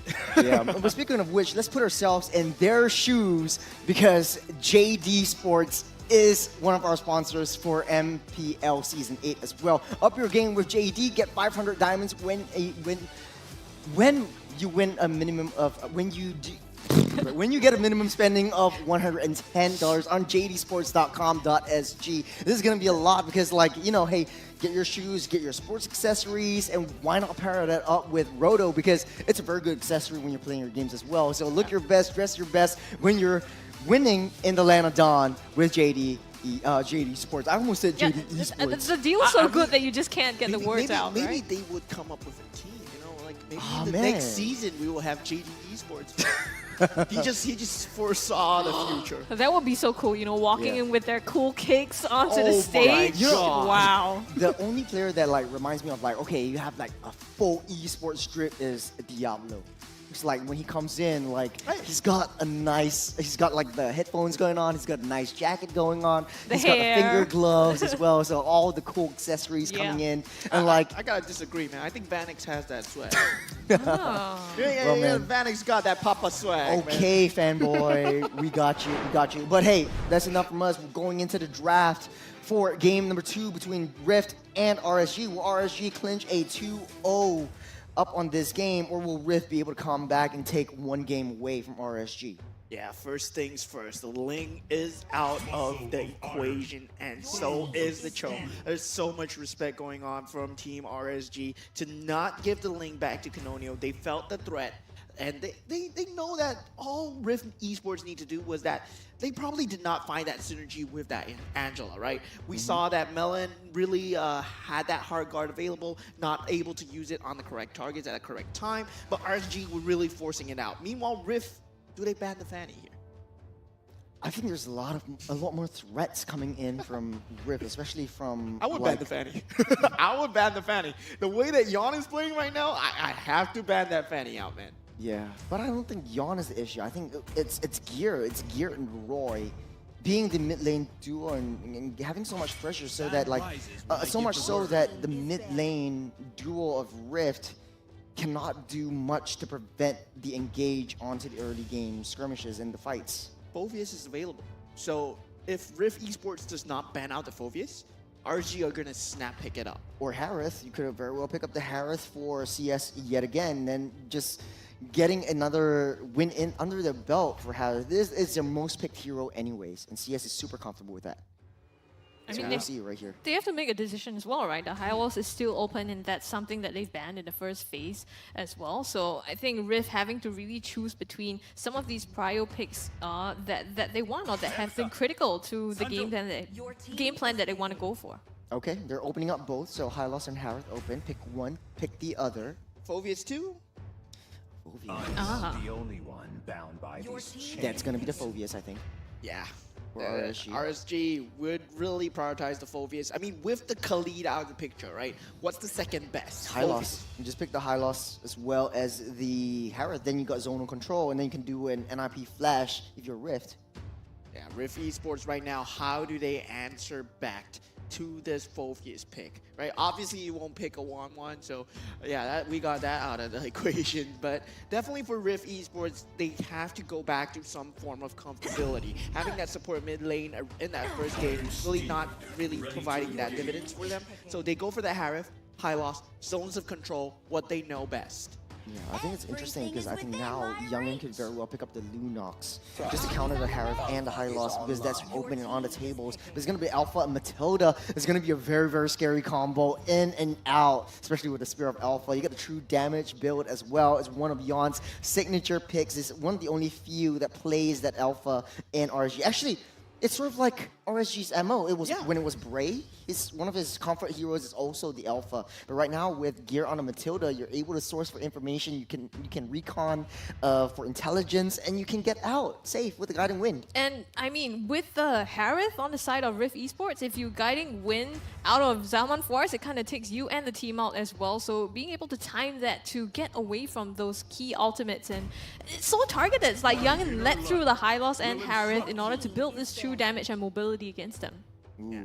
Another problem has been presented by Rift Esports, right? Tigreal right now. But if Matilda, right, goes for that Purify, it really takes away that pressure factor because we've seen how Tigreal has fallen off because of this battle spell alone. We see multiple Purifies being picked up by the opposing team. Now, moving forwards in that ban stage, RSG, they have yet to pick up their gold laner. So Rift Esports, they can start blanket banning out things like the carry, things like the Claude as well, so that Harith would have a much better time. I think also, I think Roy is the main problem right here. Just have an easy early game there. We're teasing the Lunox, let's ban the Lunox out and take it out of the table because it's a huge threat to the high loss and the Harith. And one of the reasons why Lunox is so good with the high loss is because the attack speed is lowered because of passive. And I think for Lunox, it doesn't really matter. They ban the Fanny.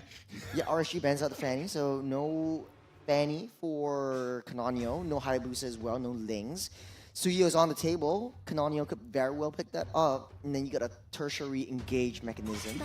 Yeah, but they still need someone to jump those back lines, right? Just in case Matilda pulls out that Guiding Wind, plays that really defensive Matilda that we are used to seeing, that Canonio still needs to jump that back line somehow because their mage and their gold laner, definitely back lines. Bernadetta?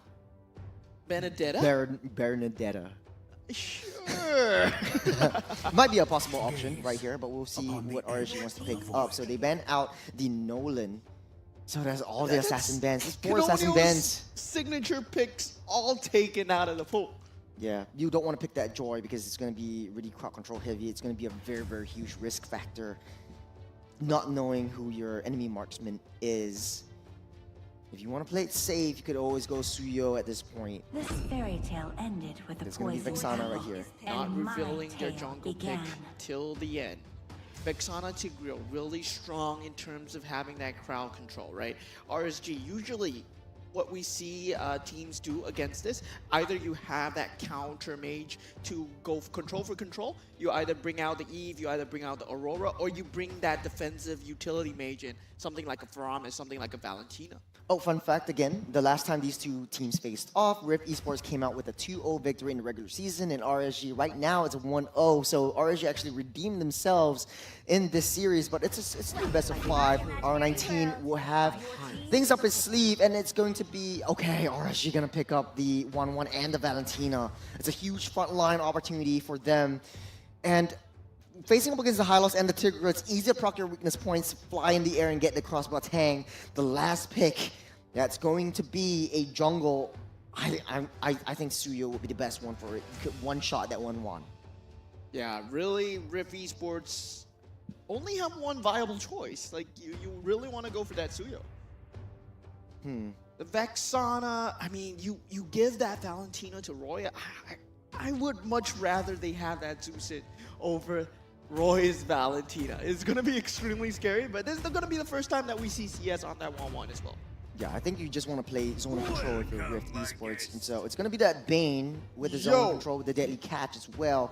RSG, and when we're playing on Valentina, I like to do hypothesis crafting. What ultimates do you think they might be able to take? So you've got the Implosion, you've got the deadly catch, you've got the Eternal Guard as well. If you're Valentina, you've got options right here. Glorious Pathway as well. Yeah, well, if you want to get an escape mechanism, so wow. Roy's Valentina is going to be super, super scary. Let's remember, Scrubby, what do you think is going to happen in these two? Who you're favoring? I like RSG's drum. I feel like they've got the answers that Rift has, the questions that Rift has posed to them, and I think with the 1-1 pick as well, the immunity and the ability to get out of the CC that Rift might put out, like the implosions, and then kind of turn around and pop the crossbow of Tang on them, there is the potential for that to come back from that. So I'm excited, but if we know Rift and this last pick, I'm also looking forward to how RSG might play against that. Well, that being said, we're loading into the Land of Dawn for game number 2 between Rift and RSG. RSG 1-0 on top of Rift. Let's see how Rift responds in the lower bracket round 2. Yeah, and we were talking about the lineups, right? Having that versatility, having that multiple entryways, Matilda provides so much utility with that guiding wind. And with CS on that mobile hero as well, compared with Valentina, it's just so easy for RSG to just engage and disengage as and when they feel. Right. I think for Yon, it's interesting that the alpha that he picked up, he's building that battle spell. Because his kit for alpha, I've been playing a lot of alpha as well, but hold on a second right here, Matilda and Spot of Bother. Knocked up Pancake on the run here, flickers out. Last hit from Roy not going to be enough to get him down now, but it does force back Pancake to the base.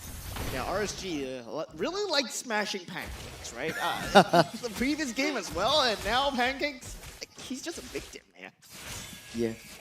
I think it's more of like, okay, if you're going to be in our face, let's just take you out first. And they do have that damage to do so. And right now, taking a look at the battle emblems, that's not going to be the Season Hunter for Yon.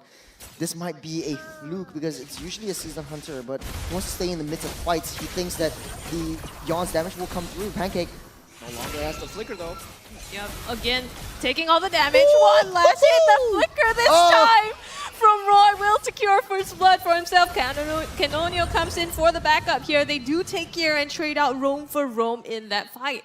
Oh man, out of all of this, it's a very, very balanced economy. No one's win, no one's lost. But right now, Turtle being spawned up on that top side. Let's see how Rift would react to it. And this is their first gold lead in the entirety of this series, albeit just a little bit, but it's still a lead nonetheless. I think going back to your point as well, Tro, is a very interesting point that Season Hunter is not present on Yon's emblems, right? Because in the last game, they didn't take the objectives, and in this case, Rift has so much crowd control in terms of, the deadly catch as well to land the objective. So maybe he's just going for the kills, especially with the temporal raid explosion here, though. The throwback onto Canonio, and he will go down. They come in for the re-engage! Pancake! And they do knockdown gear. Trade it out, 2 for 1. They're still going. It's going on to closer. The stun, the flicker, chasing him down. Melon will land that last hit onto him. Rift are not going down without the fight. The Uno reverse counter attack, implosion onto implosion. But Rift comes out on top. They have control of that turtle, but they're just buying time for Canonio to come online with the buffs. He's already died once, but he's back into position to contest for this turtle. But it might just be a bait. They're learning from game 1. That's what I love about this team. And this is where really the cracks of RSG are starting to show, right? In that early game, in that mid game. Bot side, Chu. They don't really have that burst damage for RSG. Because if you think about it, Yon is the only source of damage that they have. Until Roy's online, until CS is online. And Closer is going to go for that kind of a tanky sustainability build. So they don't really have that damage to really burst through that Hylos Glorious pathway. And bursting Canonio early, yes, it's nice. But in the later stages of the game, I see them facing a problem here. Yeah. I think I was just stunned by just Chu down at the bottom side just because RSG likes to play this, right? They just like to give up that turtle, but they go for the kill. So I'm really hyping up for RSG, just trading on objectives for kills. Pancake with the flicker implosion here, but the counter engage, and here it comes Gear with the circling eagle. Roy with the counter implosion here gets 3. Deadly Catch tries to disengage the fight. They do get Yawn, so it's one in the favor of Rift Esports. A huge implosion. Let's take a look at the replay. It's just too beautiful to miss. Once again, Roy got that 5, but there was just no follow-up, no damage. Yeah, once again, that cracks that we see, that 5-man implosion could have been beautiful. But where is the burst? There's no damage coming through from the side of RSG, and that's just so sad to watch because, yeah, that 5-man implosion by Roy. Oh my god. The disengage from the Deadly Catch, Canania holding on to the ultimate till the last second because he knows that if something goes south, if anything goes south, and then just RSG can take over the game from here. 1700 gold lead, Rift, ramping up the tempo, ramping up the momentum. They're coming in hot. Sooner or later, they will begin to try and get map control, especially when Bear is online, when he gets his first item, that Thunderbelt. Very important to slow down the enemy members. He will become unkillable by that point. And RSG, they don't want to waste their resources on him. So they will have to try and catch Melon as much as possible. Speaking of resources, Roy does have the implosion. He's waiting, he's holding it on, waiting for all of Rift to show. This is where the biggest team fight will happen so far in the entirety of the series. You're taking a lot of damage. Yeah, the guards pathway already set here. The knockup as well. CS goes down first. They got the damage dealer, and now they're running through RSG with the double kill here, giving them that free turtle. They're also chasing down Roy in the mid lane here, getting the turret. So not only do they get the turtle, they also get this mid objective. The wombo combo from Rift is coming in strong. This is it kind of reminds me of Team Evo's matching of team fights, but it's Rift going again, and Cananio. Game 1 was a fluke, and Cananio showing us how it's done, taking another one for himself. Yeah, you might have banned out all my heroes, but you didn't ban out this one, right? Oh man. And yeah, I mean, it seems to me like RSG, it doesn't work, and they kept going again and again. You don't have the damage right now. You have to wait for 1-1 to somewhat get that Demon Hunter Sword minimum, right? Corrosive Scythe, yes, it's nice, but it's not enough burst damage to coming through. And now CS is in a bit of danger, but he's a 1-1. He'll be fine. Speaking of fine, our Rift Esports actually 4,000 gold lead ahead. You have so much wombo combos, Deadly Catch into Laura's Pathway, into Implosion, into the Eternal Guard. Everything's just going in, and if they catch everyone in the Implosion, that's the Synchro Fission coming in with a lot of damage from Chu, and they're always fighting, they're always rotating. Now their eyes are set on the mid lane T1. Yeah, and if they want to fight, right, if RSG want to fight, they have to find the gaps between the Delay's Catches, between the Glorious Pathways, but Yawn. Oh, actually getting caught out. He tried to back there, but it's not going to be in time. The implosion and throwing the Eternal God at him as well. All the damage is going to put him down, and they didn't, unfortunately, get the turret on the bottom. Oh, you spoke highly of Yawn in game number 1, but game 2, it's a different story altogether. 0-4-2. I think the Battle Emblem is really biting him in the foot. Right now, he can't do much, can't tank damage, he can't get out in time, and he's just not present in a lot of these team fights, and that might be RSG's downfall. Yeah, being that source of early game damage, Yawn is the only one here able to circling Eagle out of there, but the turtle is spawning, man. Rift Esports, they have such a heavy-handed control of the entire map right now, at least 3/4 of it. Just a very, very slow game as of now. Rift trying to set the tempo just a little bit more. The rotations coming in from Rift and getting the objectives as their goal. And I like the fact that they're adapting to their synergies. They're adapting to their play styles.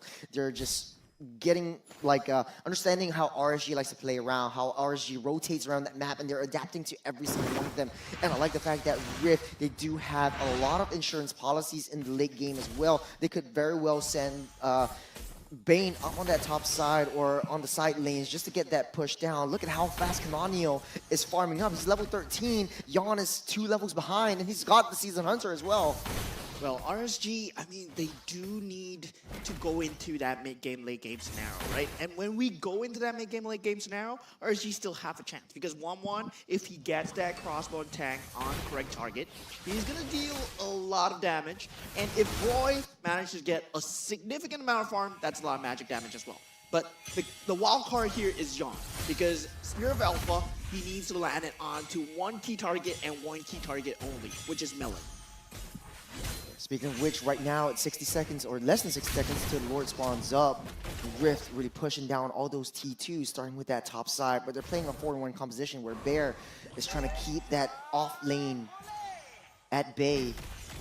Right now, no one wants to make a move. RSG knows that one false move might mean their inevitable doom.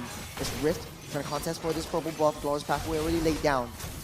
Zoning them out, so RSG has no entry into this purple buff here, and Gear being chased down a little by Pancake. Gonna be fine still, but now Rift able to create so much space that they take down this inner turret on the top from the hands of RSG. Yeah, already a 6,000 net worth lead. And 10 seconds to that first Lord spawning into the game. The Sea Halberd would be the weapon of choice. I mean, very good against that Glorious Pathway, but not enough burst damage still. They really need to rely on Roy getting that magical implosion or a magical Glorious Pathway once again. Yeah, I think that might be the play right here. Roy really needs to find an angle, find a right angle to just pop that implosion, but it looks like they're not contesting for it. It's a free and easy Lord for Rift. They're blitzing it out. They're waiting for that wave, syncing it up towards crashing it down onto RSG's home. Yeah, RSG at this point, all they can do is bide their time. Make sure they don't lose members. And 1-1, you have to scale up, boy. You have to scale up fast. I think they're trying as hard as possible. Hold on bottom. The implosion here. They're getting away though. The burst coming on to CS nails that one. And now RSG surges forward, but they cut into two. Yawn's gonna take down Pancake. In the backline, Gear left with 1 HP. The shield's gonna save him for now. Gear being taken down though by Canonio. CS also put in the dirt here by Melon and his Rift with the numbers advantage. 2 down, 2 traded out for 2 here as now it's left with 3-on-3. And RSG trying to defend this turret. Canonio somehow gets another one, another number onto RSG. Lord also marching down on the top side. Canonio is so hard to take down. When he drinks his boost, he just goes back up to full health. Man, that's going to be a very scary Bane the longer this game goes. Yeah, Lord ready at the turret. Now circling and go being used on the Canonio though. Deadliest catch. Yep, it's gonna be able to help them take down this base turret here. And now Rift trying to search for CS. Canonio again with the damage, the triple! And it's gonna be Rift aiming for the end here. Their Eternal Guard marching down onto the base here. They're trying as much as possible. Roy with the deadly catch here to fend them off, but another wave of minions coming through this mid lane. They get the base turret. They're going for the end. The push onto Roy to back him up, and the damage onto the core will end it. And Rift gets one to even up the score. Very, very clinical. And I don't know which team is better because in game 1, RSG showed dominance, but yes, in game 2, it was all Rift all over the game. Rift Esports, they have what it takes, right? I feel that the first game, it was an unfamiliar territory. You put Melon on that support mid lane, but now when you put it on something else, Canonio feels much more empowered, there's much more damage coming through, and Chu on that Harith, oh my god, disgusting as well. Yeah. Do you think that zonal control is the name of the game? And I think we're breaking down the meta a little bit more as well. Like once you have Hylos, once you get the Harith, and once you get like someone with a lot of crowd control, area control, like the Bane, like the Vexana, it's sort of like it's so hard to get into the face of Rift, right? And for that one fight down with the orange buff, I don't know how Canonio survived, but every single time he drinks his boost, it's just back up to full, and then he just deals his damage. And the ricochet from his first skill as well is just dealing a little bit too much. So much. You can see the HP bar of CS just go down with one crap claw cannon. Yeah. That being said, though, who do you think the MVP is for game number 2? Canonio, man. Yeah. I've never seen such momentous like Bane, right? Yeah. He brought so much momentum. Yeah, and you know, To be honest though, like Canonio, we were talking about this backstage as well. I want to bring it up again. He's just a ranked demon. He's just playing a ranked game. And Pancake was like, hey, this guy keeps winning, and I want to get him in my team because I think he's pretty good. And he's really proving himself. First MPL ever. He's showing us like, hey, I'm one of the top junglers right now in MPL SG. 9-1-2 with 929 gold per minute. I think, okay, let's be fair though. He's facing off against an alpha with tenacity instead of season hunter, so I think that might be Yon's Achilles heel. Yes, you have a lot of wave jungle clear. You can clear the jungle fast. You have true damage, but it's not enough if you're facing up against another fighter with season hunter. It's really hard for him to get the objectives as well, given the fact that they're not winning the team fights, right? If you see all those team fights that RSG are pulling off against Rift, they look poised to win. 5-man implosions, there's so much control going on, but where's the damage? Because it has to come for Yon. And Rift Esports, they are dealt with just one task. Just handle Yon and the damage is gone. I like the rhymes going in again. But hey, you know, speaking of Yon, it's so hard for him with the temporal rain to land his ultimate and then hit his skills just to chain that up. And honestly though, this is the first time I've seen a alpha with a temporal rain. Typically you go either the not a quantum charge, the impure rage, or even the war cry just to get a lot more damage. But I think later on we'll see the battle emblems. But take a look at itemizations. Is there anything that stands out to both of you? I mean, with CS going for that Sea Halberd, I really feel that that is a very good itemization to counteract against that glorious pathway that brings into the game, because they have so much sustainability and you need some kind of degen. Yes, CS needed it to shred the opponents, and for the first time that he used the crossbow tank, we saw how much damage it did in the back line. Yeah, I was hyping up a lot for the Matilda Alpha combo because on paper it looks really, really good. Alpha could go in with the Spirit of Alpha and then Guiding Wind brings you out, so it's sort of like non-committal. Every single one of your committal kind of ultimates or committal skills become non-committal just because of the Guiding Wind. But Rift just waited and waited. They had so much opportunities to turn things around, but Rift just showed their prowess, just showed their patience, just showed their discipline. And that's what I like about the adaptability from Rift. If you look at Rift lineup, right, nobody is lacking AoE. Yeah. Right? If you want to fight, yes, the floor will explode. I will suck you in. There's a demon that will come out from a meteor, and then fish that will fly at The mini you. lord, you mean? The mini lord coming out from the sky. Yeah. And you got like sharks running at you, knocking you up, and disengaging. The thing is, Rift has a lot of disengaged skills, and that one makes them so good. But taking a look at the battle spells, I think, man, it's just, if Yon had the Season Hunter, it might be a different story. I mean, to be honest though. Really might have been a different story, but still, I feel that even if he had the Season Hunter, right, the team fights would not have gone his way because of the lack of damage. You bring out the 1-1, yes, but that 1-1 is not really that same late game factor that we see from a Moskov, something like a Nathan, who can shred through that AoE as well. That's why they are so heavily picked as well. And now, why does 1-1 fall behind in that meta? Why is she resurfacing now? Because she destroys her lane, she gets that invulnerability as well, but now we see her weaknesses, her flaws. There's not enough damage if your team does not provide enough. Yeah, enough shields, right? Enough front line as well. This kind of looks like reminds me of Deja Vu of the first game, but the teams are switched, right? Was like Rift not having turret damage at all, and the RSG right now they can't even reach that turrets just because Rift is just so adept at moving towards any one of the chokeholds or choke points for any of these skirmishes, and I'm excited to see how GetEye later on is going to analyze this game, because Rift just played everything to the T. It's combos upon combos, and it's this series 100% win rate for Harris. And I want to say this is the revival of Pancake, right? Yeah, you want to kill me? Yeah, I fight back now. Yes. Yeah. The redemption arc for Rift. I think the first game was definitely a warm-up for them. You know what it is? You know what it is? They had Roto eye drops, that's why. They're a little bit more awake now. They're staring at the digital screens too much. That's why they have digital eye strain. And okay, it's not funny. Let's move on to the top 4. Scrubby, let's bring us through.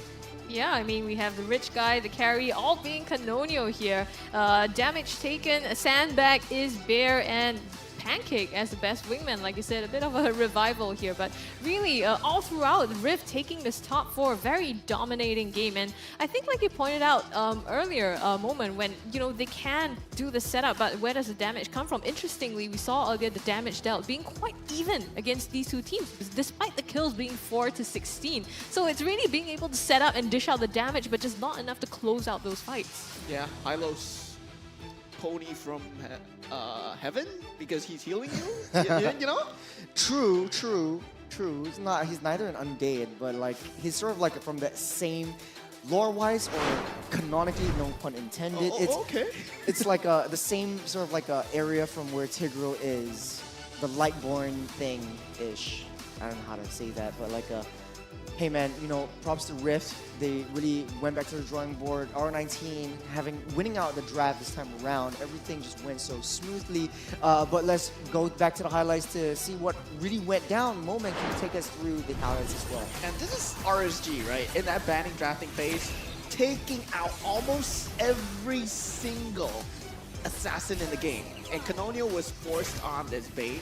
And now we see Canonio on that bait, Deadliest Catch. Oh, what? Finds the first kill onto Gear. With this Glorious Pathway and Pancake not being the victim anymore, dropping that implosion, find the counter kill. Now they feel the lack in damage because the Glorious Pathway, it's keeping Bear alive at all times together with the revitalization. Pancakes, he gets disrupted here. And this is the 5-man implosion. It was beautiful, but it was just no follow-up. Closer was nowhere to be found. He just needs to be a little bit closer to the team fights.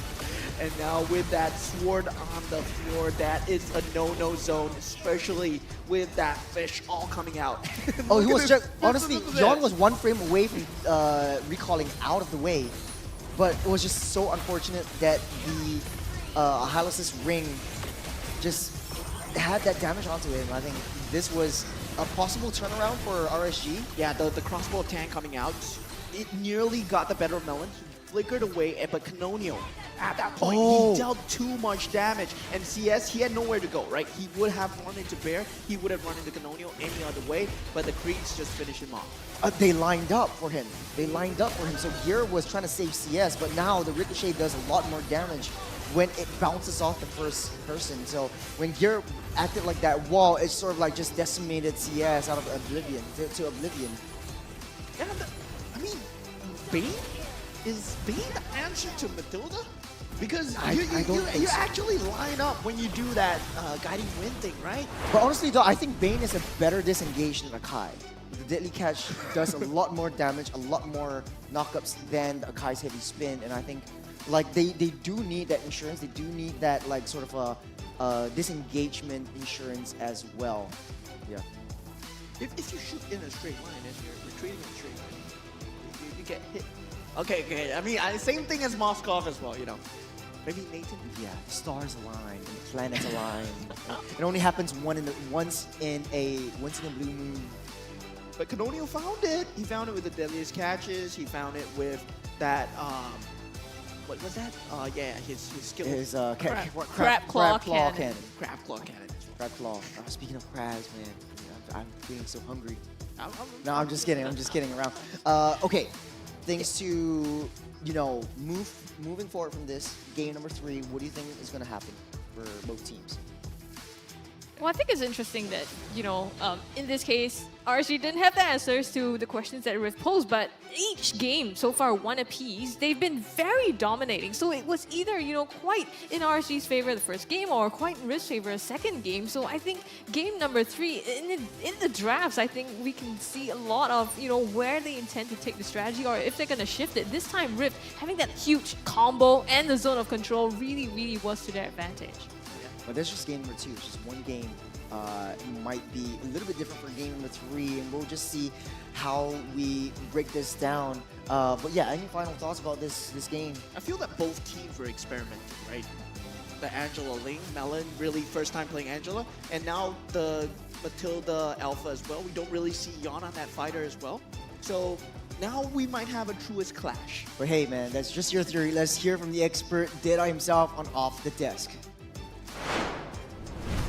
Thank you, casters. And this is the breakdown for the game 2. Man, Canonio Bane. This was the first time going to see the Canonio using a Fire Assassin this time around. Usually we see him on the Link, see him on the Assassin role, but this time around the Bane, and it's beautiful pick here for the side of Rift right now. So let's start the breakdown here in the first sequence of this highlight. This was actually at first a highlight here for the side of RSG, but as you can see, Yon already used his Spear of Alpha here in the early stages of our team fight. And remember, here in the early game as well, the damage relies so much for the Alpha. So this is going to be a time here for the side as well of Rift Esports to go for the counter attack. And look at Bear here, going for this glorious pathway as well. And this highlight, this is just so wow. Roy with the implosion, but remember, Bear here has the glorious pathway, has the revitalized battle spell. They could not pick up. Spear of Alpha also already been used as well. Where's the damage? So unfortunately here for the side of RSG, this is a perfect setup for the Wombo combo on the side of Rift Esports. Everything here is history. The counter plays coming in from Rift is just beautiful. And unfortunately for RSG, damage is not yet enough. And now, as you can see here in the second sequence of the game, unfortunately again, Roy here, perfect positioning, as you can see here on his Valentina, trying to go for the setup here, but then again, a misplay. Oh no! And now it is going to be Bear here with the zone of his glorious pathway. That implosion misses. So this is going to be now the side of Rift Esports. The Swambo combo that the casters have mentioned here, the burst damage coming in from Canonio on his deadliest catch, evaporating everyone here on the side of RSG this time around. On this highlight though, Bear again on the back lines, going for the first pathway, of course giving space here for the rest of Rift. However, perfect a chance as well to go for the forward attack here for the side of RSG. And I do love this ultimate coming in from the 1-1. This crossbow tank is perfect. However, the damage is not yet there. This is unfortunate. If only they pick off Canonio at the sequence, they could have won the team fight. But unfortunately, look at this one. The counter attack is there already. The deadliest catch, and the rest of RSG will scramble. And there is Bear on the backlines as well. So now this is the onslaught that we are seeing here for the side of Rift Esports. Canonio is non-stop already. The burst is there. Too much to handle here. This is the best game so far that I've seen for Canonio. Even though we have seen so many highlights for the side of this player, this Bane did incredible job. So 1-1 right now here, the best of 5 series in the lower brackets. It is an insane game. So let's head on into game 3. Back to you, casters. So the question is, right, who is Canonio? Where is he from? Why is there fish in my base? Yes. That's always the answer for everything, right? But it's now 1-1, another unintended pun for both teams. But like, okay, like you said, I'm gonna bring back your point. Maybe Rift and RSG is experimenting with the 1-1, trying to force that around. Now is the playoffs. You're in top 4. You're fighting for third place or the lower bracket finals. Yeah, they're underestimating each other. Is it time to experiment? Not now, at least not in game 3. Not in game 3, man. But man, it's really, really tough because for Rift and for RSG, they've worked all their way up into all of this. And well, speaking of a lot of the games and Wombo combos, the combos are crispy. You know what else is crispy? Chicken McCrispy from McDelivery or McDonald's. The road to glory has never been tastier with McDonald's. Catch all the action of MPL SG Season 8 and complete the experience with a crispier crunch of the new improved Chicken McCrispy with McDelivery. That's not all. Thousands of in-game diamonds are up for grabs for you and your squad like you guys. So go on, smash your hunger. Terms and conditions apply. Man, come think of it. What time is it now? Like, let's check it out on our Samsung. It's chicken time. It's chicken time? Man, it's a good time to have McCrispy dinner, isn't it? If you order now, I think it's just in time. Man. Huh. The deadliest catch just like makes me think of food. and all of Just that. because you have pancake, you have melon, Hey, you have man. fish. Scrubby. It's a little bit too much right now for food. Yeah. Yeah, Right? and then there's churros. Got churros. Churros, yeah. Oh my god. There's like Scrubby's cheeks. I mean, that's a bit far-fetched. I mean, getting a bit ahead Crab there. claw. Do you Crab get it? claw. Do you get it? Do you get it? Scrubby's. Okay, never mind. Forget it. There's But just I just think- get an awkward pause right here. I think going back, I can't. with Let's that. just jump We're straight to going the drafting draft. phase. But going back to the games, right? This is a best of 5. So I think, Moment, when you were talking about experimenting, yes, maybe it's a playoff. They shouldn't be going too far with it. But also, maybe you're keeping certain cards up your sleeve because this is not a best of 3 anymore. You have more games to play, and if you reveal them too early, maybe they find a counter strategy to that. So I think it's interesting if they are experimenting. Maybe they might continue to change things up or go back to something that's a bit easier to execute. Yeah, they have to go back to their niches, right? So-called, as we saw Yon on that Fanny really decimating that front lines as well. And what's surprising to me is that in that game, Fanny wasn't banned out. So they could have went with, like, yeah, why fix what's not broken? Just use it again.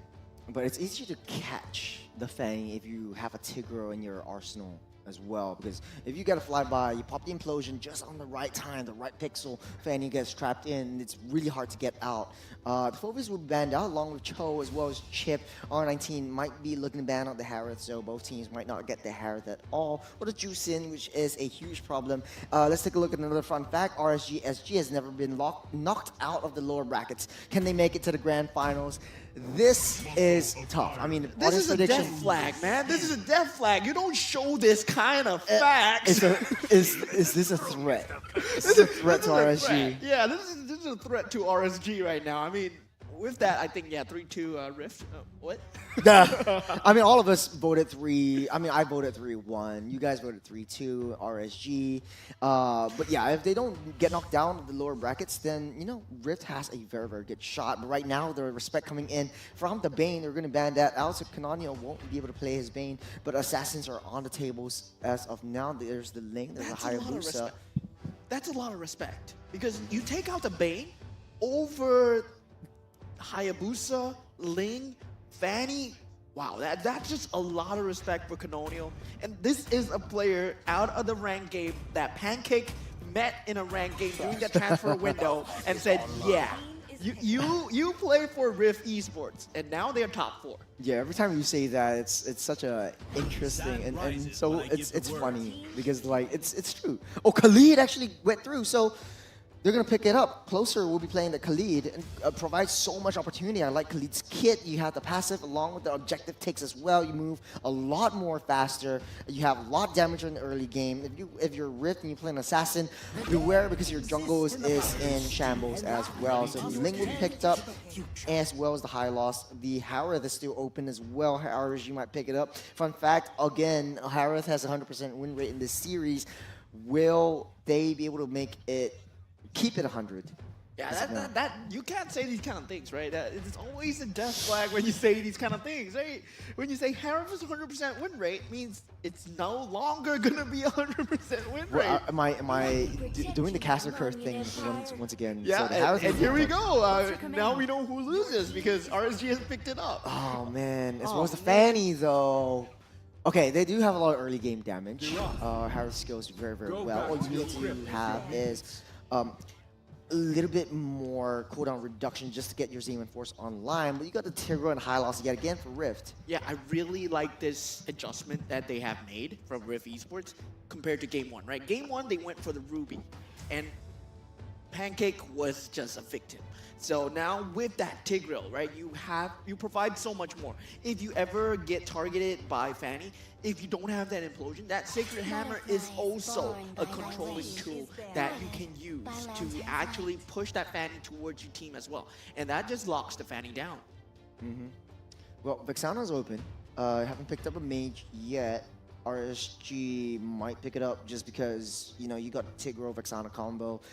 No marksman as of now. You could ban out the Lunox as well just to keep Harith safe. There's quite a bit of options right here. You could go with the Zask as well. It's going to be the Moskov banned out.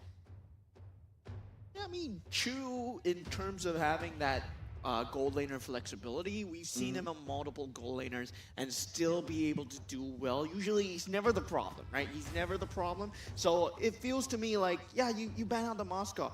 Sure, there's still the Nathan left. There's still a lot of different ways that he can play. If you want to play a bit safe, you can go for the Claude as well. But meanwhile, Rift, they do take out the Valentina. And this is a very good ban right now because, yeah, in that previous game, that Valentina was really a threat. There was that looming threat if they found the correct combos. Last ban right here, they could take out the, like you said, the Claude. Might be very, very good for Rift just because of the in and outs. But they do take out the Ruby just because they're eyeing on like, okay, let's put the Ruby on a gold lane. It might be possible as well. And now Rift has the upper hand. I don't think they'll go for the Lingela combo yet again. I think it might not be working out so well for Rift. I mean, they can still do it, but they have to refine it. Yeah. And I feel that Angela Ling is still an extremely strong combo, but what people don't understand is that the Angela doesn't need to use the hard guard on the Ling. It has to be used on a target that's being targeted so that the Ling can come in and help him out. But you do have a lot of CCs. I think that's the only difference as of now. You got the Tigro, the high loss. It's gonna be the Vexana. And my tale Hey, you know, began. it would be cool if Rift actually picks up a Beatrix. Then you got the Tigro, Vexana, Beatrix combo as well, because you're fighting against a Fanny, and then those the Bennett. I don't know if I'm saying it right. The Nibiru is basically acting like a homing missile. So Fanny goes for a flyby, pop the Wind of Nature, and then you just spam your auto attacks, and basically Fanny is nowhere to be seen. Yeah, and we've seen Chu use that Beatrix before, just yesterday. Yeah. And it just destroyed the Fanny. So that's a possibility that Rift Esports are keeping it in check right now, keeping it in their pocket. They're going to show it on the last pick here. There's still a lot of possibilities here. I mean, you can go for that Beatrix, but you can go for something traditional like a Claude or Carry. It's going to be Edith and the Aurora, a lot of zone control, which is what RSG really, really likes. So last pick for Rift. I wouldn't be surprised if it's the Beatrix. It works so well in that composition. But the Edith, though, I don't know why people like to prioritize Edith in a lot of these team fight heavy compositions. Maybe because of Earth Shatter, you knock people up as well. It's gonna be the Beatrix. Yep, it was a nice little tease, but it works the best in this composition. So, draft is set. Any last thoughts on which has the better draft on both of you? Really falls down to execution here, right? But in terms of just AoE, I really favor Rift over RSG. Just the time that they have over the crowd control is really much more than what RSG provides. Yeah, I think the potential to pull off another, wombo combo here with the Beatrix is super huge. There is some mobility on the side of RSG, right? You have the Fanny, you have the Harville, as well as Khalid to kind of roam around, and maybe Roy to stop them in their tracks this time. But we'll see. I think, again, like you said, Moment, comes down to execution, and will RSG this time be able to get one up against Rift and bring this game to a 2-1? Oh, well, it's the same recipe for success for Rift. They have the high loss, they have the Tigro, they have the Vexana, they have the recipe for success. And this is game number 3. Will Rift or RSG be able to put one on top of each other? It's yet to be seen. Yeah, and with Chu picking up that Beatrix, right, he does have that Lunox in that pool. So definitely still very surprising to me that you want to go for that Beatrix instead of Lunox. So really want to counter out that Fanny that Yon brings in. I mean, so far you also have Melon, right, that can hold the lane with a lot of clear gear, though in the meantime has to flicker out from the jungle of Rift here. Roy putting the damage onto Pancake again, going close, but Melon finding some back onto him, and they both managed to escape for now. Yeah, and wait, I believe we've not talked about this, right? This is a roaming Khalid.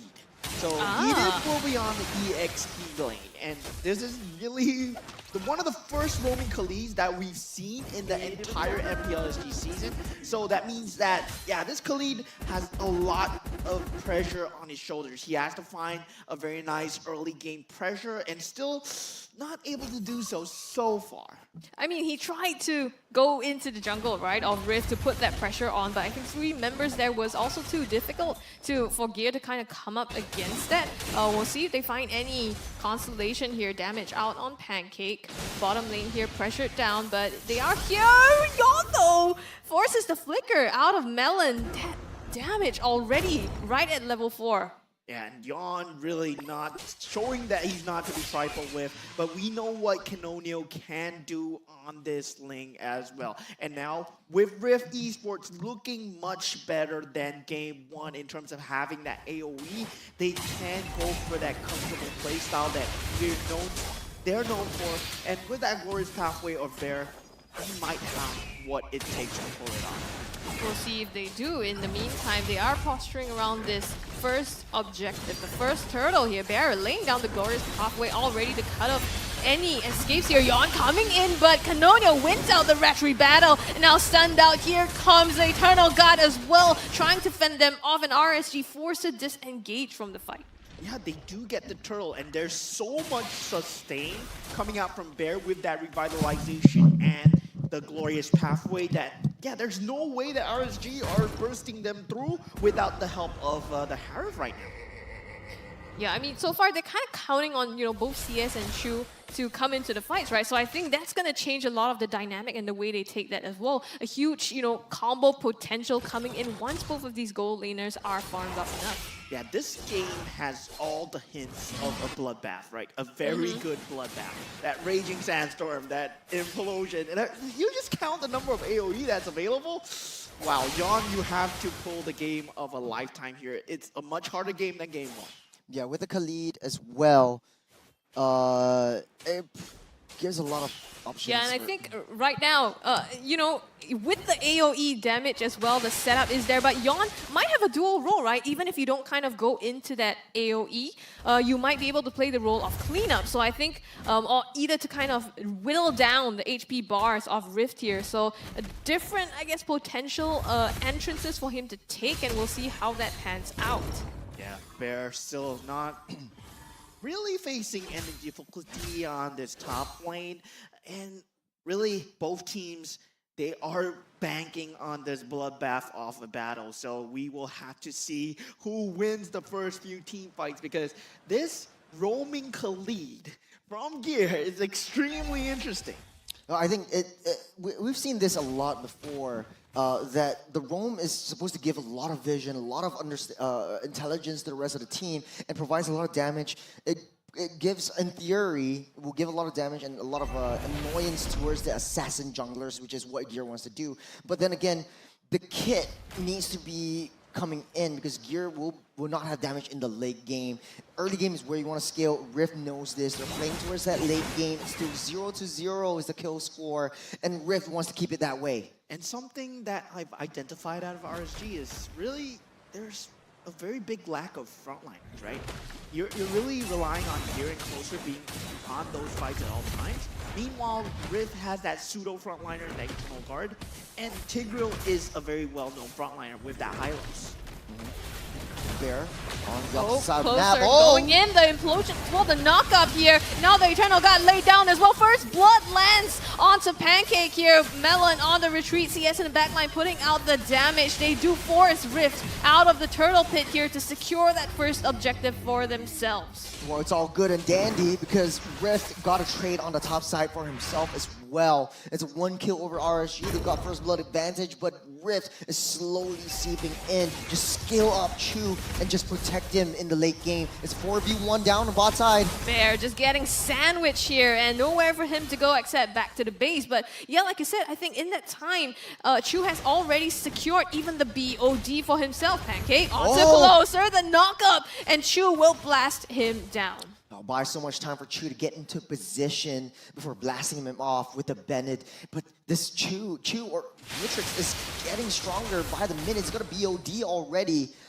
And that's a really, really scary Beatrix, especially if you're a Fanny, especially since you want to to focus your fire onto Chu. It's going to be Nibiru just homing on you. The conceal there used and push back onto Gear forces him back damage enough as well. And RSG kind of looks like, you know, starting on the hind legs here now with Chu, like you said, outputting enough damage. They're starting to already look quite scary. And we've seen this strategy before from Team Rift, right? Where they have that link, they have that Matrix. So you think that the main target would be Chu. But then again, you have to worry about the Tempest Blades that might potentially be on that back line. So there's a lot of damage coming out from Rift Esports that RSG, they might be lulled into a false sense of security if they think they only have to aim Chu. Speaking of which, Rift knows that they're all around the area, chooses to back off.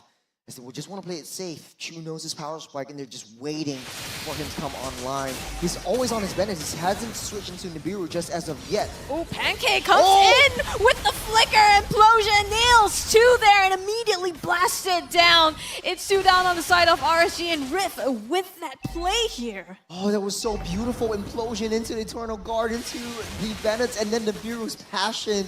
That was just so beautiful from the side of Rift. Right now, they're 2 members down, and Turtle looks like they're going to blitz this down. Yeah, victim no more. Pancake with that implosion, indeed. But RSG, I mean, they falter. They don't get this Turtle now. And Rift Esports, they are on that front foot right now. They can force these team fights again and again. And you're going to want to see Pancake engage multiple times with the implosion. Even if he catches one, as long as they can keep RSG on the back foot, they can slowly always garner that advantage for themselves. Gear trying to force a fight over onto Pancake. He does have the Thunder Belt, so oh, there's a nice little damage onto CS. Chu finds him with the sniper, but will not follow up. Right now, Pancake in the midst of it. Yep, in the middle already here, Lancing Glacier as well as the Nibiru's passion. So much late onto RSG here. Gil almost down. Here comes the Tempest of Blades. And Canonio cleans that one up and puts him down. It's going to be, again, the benefit of Rift here. The upper hand in the fight. Yeah, this, just when you think you're safe, right? This Filipino ranked demon is coming out of nowhere with that Tempest of Blades. And then your backline is suddenly gone. Yeah. But Rift has to watch their backs though. Yon is on split lane duty. He doesn't need to join in on these team fights. But Canonio already has the Berserker's Fury, so this is going to be a very scary Ling. Rift slowly but surely increasing the goal lead. Now it's 3,000. And this is what I was worried about, right? This Khalid roam, it does not provide that much value. Yes, it gives you a lot of early game vision, but you gotta make use of that early game vision to translate it in some form of invasion, some form of counterplay towards Rift Esports. But RSG, they have not been able to capitalize on this vision at all. Yeah, and slowly but surely, once you get into the late game, that's gonna be a deadly Beatrix. And Gear would not be able to do anything to prevent Beatrix from that rampage. Chu's already got the one as well, so there's gonna be extra protection on top of the damage coming in. Yeah, at this point, like what Gear looks to me is like, yeah, he's a fast-moving creep, right? He's not even damaging Bear at the moment, and that's just worrying to me. That Raging Sandstorm, I've yet to see value so far. Yeah, you got Chu 8,000 gold right now with the BOD, Malefic Roar, and the Wind of Nature. This provides a lot of defensive capabilities, especially since Yon's main target is Chu. Pancake getting frozen down. He does have the immortality. Sourcing for vision, they're starting on that Lord fight.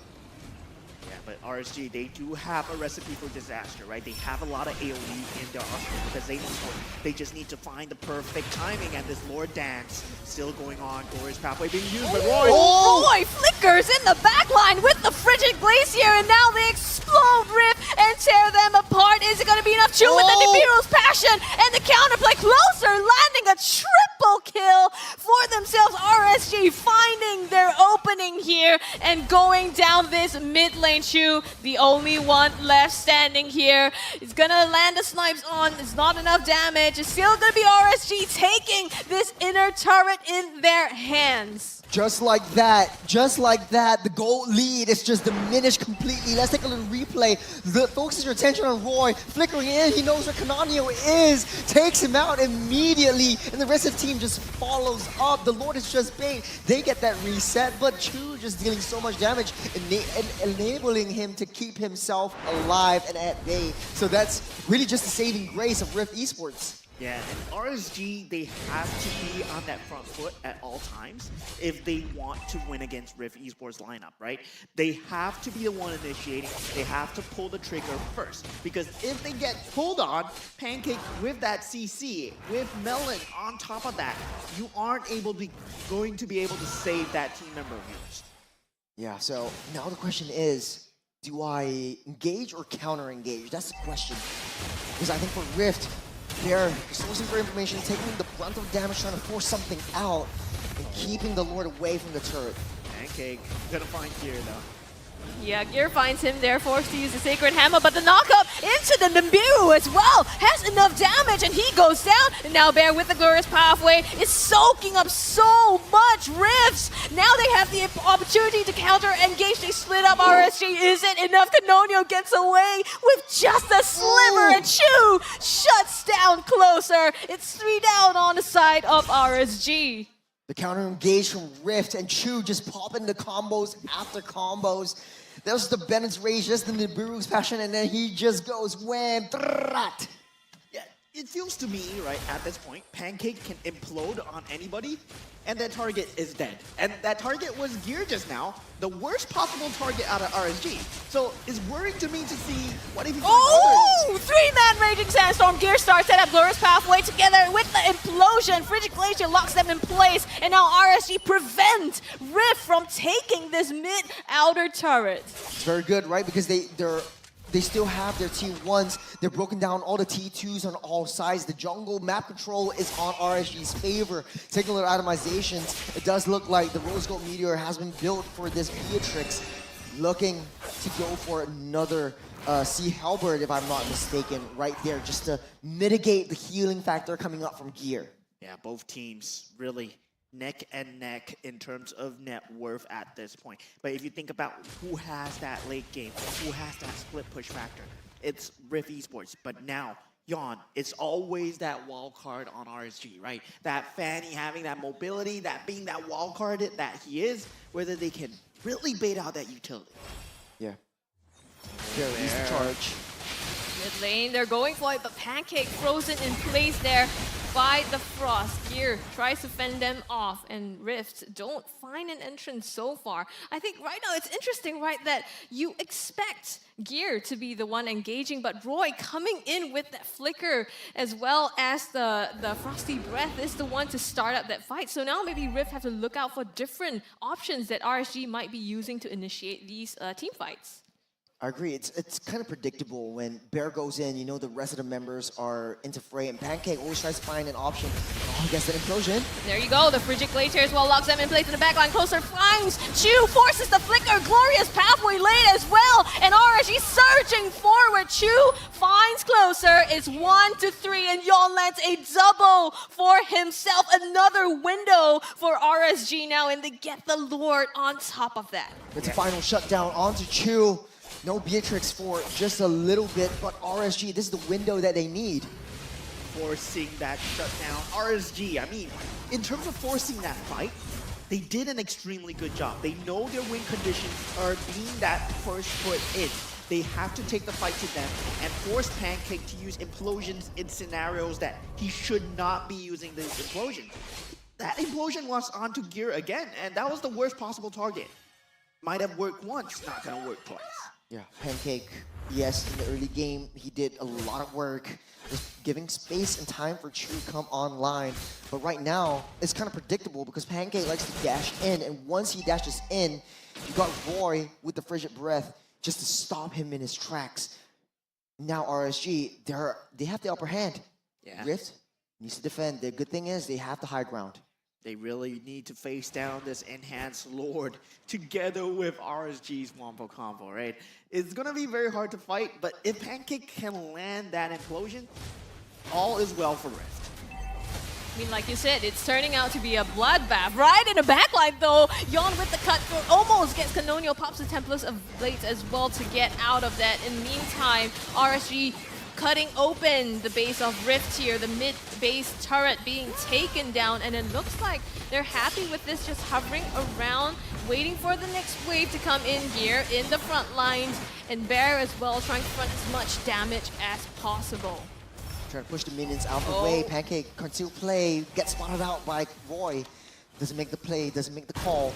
With Rift hunkering down, they'll survive this, but just for now. 90 seconds till the next Lord spawns up. This is going to be a very, very crucial Lord for Rift. If they lose this one and they lose the next fight, RSG will turn this game.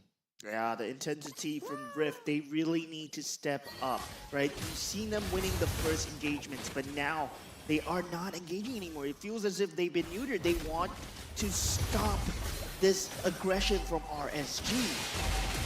And they're trying to go for that gear with the Raging Sandstorm in the backline, though. The knockup, Eternal God blasts Yon down. They trade out for Chu. Damage dealer's gone. RSG lost 2, and now Rift Esports managing to defend their base so far, but they have lost the top base turret. Oh man, I've been wrong about this Khalid. In the late game though, once you get the Sandstorm onto Chu, once you get the Sandstorm onto the Beatrix, it's over and you don't have a lot of damage dealers, but Melon and Pancake just doing their best as secondary damage dealers just to keep everyone else at bay. They're leading the charge. Gears, damage is coming through as well. The longer this game stays, this Thunderbolt stacks are starting to grow. Yeah, and it feels as if like Kitanil, he is a bit scared to use the Temples of Blades now, given the fact that he was taken advantage of in that first few games. But now he can be much more reckless with it, right? He can be that damage factor in the back line. All he has to worry about is Roy. But CS, with that killing factor onto Chu, he jumped into the back lane. You saw that? Harif jumping in the back lane, that's just a suicide mission, man. And by the way, he hasn't died just as of yet. It's 4-0-6 on this Harif. Maybe the hypothesis might come true yet again. Now Rift, slowly but surely, trying to keep all the lanes at bay. Mid side pushing in, top side, priority over RSG. Bottom side, Gears settling that one. It's going to be the 18-minute Lord, the Evolved Lord. A very, very precarious situation for Rift. Yeah, Pancake already made use of the conceal.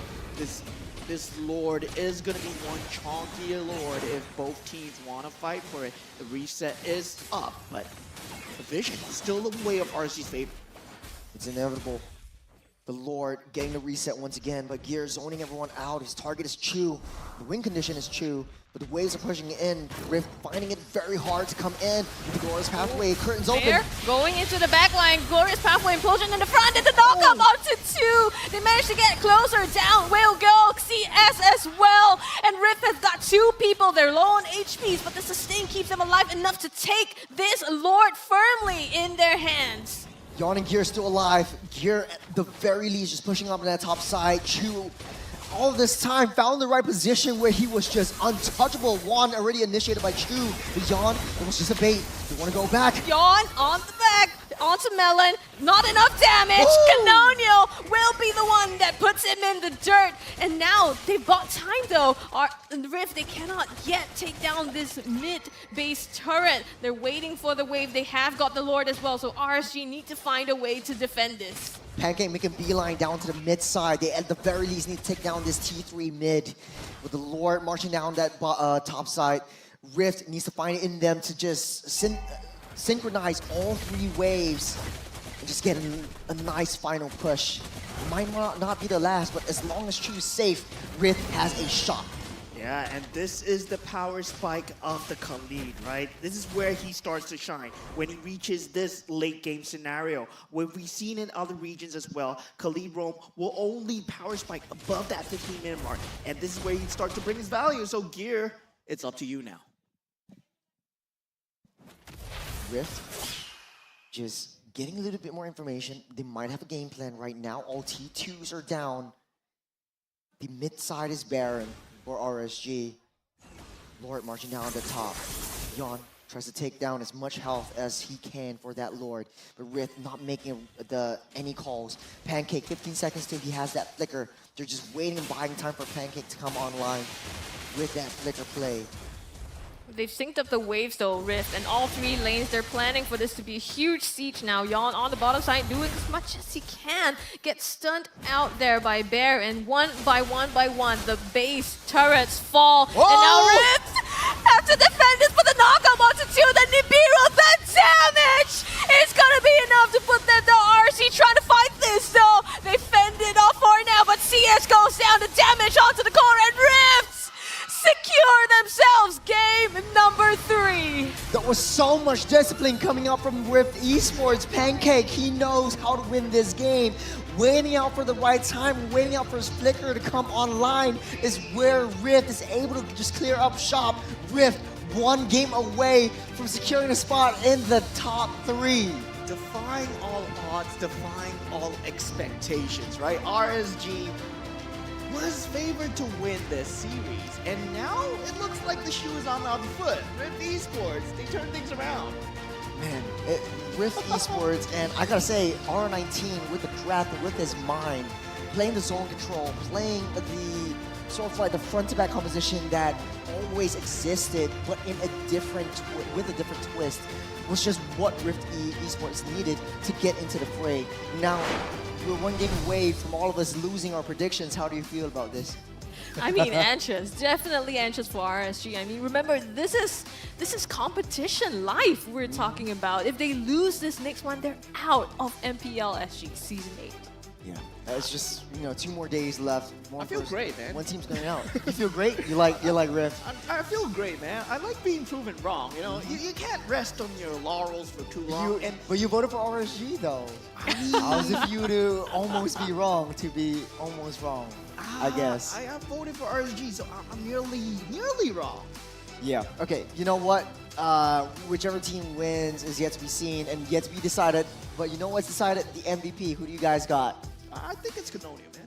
Canonio or I think Pancake though. Pancake. I've got it right. Okay. We got it right finally.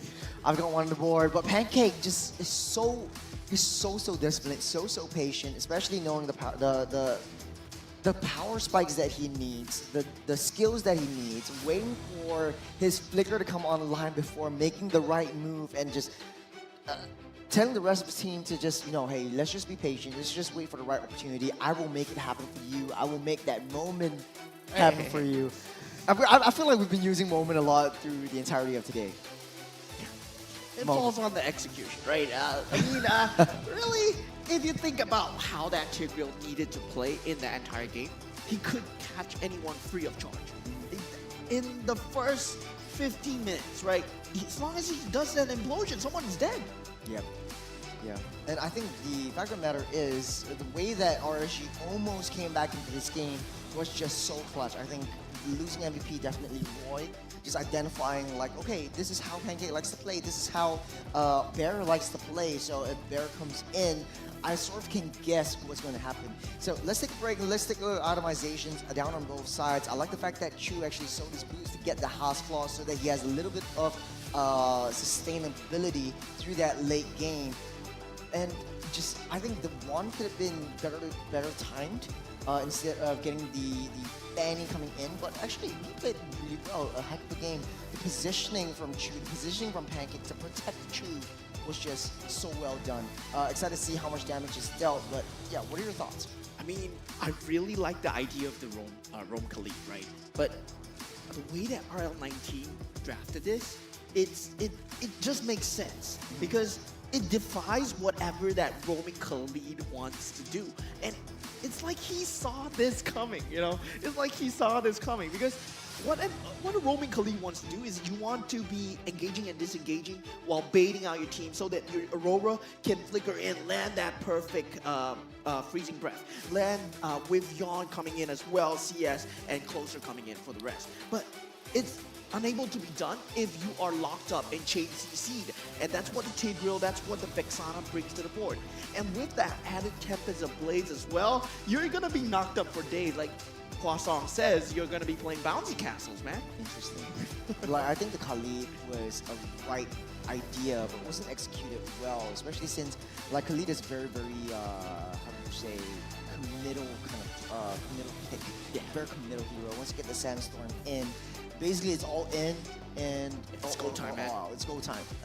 There's no escaping. The only escape mechanism you have is your heals from your second skill. But once Chu got that Sea Halberd, it's pretty much, I wouldn't say useless, but it's not enough for you to tank that damage to wait for the rest of the team to come back in. Take a look at emblems. Is there anything that speaks out to you that changed the course of the game?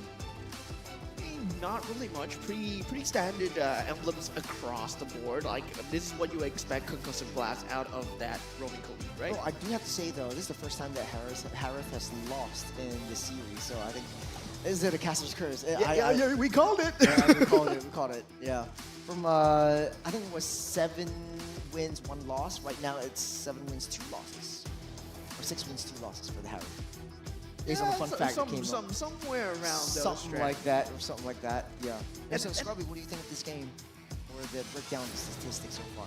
Yeah, I mean, you can see that it's pretty even, right? Even in terms across the board, right? Damage dealt, the turret damage as well. So RSG, it shows how they've been kind of back and forth, and RSG having that shines of brilliance there, moments of brilliance where you thought maybe they could chip down Rift's bases and maybe even end the game, but Rift just finding the angles, and I think Pancake with the counter initiations as well, being able to come back into the fight against RSG. Yeah, and they were going into a meat grind, right? There was so much damage in that glorious pathway that is sustaining you, and behind all that Bennett's passion for true. It's really so much damage. At one point, he was just shooting across the wall, and there were 3 members just tanking that face damage, and they just got destroyed. It's just maximizing the output from the Bennett's Rage and Nibiru's Passion. It's always after Bennett's Rage, he swaps into the gun and go into Nibiru's Passion. So that's why he's always ready with the right weapons. Chu being the rich guy, 851 gold per minute with the carry. Actually, damage dealt from CS with the Harith. 222,000 damage. That's a lot of damage. There's a heck of a lot of damage that Bear has to take up. It's 100,000 damage that Bear has to soak up in order to keep Chu safe. So I believe the entire team did only 300,000 damage. I mean, also CS actually got 2/3 of the entirety of the team's damage. Yeah. Man, oh man. This goes to show how much of a monster he is on that Harith as well. So, yeah, I mean, it's just more of having that control factor, I feel, on Rift Esports. And even, you say Khalid is a very committal hero, right? I don't see the committal coming out from RSG. That's true. I mean, in the middle of the game where RSG had the upper hand, they had a very, very sliver of a chance to come back in. But hey, you know, this is all I remember. Let's just take a look at the replay to see what actually went down for this team. Alright, we see the first team fights really not going in favor of RSG at the moment, right? Because at this point, there is that pseudo frontliner, that internal guard that they have to worry about, and that is the super nice implosion onto the glorious pathway, but Yon gets the finish on the Pancake, but with the sustainability coming out from the side of Rift Esports, they are able to save the rest of the members, but this is a 5v4. Chu is getting that macro play on that top lane, and once again, Pancake, implosion, it's just a free kill at this point. Anything below that 12-minute mark, he can implode on anything, and as long as Chu's behind him, there is enough damage to finish them off. Yeah, and then even Canonial with the cleanup as well, using Tempers of Blades at the very, very last moment. So if Chu doesn't deal enough damage, I think Canonial coming in. Oh, this was the biggest turning point. Boy, flickering in with the Frigid Glacier, just trapping 3 members down. Once they take out Canonial and Melon, Chu's just nowhere to be found. He doesn't have any front line. There's 4 members down for the side of Rift, and there's nothing that Chu could do on his own to fight against 4. Yeah, and it was one of those once bitten, twice shy scenarios for Rift Esports, right? Because you get flickered on, you get frozen by Roy, and your answer is, let's just not group up ever again. Just keep Pancake and Bear at the front, and this is what the adjustment that they brought about. But still, it wasn't enough, but they did get some trades going in the later stages of the game. But I mean, to RSG's credit though, they identify where Chu is at all times. Now Chu is in a very, very nice position. Yon actually sees where Chu is, but they don't go for Chu, and now the damage is all on Chu to the rest of the enemy team. And once CS is down, there is no coming back from this one. Gear tries to buy some time for Yon to retreat, but it was not enough for RSG to come back onto this game. Yeah, and a very nice decisive move coming out from Rift Esports. That glorious pathway really proving to be their downfall, right? Despite the fact that they can deal so much damage, they can dish out so much damage, that lack of sustainability is really what came to bite them in the back. Yeah, I think overall, very well disciplined gameplay from Rift Esports, especially understanding how far they are in the game once they know that, okay, I'm falling behind because mid-game, Khalid has that power spike, and Roy is just being a super nuisance in a lot of our team fights and trying to distract us. Let's just play it safe. Let's just hunker down in our base. We just get the counter attack going. So the adaptability that Rift Esports have. So after watching that replay, is there anything else that speaks out to you, Scrubby? I think one difference also is on the side of RSG, you have Gear trying to, use a Raging Sandstorm, look for an opening, but also soak up damage. But there's too much, right? But on the other hand, Rift, they have not only Pancake, they also have Bear to kind of soak up everything and still sustain through it. And that makes it difficult to find Chu in the backline as well, because if you fight front to back, you face these two stone walls right at you, and how do you get to Chu? Yeah, big beefy boys is all you need. You need two of them actually for if you're Rift. And I think Chu feels really protected.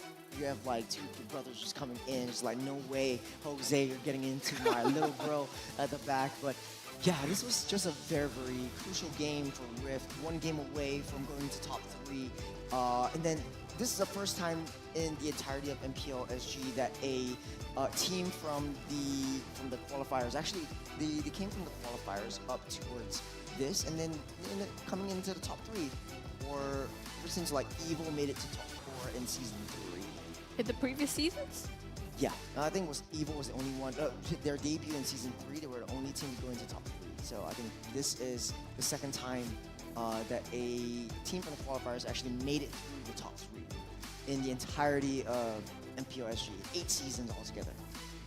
I mean, they were pre-season qualifiers, right? So they were invited for the season, right? You take it as, but they're a different team, if you ask me. Yeah, because they were Asterisk, X-Gold, and now they're Rift Esports. Yeah. And now sitting comfortably at top 3. Top 3.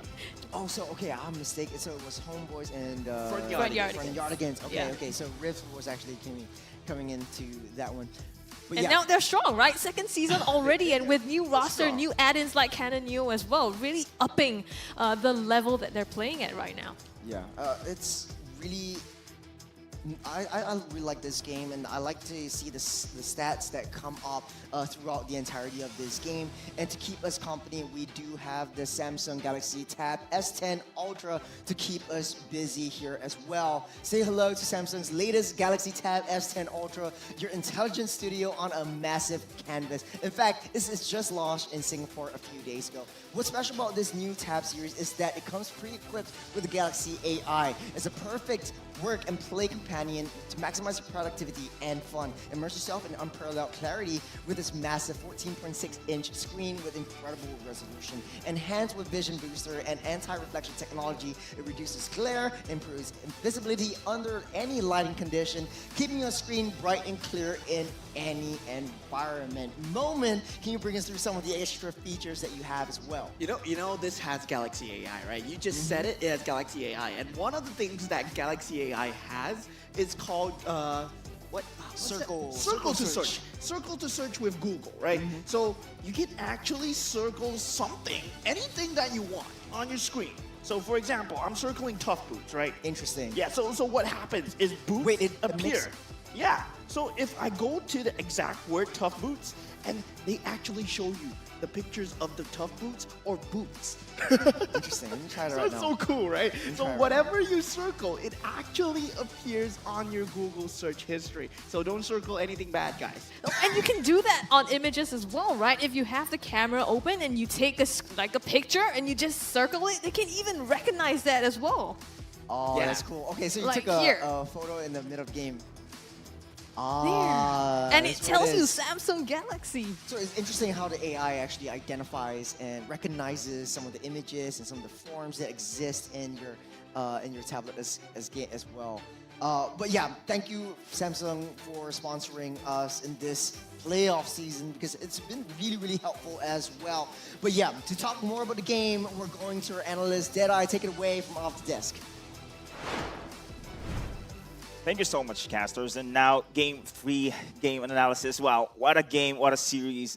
This Game 3 is actually very tough for the side of RSG. They almost gonna take this game, but unfortunately, Rip Esports get a better head of them. And with this highlight, we will start here in the play coming in from the side of Bear. This was highlighted, of course, by Scrubby Cheeks a while ago, that Bear has been a phenomenal when it comes to soaking up the damage, as you can see here.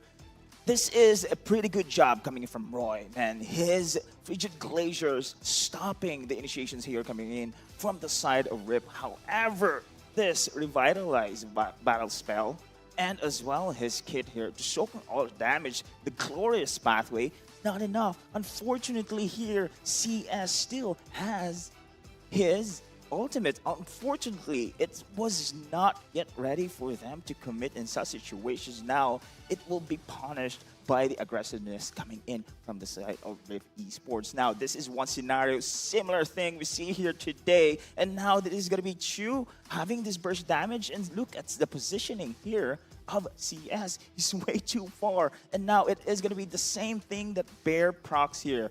The revitalized battle spell. Still, without the damage needed here, it's impossible for the side of RSG to pick anyone here for the side of Rift, forcing CS here to use the Shaman's Force too late already. Twice in a row, we see here the team fights going to the favor for the side of Rift because of Bear's movement as well as his revitalized battle spell. But this time around, look at this one. Bear again. Most of the highlights we see right now is coming in from this player. They recognize Roy has been a threat. His Frigid Glacier stopping the combo. But this time around, Bear has the vision, committed the glorious pathway, providing the space, and the rest of the team here of RSG was isolated. Great combo. Once again, this draft coming in from Rift. And look at the positioning coming in from Chu. The setup here from the side of Pancake as well. Bim Bam Boom, Wombo combo with Vixana's follow-up as well. This really wreaks havoc here against the side of RSG. Now, move forward here as you can see the setups. This is the finishing touch here, especially for Pancake, his stick rail, his setup, and the same thing we see here is just beautiful well placed here. And man, this Wombo combo, this draft composition coming in from the side of Rift is really incredible here. And this next game, one more game away from the side of Rift. Let's see if RSG will be able to bounce back. So casters, take it away. Will RSG be able to bounce back is indeed the question, but that's not only the question I want to ask, like, what does RSG need to do to bounce back? It's not only a mobile game, it's a mental game coming into a BO5. Now you suffer like 2 losses in a row. It kind of seems as though Rift Esports is making a comeback play. You got the first game, yes, but then you couldn't maintain that momentum, and now the momentum is shifted into Rift. I want to hear from both of you guys. What does RSG need to do to equalize the scoreline? Well, you want to go first, Scrubby? Well, I mean, game 1 worked out for them, right? They went with like a pick-off draft, and Gear really played that show so well, being able to isolate members. Then it kind of went like they were trying to do the Wombo combo in the last game and stack up on that strategy instead, but it didn't quite pan out well. So maybe something that they're a bit comfortable with, a bit more comfortable with, and easier to execute might be something they consider going for. Yeah, there's a very big wildcard factor still in terms of Gear. We don't know how well he actually pilots a Khalid. We don't know how well he's actually on the professional level on the R-Lot as well, because we've seen it on the playoffs, right? He still has a lot more in his tank, and yeah, he has an extremely scary Tigreal as well. Well, to your point right there, Gear actually debuted as an EXP laner. Khalid was his bread and butter back then. Back in the day, way longer when he was like in EVOS, if like Scrubby would remember her season 3 He was an journey. EXP and jungler as well, right? Oh, so I yes, think he right has after. a huge hero pool in terms of what he can play. Well, definitely. I mean, when you're playing at a professional level like that, anything goes. You definitely need to know how to play everything and know how to counter everything. But this time around, things are changing. Youngin identifies that like, okay, Tigro is going to be a very huge problem. R19 is not going to let that slide. So they banned that out along with the Cho and R19 keeping Harith open. The Bane will be banned out as well alongside Gato and Chip. That's going to be the last ban. The Harith could be banned out on the side of Rift, leaving it open for RSG, or you could leave it open for RSG. So then you have options with the high loss and the Harith as well. Or ban out the Juicin so that Roy isn't able to play the pepper spray. Yeah, and this is so much respect coming out from RSG, right? They take out the Bane for Canonio, which is totally off the meta. And now the Tigreal and Cho. The Cho is a consistent ban that we've been seeing for Pancake, just because how strong Pancake is on this Cho. And they can flex it as well. Bear plays a very strong Cho on the EXP lane. So it's really multi-purpose ban. But from Riv Esports, we can see that they are afraid to play against that alpha from Yon. Oh, it's interesting. Okay, so At look least what R19 Phobias, is right? doing. He's opening up options. They want to force RSG to pick up the Khalid again because Rift has control of the high loss and Harith pick. That's why, like, for the second pick or the red side pick, it's a little bit more easy because you can counter pick the first pick that the blue side takes up. And it kind of looks like, okay, they want to force the Khalid over. They're just leaving it open. If RSG's a little bit smarter enough, Youngin might very well pick up the Harith or the high loss first. Or even the Phobias, for that matter. Yeah, the Phobias, Khalid, Harith, a lot of meta picks available in the pool. They want to go for the Ling, Fanny. Yes, you can do it, but they go for the Khalid instead. And Rift Esports, I mean, if it's not broken, don't fix it, right? They open with the Tigreal, but now that it is banned out, do they substitute it for something else? Because Pancake, yeah, it feels like he's the target of RSG so far. Yeah, it's gonna be the lane, so prioritizing Canonio and the higher loss as well, so I'll be teasing that. You're forcing the Khalid and they're forcing the Harith in because I think R19 knows that Rift is able to handle the Khalid and the Harith. They did it in game number 3. So right now, going to game number 4, the only difference is that Tigra will not be in play. It might be a substitution right as of there, but now the pick goes over to Juicin and the Fanny for the side of RSG. The early game and the mid lane control will be really good for RSG. Yeah, and this time they don't have to worry about the Valentine anymore because there's no Tigreal in the pool as well.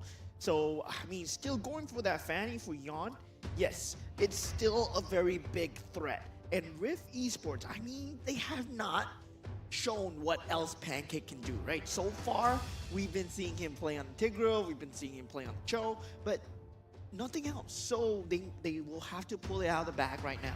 You could go for the Phobias at this point if you really wanted to, and then put high loss in the roam. But then it's gonna be the Yi. So zone control is the MO for Rift. And I like this pick a lot. It reminds me of NIP Flash when the second game went down. You have a lot of zone control. You have a lot of protection plays.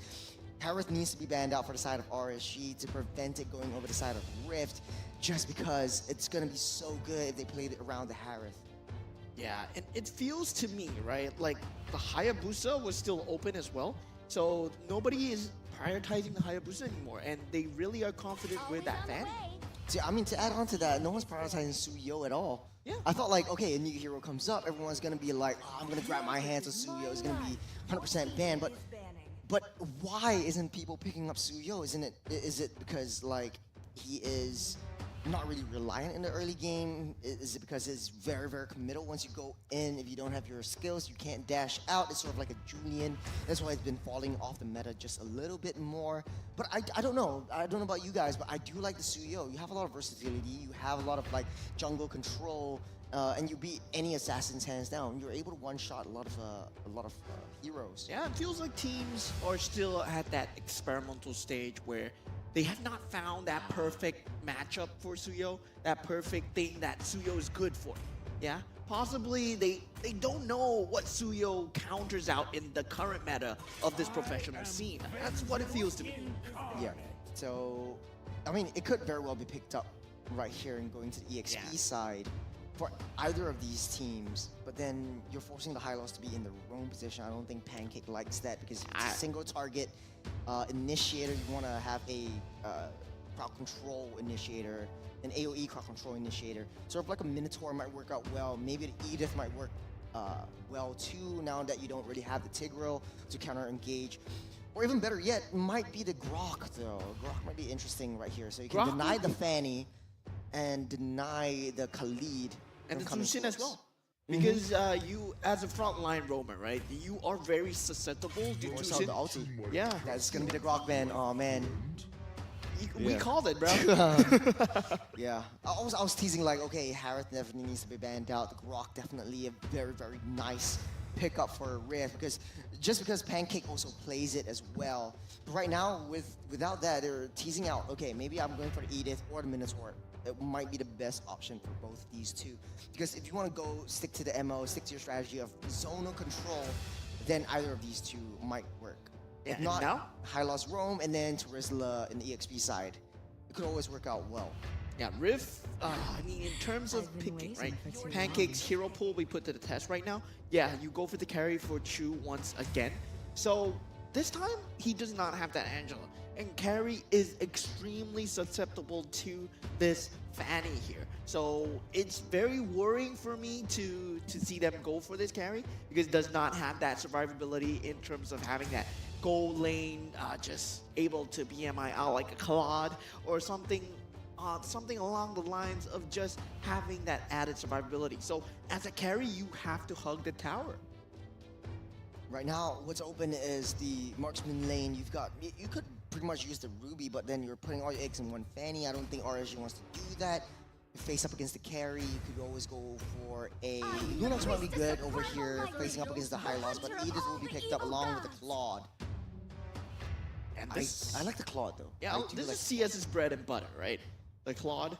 And he has that added mobility. And you don't really have that much jumping lockdown in that back line. Whereas you are going to get jumped and stunned at the same time. Ling only has one thing to go for. And now, we will be finally seeing Pancake's pick. Maybe Kufra. Kufra might work out well, but just because you have a lot of like dashy heroes, you could limit Khalid's skill 1 or triple slash, sorry, skill because he pops out around. You could limit Edith as well, so I think the Kufra might work out well for them. You have that zone control as well. Minotaur, it would be a Minotaur. It's all right. And yeah, I like it though. I like it. We know that Pancake likes to play this really top tier, tanky frontliners, right? But you know who destroys tanky frontliners? Jusin. Yeah, Jusin really destroys tanky frontliners because you get that lantern on them all time. You just place them out of position, troll them around, just ragdoll them into submission. Funny you say that. Because I think right now, Rift does have like a very easy to execute kind of draft, right? Everything's zone control. The only downfall is I think carry is lacking that range. So in order to protect that carry, pick up the Minotaur, which provides sustainability as well. But Rift's draft really reminds me of how AP Bren likes to draft around, where you have the Minotaur, you have the Heave around, so you're trapping everyone to RWM, you throw down Minoan's Fury. But hey, you know, that's all my theory. We're going to the game, we're looking at the execution. This is potentially the last game. It's game number 4 between Rift versus RSG. You have Rift one game away from securing the spot in the top 3 and meeting Evil in the lower bracket finals. Will RSG equalize? That is the question. Tournament life on the line for RSG right here. It's do or die. I tie things up or go home. Oh man, okay, now it's getting pulled back by Jusin, but no commitment as of now. It's a very, very slow, controlled pace for Rift. They know that Gear's gonna ramp up the tempo, ramp up their aggression, but as long as they keep an eye on where this Khalid is, I think Canonio will have an easy time. Look at how Bear is pathing as well, just sourcing for a little bit more information to keep Canonio safe. Now Gear Onto Canonio. It's a 2v1 situation down mid side. And Gear just being extremely annoying to deal with in this early stages of the game. I really like this look on this Khalid with the Zusin now, given the fact that Zusin is such a lane bully, gives so much space for Gear to actually find out where Canonio is at all times. Look at that high level rotation from Rift, right? So Bear left his lane, let the wave push in, and now just seesaws it with Closer. So if Closer's in lane, Bear is out of lane, so this is where like Bear is able to secure that vision around the turtle pit. The turtle is going to be spawned up in less than 30 seconds. Gear making a beeline for Canonio. Closer misses the onward. Yeah, the knock up, the pullback here onto Bear as well with the lantern, sustaining, but not enough. Yarn lands the first blood. Canonio coming in with the Tempest of Blades as well, laying the damage onto Gear. He flickers out of there, and he's going to be safe for it now. Yeah, that's to be expected in the early game. Gear does have a little bit more sustain with the second heal. There's a very good front line, and Zusin, you love a very good front line, right? And Bear just swept up away from his feet. That lantern is going to destroy anybody who wants the front line. Gear desperately trying to get his level 4 before securing the turtle pit. Taking a little itemizations. I don't know why CS actually got the common emblem, just because like now you don't really need that mana. Yeah. Interesting. Interesting, Might be a glitch, I don't know. But Yon actually secures that turtle. That's just a really interesting point that I want to point out. Right now, RSG does have the upper hand in terms of the gold economy, but just by a little bit. Gear ramping up the tempo, continuing the aggression, identifying where the Ling is at all times. You got spotted out in the bottom side. Jason using the lantern just to identify, find out more information. Oh, the pullback forces the flicker as well. Gear trying to get something there, but he's immobilized. The damage comes through. Bear and Pancake trying to put enough on him, but the sustain from the Quicksand Guard not quite enough as Melon takes care of him. Basic attack. Oh, actually, Pancake pops the Minoan Fury. He's just baiting. Oh, Yon baited out the Minoan Fury even without coming close. Well, I thought that was like a high IQ play, but it was just really panic right there, trying to protect Melon at all costs. I mean, Yarn's coming in. If he went in and that Minoan Fury went off, he would have been the most smartest player of all time, right? That would be the best Minotaur play I've ever seen. Well, shoulda, woulda, coulda is what I like to say. Going into the 3-minute mark, just 45 seconds to the turtle spawns up. Gear taking a little bit more damage, but he has a sustain. And the longer this game goes, the sustain might mean nothing when Carry gets online, when Canonio gets his power spike as well. Yeah, but he's doing so much right now, using the Raging Sandstorm to get away from that, but just being such a nuisance. And now Melon in some trouble, using the flicker to get away. Yon comes in for the cleanup, manages to get that one, and it's Melon sent to the grave pit. And it's a drive-by. Yon comes in, takes what he can, and gets out of there. As 10 seconds till the next turtle spawns up, Canonio does not have his retribution, but so does Yon. But that might not be a problem after all, just because you're using these major objectives as bait. Yeah, Rift Esports lineup is really reliant on that late game, where Chu and Canonio are able to dish out a damage. Currently, right now, just feels to me like they don't have enough. Like, you can go into that Raging Sandstorm, Gear get the second skill. Oh, Yon takes care of Chu there, and then top, they're trying to get the turtle here, but they are now one member down as Yon has the opportunity to go back and get this objective. Gear trying to cause, again, some disruption here from Rift. Taking this objective. I think Roy is more of the disruptor because look at the lanterns, the real manipulation taken down. Roy goes down and knock up onto 2 here. Tempest of Blades being popped as well as they fight for this team fight. And now in the back line, it's going to be closer. Taken down. Canonio lands the last shot onto Gear. He's not going to let Gear get off scot-free. Now the turtle being used as bait once again. Melon trying to face off against Yon, goes a little bit too wide and gets that discipline to go back. Here's Chu trying to get down that T1 mid, taking a lot of damage from CS. Yeah, Blazing Duet already dealing so much damage to Chu at the start of the game, but not able to finish him off. Still, 4-4 will be the scoreline. Both teams neck and neck in terms of net worth as well. Optimizations, that's the DHS already built up by this Claude. Slowly but surely, that's going to be a very, very scary late game Claude. So you got early game damage, you got late game insurance. So RSG's reset is down to Rift and how they want to set up these zonal controls, because RSG likes to find flanks, which is what Yawn and what CS likes to do.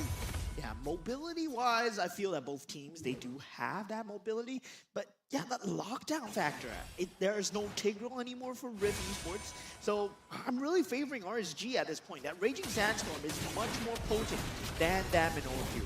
Knock up the Ling onto damage, onto Pancake here, give it the Raging Sandstorm. Yawn comes into the backline. It's gonna be traded out closer for Pancake at the moment, as Gear's the one that takes the turtle, but there are 3 down, traded out for 1 RSG, and CS now lands the last blow onto Canonio as well, chalking that up to a 3-2. That's a punish. Canonio was just so low. CS doesn't have the Blings duet, but it does not matter. At the end of all of that, RSG took that turtle, and they had a little bit of defense. Yawn! Yawn! What? 1v2 comes in with the burst damage, and now lands that final shot to claim the life of Melon as well. That is insane. Yawn is showing why RSG prioritizes Fanny for him, right? There's Hayabusa. Yeah, I don't care. I want the Fanny. Oh, that's a Jump in, the Raging Sandstorm. They managed to get 1, aiming for 2. Pancake flicker out. CS with the shots here. Crisp and through, but it's not going to be enough just yet. And Pancake gets away. In the meantime, they do get that mid-outer turret. So they're gunning for the objectives here and slowly clearing out Riv. Yawn! Melon again comes in. Not quite ignition. enough, and just a little bit left. That shield. Yeah. Oh man, the photo came in clutch from Pancake, healing Melon up, because the lethal ignition is really lethal. That was just 1 pixel away from his doom. But Rift, slowly but surely, not having a good time. But at the very least, that's a Trinity completed by Chu. So the carry's gonna come online. But Yawn 7-0-0, trying to force their way in. Lanterns as well, pulling Bear closer in. Now they're threatening this bottom turret here, as Rift still manages to defend them for now. Rift's lack of initiation is really astounding to me, right? They have to go for all these counter initiations, but it's impossible to counter initiate when Yawn is able to burst you down at the speed of light. So they can only put Pancake in the harm's way. They cannot put anyone else on the map where Yawn is able to access them. Yeah. This is where Yawn is actually forcing Canonio onto the wall, because if Yawn goes down, he does not have his wall dashes as of now. RSG starting on with the Lord Rift, trying to get in position, trying to open up the vision play. There's 3,000 gold lead. I don't know if Rift is able to contest for this one. The Lord, as we all know, is just a bait in every single part of the story. Yeah, there's a dance going around in the purple buff, but then Yawn comes back to the Lord. Still, the fight will be ensuing soon, but Rift, they still have that initiation problem. It's a reset on that Lord. No one wants to make a move, but RSG is dealing so much damage, especially coming in from CS, the Claude, looking like a really, really good pick as of now. RSG, I mean, they can do this for days, right? As long as they don't jump in, Rift has that meat grinder prepared. But RSG, all they can do is just poke back and forth, go for these objectives again, but now, where's pathway being used? The knock up, the real manipulation already cancelled here as RSG back out of that fight, but Pancake being drawn in, and Gear's the one that takes the credit for it. Raging Sandstorm used to catch up here onto Bear. Canonio comes in for the backup, and all this time RSG's trying to take the Lord as fast as they can. Here comes Yawn, gets the retribution, actually, just takes down the Lord without having to use that, as Rift is completely zoned out, and Yawn again comes in and lands the burst damage onto Chu. It's a lot of damage onto Yawn. I'm just really excited to see the itemizations that come through, because with 8-0-0, Yawn is single-handedly carrying up the games, and production heard me. Here's the itemizations. There's a full pure physical penetration build coming in from that Fanny. I'm not surprised if the Sky Piercer's build up as well, because RSG, they're taking this game in their hands. There's a 4,200 gold lead with the Lord in their possession, marching down the bottom side. Rev, nothing to do but defend. They don't really have the high ground. They don't really have a lot of splash target damage, but they have the zone of control. If Melon stays safe, at least Rift has another chance. Yeah, it's always that lack of lockdowns, though. I'm still so scared because they don't have that Tigreal factor anymore. The only way they can lock Yon down is just a simple stun or a Minoan Fury, and he's not stupid enough to get stunned by like that. Yeah, I like the fact that Yon's just toying with his food, right? He's just flying in, then flies out, just baiting out the dashes. But hold on! Yeah, Glorious Pathway as well as the Rule Manipulation, trying to zone out the members of RSG now on the back foot. Having to run CS in the back line with the Blazing Duet as well. Chunks down the members of Rift, lands himself double kill, and it's gonna be Canonio in the back, manages to clean up RSG, the shutdown, the double, and it's a triple for Canonio as he wipes out the members of RSG. He's taking it personally. Oh man, let's take a little replay because we missed the whole fight. Gear entered first, as I believe, and it was a little bit too soon. When Minoan Fury knocks everyone up, he uses Sandstorm, get out, no stuns whatsoever, and they're just chasing. Chu has that damage. You don't have that Fanny in play. Canonio just waits for that right time, goes straight for Roy, since Roy doesn't have the ultimate anymore, and just playing the Temples of Blaze, the four swords, just chasing down Yon. Man, what a play. What a play indeed. And that was RSG just going into that meat grinder of Rift, right? You don't want to initiate onto the team that cannot initiate onto you because they're waiting for that counter initiation. Rift Esports lineup is meant for that counter initiation. They have that Minoan Fury prepared. They have Canonio the Reaper prepared on the back line. And he's got Canonio probably because that was a cannon of damage. That was a cannon of damage indeed. I mean, look at the gold economy. RSG, the peak was 54,000 or 5,400. And right now, down to a mere hundreds. It's so much economy that Rift has taken away from RSG. And if they keep this tempo up, they might just turn things around. Yeah, but they have to rely on RSG going into the meat grinder once or twice again. Yeah. Yeah, I don't think RSG, they're that stupid, right?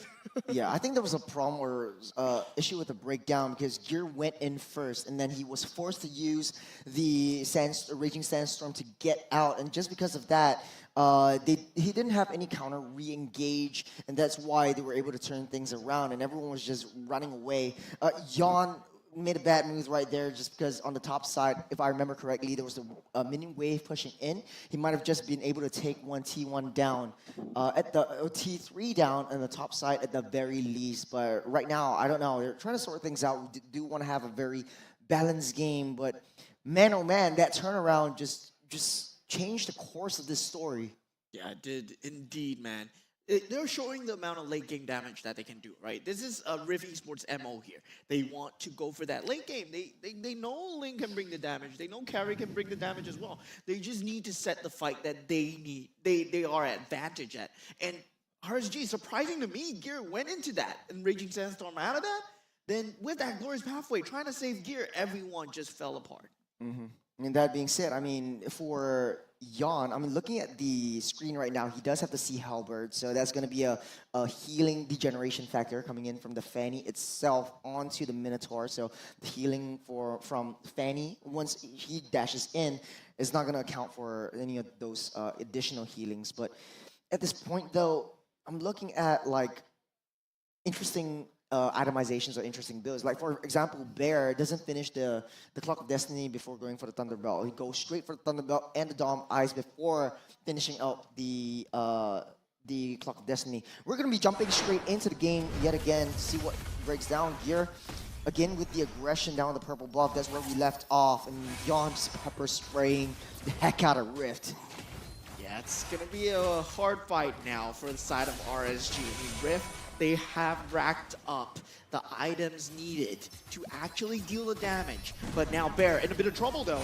Hold by the lantern, Glorious Pathway used as well. Gear tries to engage, surges forward here as RSG with the Raging Sandstorm gets two, but he's stunned out, and now coming with the re-engage, Canonio actually popping the Tempest of Blaze. Yon, that's his timing, goes in, lays the damage closer with the flicker, and it's gonna be just, you know, Rift trying to retreat here. CS laying the damage, but has to back out with the BMI. Still 1-0. RSG, they managed to find a situation where they bait out the Minoan Fury, they bait out the Glorious Pathway, then they go for that re-engage. RSG, they're playing a lot smarter now.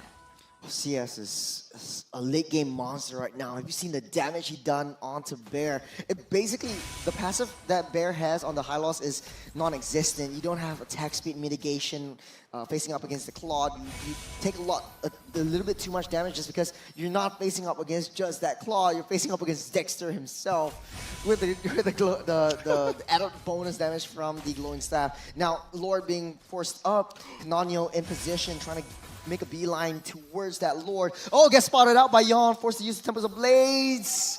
But we will get out safe as Yawn will take full control of this Lord.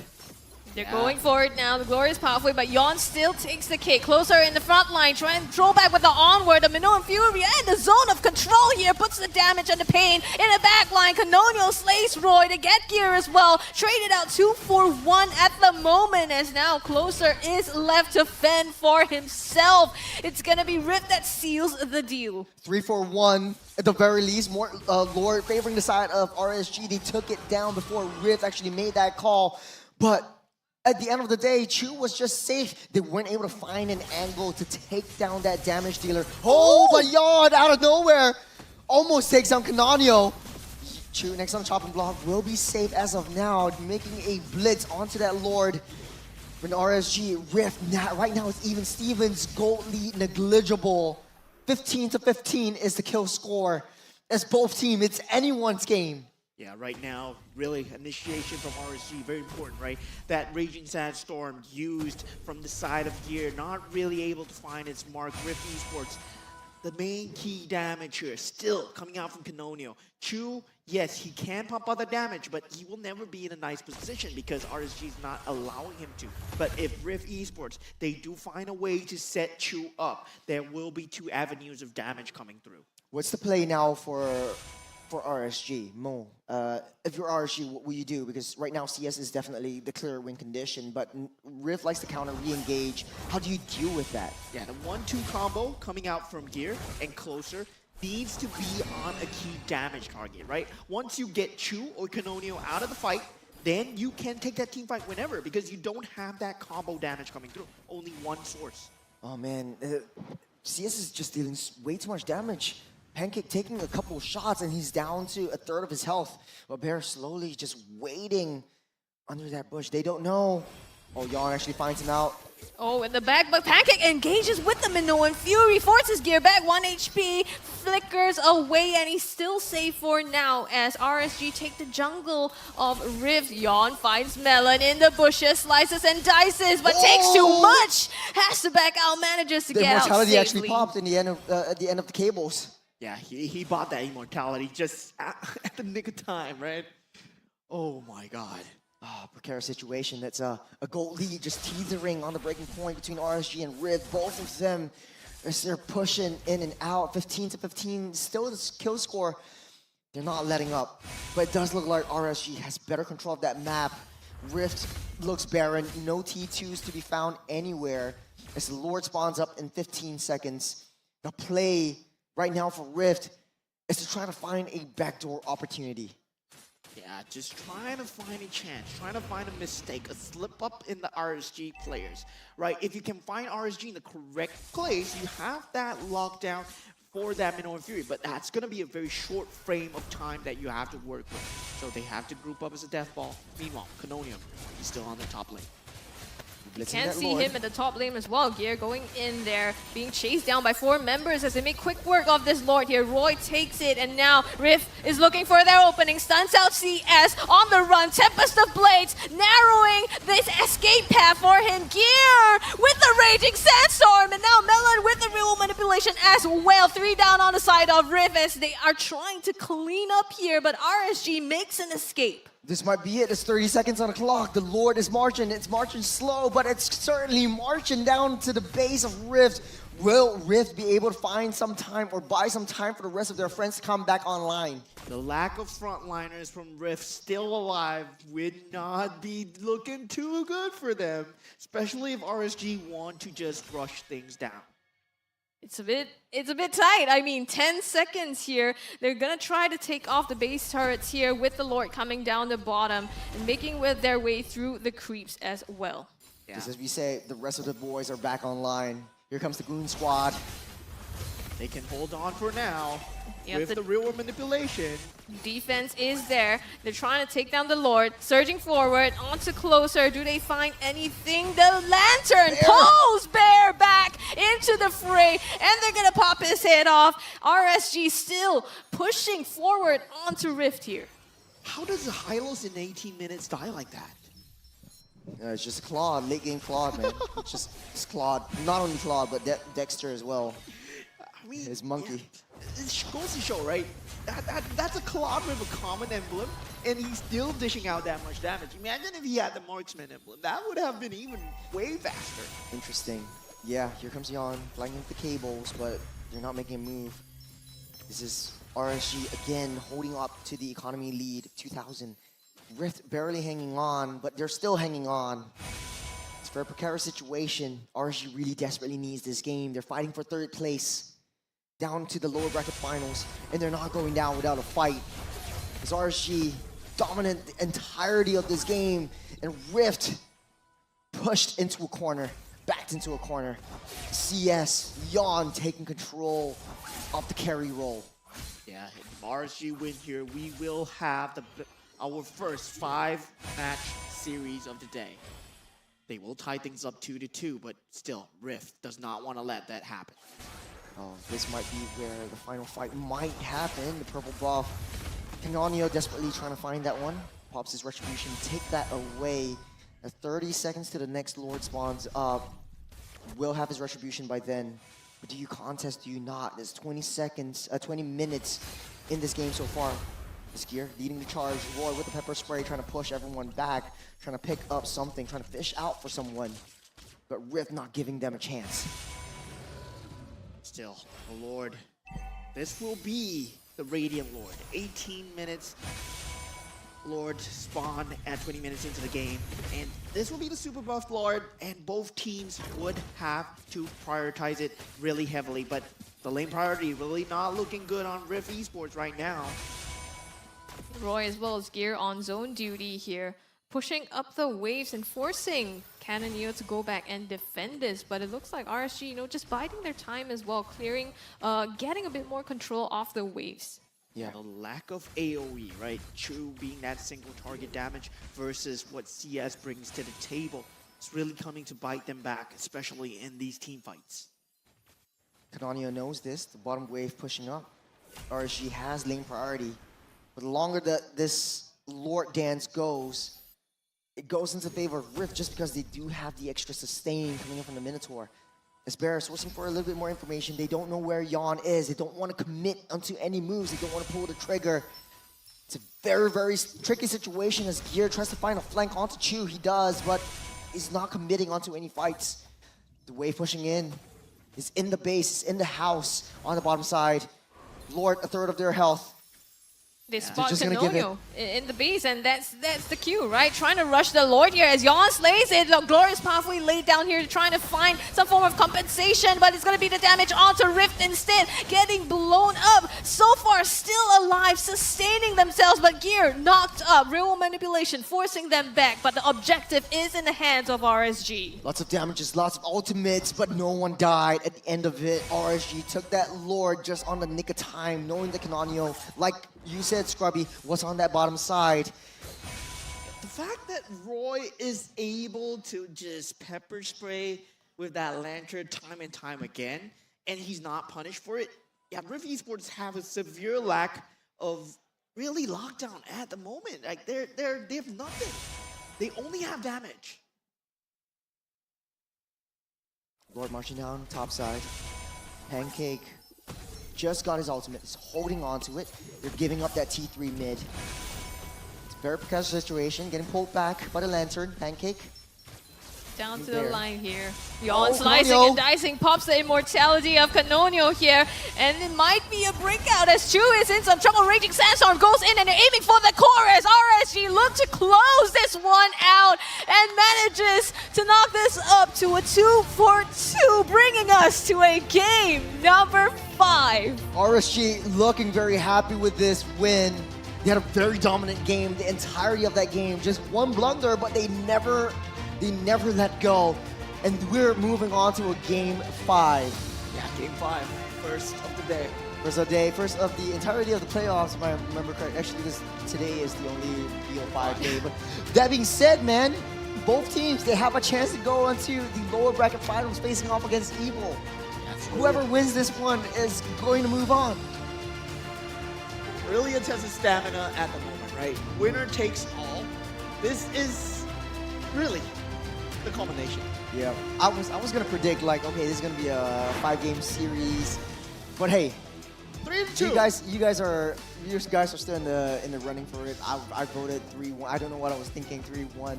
I knew it was going to a 5-game, but like, hey man, this is gonna be a bang of a series. The last game, a lot on the line, a lot of stakes. RSG finally getting their momentum back. Rift losing 1 game, but they're still in it to win it. They want to prove themselves, and both teams do want to prove themselves. Everyone doubted RSG, everyone doubted Rift, but they made it this far. Now, the question is, who do you think the MVP for Game of 4 is? It's gonna be Yon. Gonna be Yon? What about you? It's a difficult one. Let's just see. Let's just see on the screen right now. It's gonna be Yon 9-1-2. That's gonna be a full damage penetration. Sold his boots. Actually, Fanny doesn't really need boots anyways. Use cables. Yeah. Why wear shoes, man? Okay, it's interesting also. They got Fanny built the Swift emblem just for a little bit more attack speed. I think it helps Yon with the early game jungle speed. So that's the interesting point for me. But the fact of the matter is, the way that he kites around, the way that he finds flanks and finds opportunities, finds angles onto the back line and takes down Canonio, takes down Chu, identifies his target, makes him the MVP, makes him, like his hand symbol says, a winner. Yeah, and this was the game for him, right? This was his Yeah, game. this was the game for him because there was no semblance of lockdown coming out from Rift Esports. And you know how scary Yon's Fanny is. You played against it in game 1. You lost to it in game 1. And now you're letting it go without, just look at the lineup here, right? How are you gonna lock down this Fanny? Just pure damage alone? Not only that, right? Like, you have to lock down Fanny. You have to find a way to lock down that Claude, just because Claude uses the BMI to get into your face, shoots a little bit more bullets, and then flies out with the BMI. So that's going to be a really, really scary late game Claude, late game Fanny kind of situation that Rift has to deal with. Yes, they didn't give easy kills over RSG, but at the end of the day, the late game, Bear wasn't even able to survive against a couple of nasty shots from Claude and Dexter. Yeah, tanks doesn't matter in the late game when there's CS in the game, right? They don't matter. They're not tanks. They're just paper.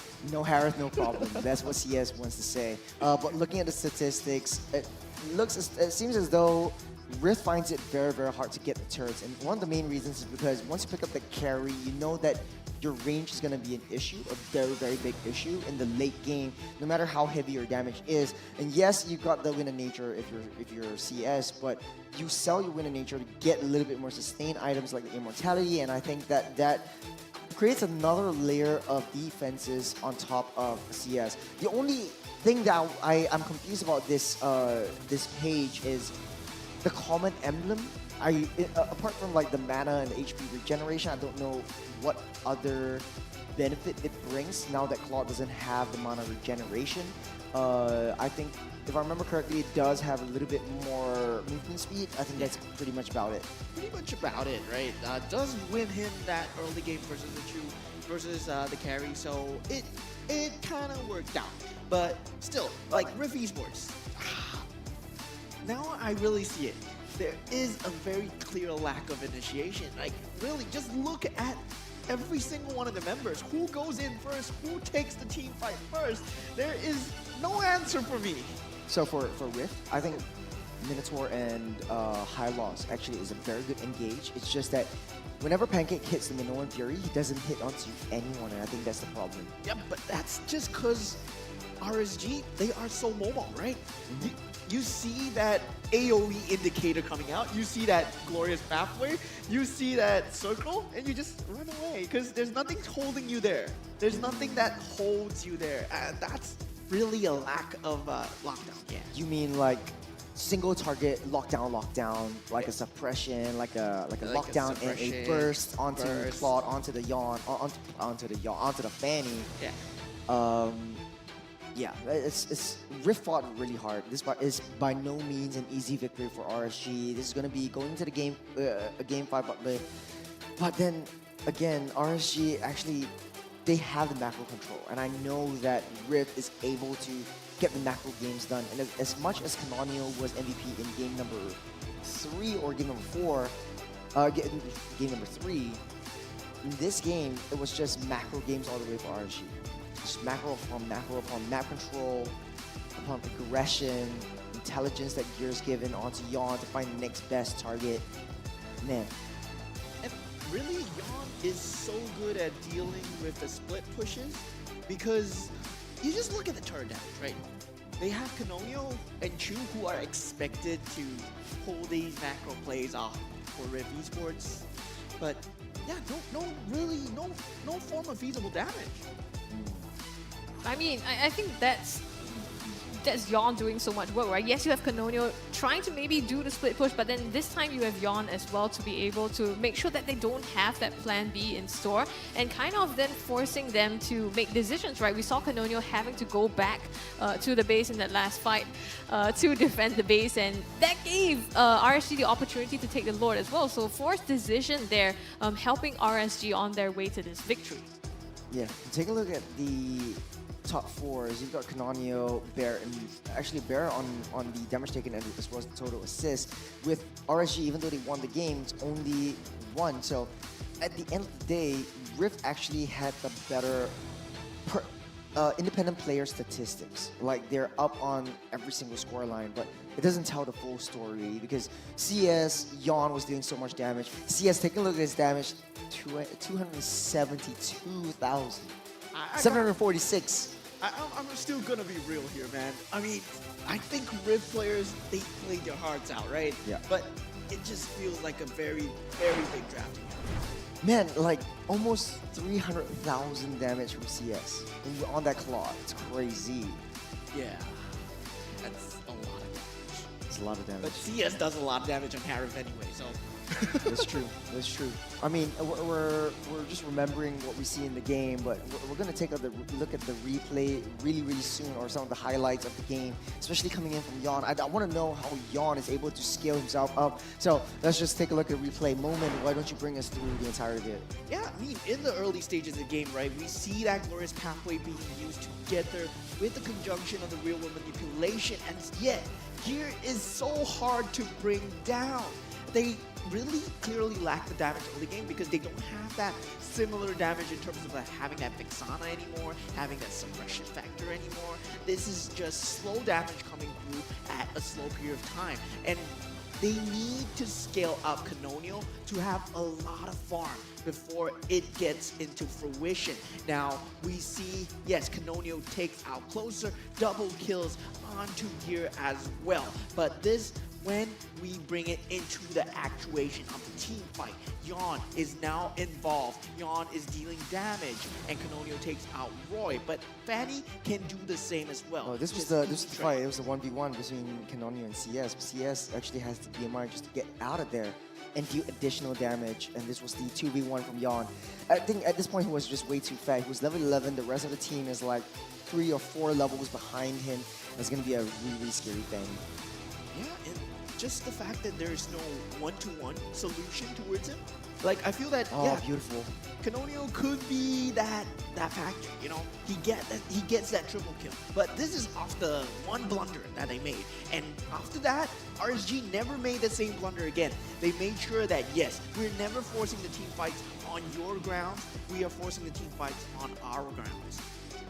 I mean, even in late game, the carry doesn't deal a lot of damage. It's sort of like an underwhelming amount of damage as compared to the Claude. Even though they've got similar item builds, even though Chu has a lot more true damage, I don't feel the presence of that carry coming in. Yeah, and I mean, there were a lot of different more marksmen that he could have potentially played. Like, if you want to go for this team fight, yes, he could have pulled out the Beatrix, right? Yeah. The Beatrix was available. And to me, like picking a carry, it has to fulfill a certain intention. It has to fulfill a purpose. Every pick, every ban fulfills a purpose. Carry, what do? You destroy tanks, but There's not really a lot of tanks in that Yeah. area because Gear's not really technically a tank. It's just there to disrupt. You're there to just start things off, and the rest of the team just layers everything else in. You do have to deal with an Edith though, so that's gonna be a tough problem for Chu to take part in. yeah, it's gonna be hard. Like you're really walking into that grinder. Edith does a lot of counter damage as well. So the more you deal damage towards an Edith, the more damage she deals towards you. So Yeah, I think the difference that you pointed out, one of it is also, right, Pancake this time on the Minotaur is really different from when he's on the Tigreal, right? The ability to go in and set up for the team, but it's super committal. And then even if you set up a good Minoan Fury, Chu kind of blows them off one by one, and you don't have that big AoE impact that they used to have in the previous games. Yeah, I think RG might have just cracked the code right here by just banning out the Tigreal, but hey, that's just our theory, that's our hypothesis. Let's hear from the expert himself. Let's go over to Deadeye on Off the Desk. Thank you guys, and welcome once again to the off-desk analysis. What a series, man. So many highlights we have seen there, especially during the early stage of the game. It was the battle of assassins, man. Canonio as well as Yon. Beautiful gameplay with these two players. However, we are going to break down how the side of RSG be able to outdo Rift here. We will start, of course, our highlight here in the Lord Dance. As you can see here, we have seen Gear providing the space. All resources have been committed to this guy, providing the vision, the space been given. It actually gives the opportunity here for RSG to take the objective takedown. And yes, now after this one, the glorious pathway has been used. This is the signal right now that the side here of Rift will be able to fully commit. However, they are already way too late. This is now the disengage we have to highlight coming in from the side of RSG. Remember, Pancake on that Minotaur still has the Minuan's Fury. But then again, our casters mentioned here, it's not that an easy compared to a Tigreal to set up the plays. He needs that initial initiation here, and that is the glorious pathway. How can you chase this running RSG in this choke point here? So what happened here, it was actually Canonio trying to do something here, but then again, he's surrounded by RSG team here. That was the sacrifice, and again, it forced Rift here to do battle, and it was lost for them at this moment in time. Now we are going to forward here our next highlight in this game. This is now the Lord of course, the Lord push that we have mentioned a while ago, and this is now again Rift trying to defend their base. Glorious pathway as well as the real world manipulation has been activated. Now RSG knows about this one. They are just trying to run back, but then again Rift force this battle, trying to chase everyone out. But look at this one, the Minuan's Fury. No one's been caught.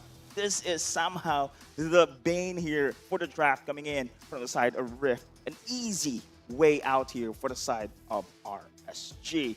And again, this lore dance, one of the turning point. Again, look at Roy. Ever since we've seen his zoning capability on this mage, on the Zushin, it's really difficult here for the side of Rift to penetrate through, giving so much space once again for Yon to take the ultimate takedown. Now, once again, glorious pathway. What happens?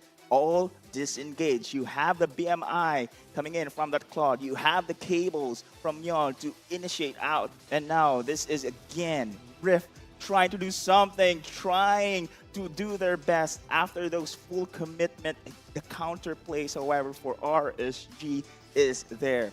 And we would like to highlight here, RSG knows about the gameplay coming in from the side of Rift. They're just going to disengage once those ultimates has been expanded coming in from the side of Rift. They have so many kits to go for that counter play, counter punch. What a series, guys. And now this is game 5, a battle for the lower bracket finals. Rift and RSG. Let us head on once again to the casters and see the final battle between these two teams.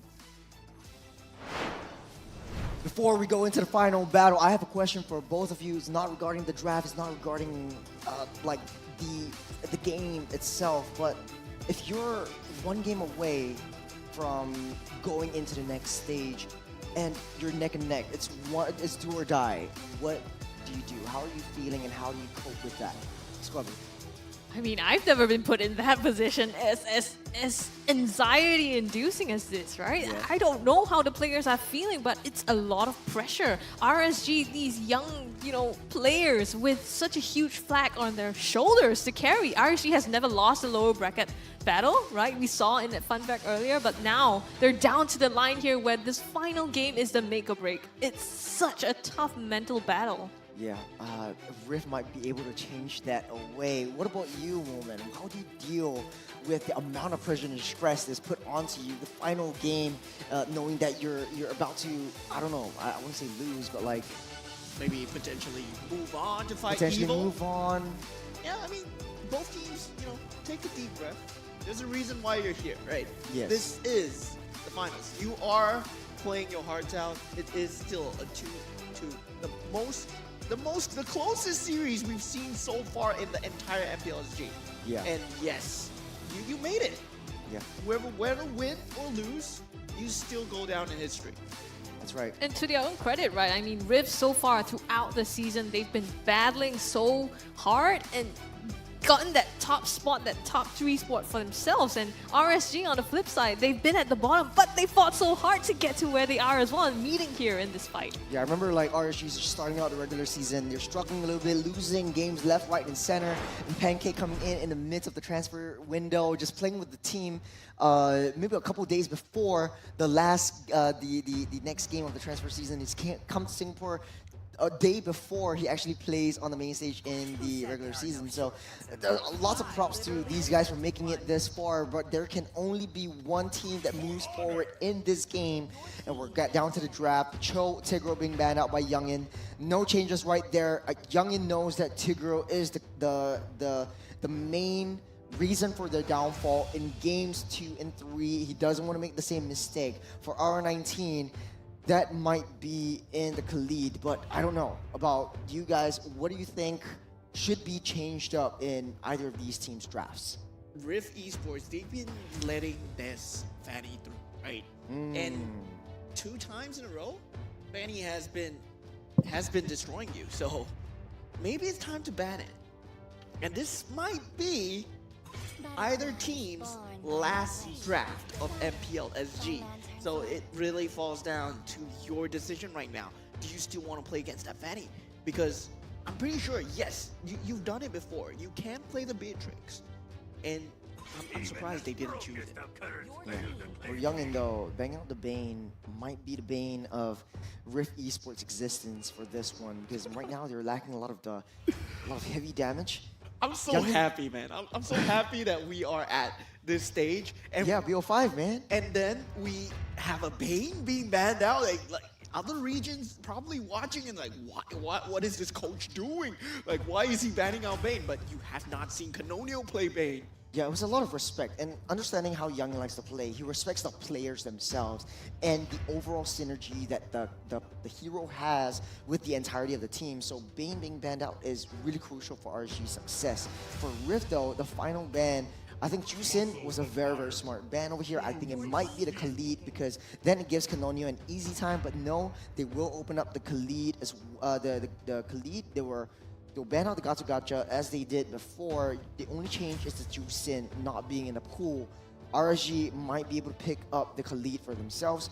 If not, Rift will snap pick it up and go for maybe even Ling and Hylos yet again. So I think mayhaps it might be the same thing. Yo, all the top criminals are in the pool, right? We have Hylos, we have Phovius, we have Khalid, we have Hayabusa, we have Ling. It's a buffet for both teams, but it's about making that buffet plate look amazing.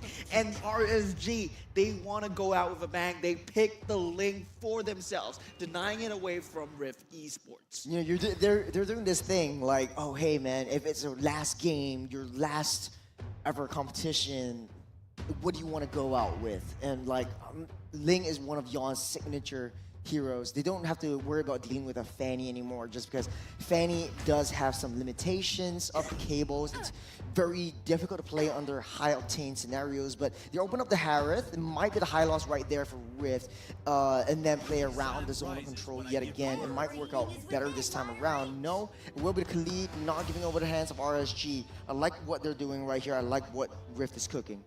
Yeah, Khalid with Harith, right? I mean, there is still potential that Pancake can play the Khalid. And of course, Bear, we know what he can do on the Khalid as well. He performed extremely well on the Khalid. And RSG, with that link, right? Now the shoe is on the other foot. Do they go for the Angela, which has failed Rift in the first game? I don't think so. I think it's too risky to go with Angela because you don't have a lot of magic damage. But you know what? They can go with the Angela. Speaking of buffet table, right? You go for the Angela, you go for the Alice. Big brain play right there, right? But they don't want to do that. They want to go for the Hylos Aurora.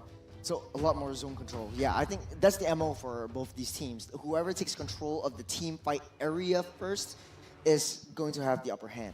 So Rift has a really, really good amount of damage in the early game. RSG looks like they want to dive. They want to have a counter engage mechanism. They want to be able to disengage. And I think high loss is the answer, especially for closer. For Rift though, there's quite a lot of things open. They could very well go with the Vexana once again, but then you're opening up yourself to Ling, which can go in. Unless try something different. Try a Suyo. There's a Hayabusa still. A Hayabusa might be possible, but then Aurora will just use the passive. Oh, they are going for that signature, man. Yeah. It kind of seems like no one likes the Suyo. I don't know. No one likes anything that's meta right now.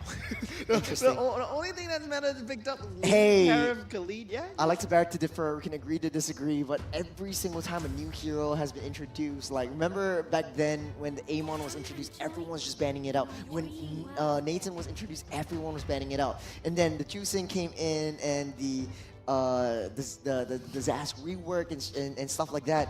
It all changed. Yeah, remember right now, when Nolan was OP? Yeah. And Nolan back then when Nolan was way OP, everyone's just banning it out. But right now, Suyo's just no one's batting an eye. Like it's nothing special. It's still a 5v5, game where you really have to find that correct puzzle piece to make it work.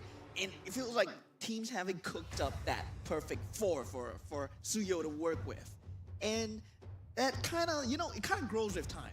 When the chip was released, people knew it was strong. But now it's still strong. It's always sitting in the ban pool. Never seen the light of day. I think almost 100% pick rate for that chip, and it's always sitting in the ban pool. And R19 knows this. It's one of his signature sort of like flavors, if you will.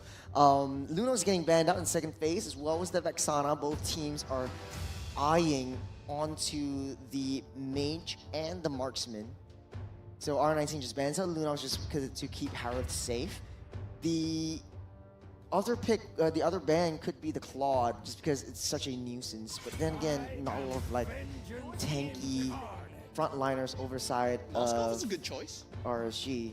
Yeah, Moskov would be banned. I mean, Moskov really synergizes well with the Ling playstyle, right? That macro game playstyle of that late game with that trio mid, having that Aurora, Hylos, and it's possibly potentially a roamer as well, but they have yet to pick it up. So the Vexana being taken out, which we've seen the answer as for the Aurora, and Thuram is one of the many answers too. Now this would be on whether or not Rift Esports, they want to pick up a mage right now, or would they want to pick up their roamer right now? Because Pancake, yeah, you don't have your Tigro anymore, you don't have your Cho anymore. So it's gonna be Edith. I'm really like stunned that the Powder Mist was actually banned out. Like, how would this play around Rift? I've never seen like Melon actually. I don't think Melon has won with the Faramis before. I think they're banning based on what might be bad for the team, and they're probably going for that kind of like team fight kill. And they think that Faramis, potentially, even if you don't play it well, maybe you can counter us, and that's what they're scared of. Right now, you'd go back to the Claude, or maybe Matrix for yourself, just because combos well with Aurora. It's gonna be Lolita, Nathan. Oh, interesting. There's a lot of splash damage. Lolita is gonna be there for a large Luminar Blast. The Lolita and Nabi pick has fallen off quite a bit, huh? The nerf coming through. But I don't think it's too big a nerf that makes it unviable. It might still be viable. It's at not that point. unviable. It's more of it's not OP. You know, it's no longer the OP meta. That's what I feel. Right? It's like the unbreakable truth right there. And Wait. Zask, Ooh, the Zask will finish things up. That's gonna be a very scary mid lane duo. So Pancake's gonna be on the Edith. That means it's gonna be EXP Khalid. Bear taking a page out of Diablo's textbook. The Khalid and EXP. I really like Khalid EXP a little bit more just because like you have your wave to deal with. You can reach your power spikes much faster. You don't have to play in a sort of like a full true blue tank kind of situation. Yeah, this Nathan versus Harif though. I mean, in terms of going into that mid to late game, once you are able to find the farm, Nathan will shred, right? That line of damage is going to be extremely hard to deal with. But Melon and Canonio, it falls on them to jump the backlines, make sure the backline is threatened at all times. Well, with that being said, ladies and gentlemen, the draft is set. There's no more changes, no turning back. This is game number 5 for Rift Esports up against RSG. The winner, well, will go on to the lower bracket finals to face off against Team Evil. And the loser will take the MRT home. This is nail biting, right? I mean, they probably will both take the MRT home, but, I guess. but we're gonna see who takes the game home and the series in their pockets as well. RSG up against Rift, neck to neck now, going the full way in this game number 5. I mean, Moment, you also talked about the Nathan as well as the Ling, right, being the keys here. But the question is, will they have the time to scale up? Yeah, it's very greedy lineup coming up from RSG. In terms of having that mid-game damage, I don't really see them going for these mid-game team fights, right? RSG, it just feels like a very defensive, yet going for that late-game lineup. So they have just to try not to take as much damage as possible. But Rift Esports, they now have that initiation. They have Canonio, who will be trying to snipe you as much as possible. Taking a look at the emblems right now, it does look like a tank emblem for the Khalid, so a little bit more tankability, a little bit more rotations with the Wilderness Blessing at this point. Ooh, the flicker in, the stun gear gets exploded. And he lands his first blood already, popping the Revitalize, but not in time to be able to sustain him through that. Yeah, and it's in Rift's best interest to not let RSG get any form of momentum. But look at this. Oh, shoot. Tempest of Blades, the slices. Yon's going to be able to get that, so chalking that up to a 1-1. It's a very risky play underneath the turret, but right now, Turtle spawned up. I don't think it's under RSG's agenda. It's a nice to have, not a must have, as Rift is going to blitz this down. Super important. But actually, so close. That was a possibility, right? That was a possibility. It was on the agenda anyways. Gear in some trouble as well. The stun comes through from the Dominator's Descent as well, popped to be able to deal the damage, but Melon does not get the kill, and here comes Closer for the backup, and they will disengage Bear in the brushes, laying some damage onto Closer as well, stuns him out, puts in enough. The Frigid Glacier stops Pancake and Melon in place. Good play, just creating that space to keep Closer alive so that the follow-up doesn't come through, as both teams really find their hearts out onto this one. In the late game though, I do feel like a late game Nathan would be much more scarier just because of the attack speed that it brings to the table. And both sides though, Gear does have the Revitalize, Closer does have the Revitalize, so the longer the RSG stays in battle in the mid to late game, the more the possibility of winning is increased by tenfold. Yeah, and what I'm predicting here, right? In the next few minutes, they really want to bring the hate onto Chu, and that's a target for RSG. But meanwhile, Rift Esports, Canonio getting these pickoffs are the name of the game. So not finding any kills there is still a win for RSG. But whether or not Chu comes online with the Demon Force. Yeah, the knock up the Frigid Glacier as well. Here comes Yon trying to finish it off. He does get Pancake, so it's a 1-for-1 so far. CS goes down as well. It's a very, very good team fight right there. It's the first 5-on-5, and CS caught in the middle of all of it. Canonio, slowly but surely getting his damage up. He's taking things personally. He doesn't want to lose this. He doesn't want to go back home. And this is a level 7 Canonio. The only time will tell how far he will scale up in the early game. Yeah, and expect Canonio to be breathing down your neck at all times because he is that mid-game monster that he is. There's so much mobility, there's so much burst damage that's coming out, way more than what the Ling brings to the table. Ling would want to bully the Harif as much as possible, and that's the only target for him. And look at the speed that Bear is surfing on. He's already at the turtle pit, waiting for the right time. Pancake with the engage in the backline. Bear gets 2 stunts out. Then it's down Gear and Roy as well, already sent to the Great Pit. Yon gets the turtle though, so it's a bit of a consolation prize, but they go on to closer as well, and Rift closes that out with 3 kills. Massive, massive sandstorm by Bear. He identifies Gear and Roy on the backline. Roy doesn't have the passive at all. Goes in, stuns them out, and deals that early game damage that Khalid is known for. With a fracture, Canonio takes one out. CS out of the ball game just as he responds. Yes, sir. We will have a replay on that screen, and we will see that Raging Sandstorm once again. The lack of damage coming out from Team RSG at this point, right? There is a very blatant lack of damage because they went for an extremely greedy lineup. They went for the Nathan. Yes, they went for the Ling as well. But Yon finds a kill on there. Oh, one more hit. Just waiting for the right time. Dodges the fracture out of the way. And now Rift, at the very least, they've got the gold advantage. 2,500. Nathan not having a good time this game around. 0-2-1. CS is falling behind.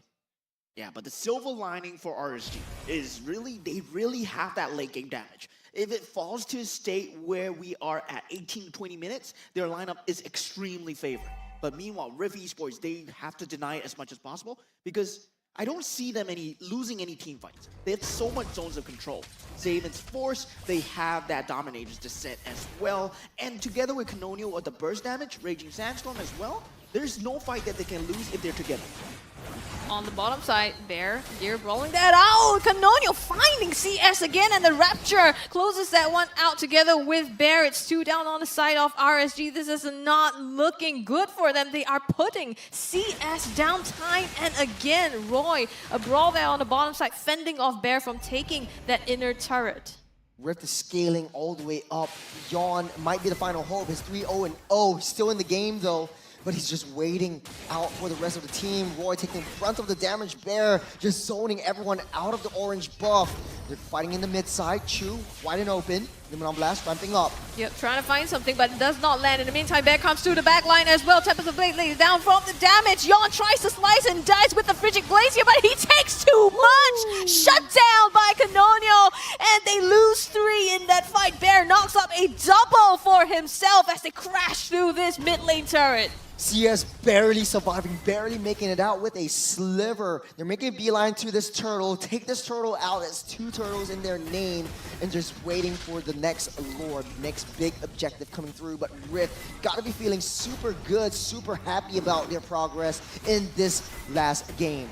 Yeah, and what I'm very confused about is RSG foreseeing these fights, right? They know that obviously Rift have these zones of control, yet they pick this defensive lineup with the Hylos and the low leader to defend their funnel farms, which is the Ling and the Nathan. But still, they want to force team fights, and they're not finding the key targets. Yes, Aluminum Blast, very good, but not enough. Sandwich in here by Rift as Raging Sandstorm pins closer to the wall. He manages to get out still with the sustained Frigid Blades here as well. Knocks them in place behind the backline. CS taking some damage. Melon putting the pain on him, and it's going to be Pancake that closes up that kill. Tempest of Blaze by Yon on the other side of the map. The 1-1, and they manage to get away rather unscathed. Canonio learns from his mistake. If he knows that his energy is low, he doesn't want to commit to 1v1. But his buddies are here. He wants to find more. Yon.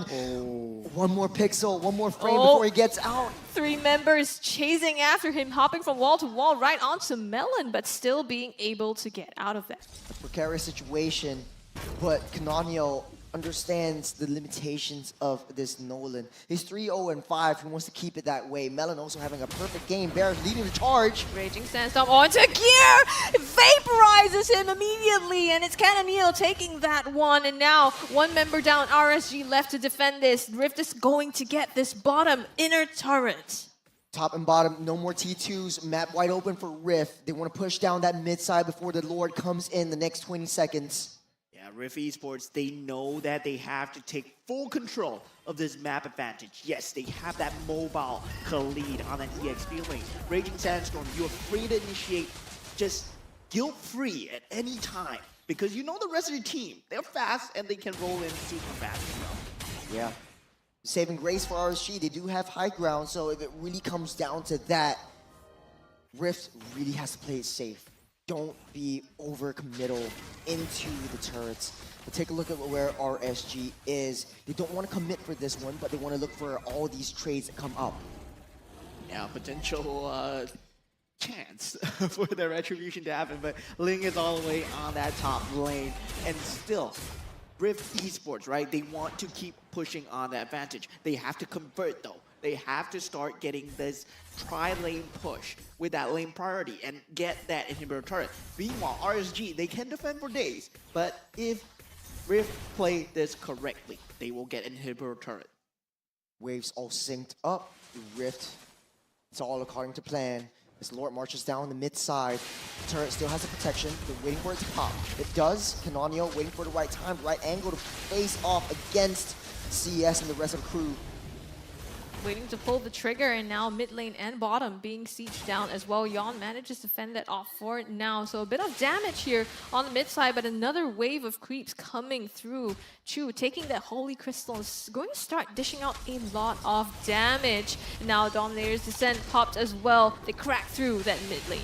Very good use of Dominator's Descent for that space. Glorious Pathway already expended now on the bottom lane. The inhibitor turret. Bear with that Raging Sandstorm. Flicker gets two in the back line. And now they pull the trigger. It's going to be one down Gear on the side of RSG.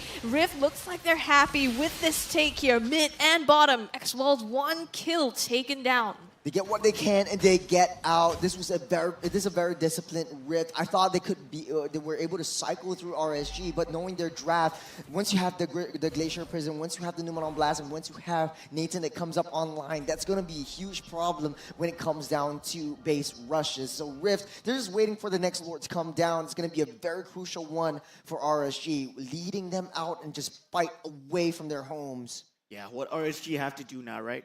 Just defense all the way.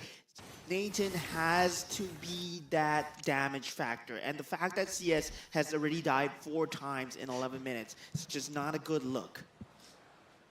Yon doing everything in his power to keep the lanes at bay. And that's the only saving grace that RSG can do for now. It's 5 kills to 14 favoring Rift.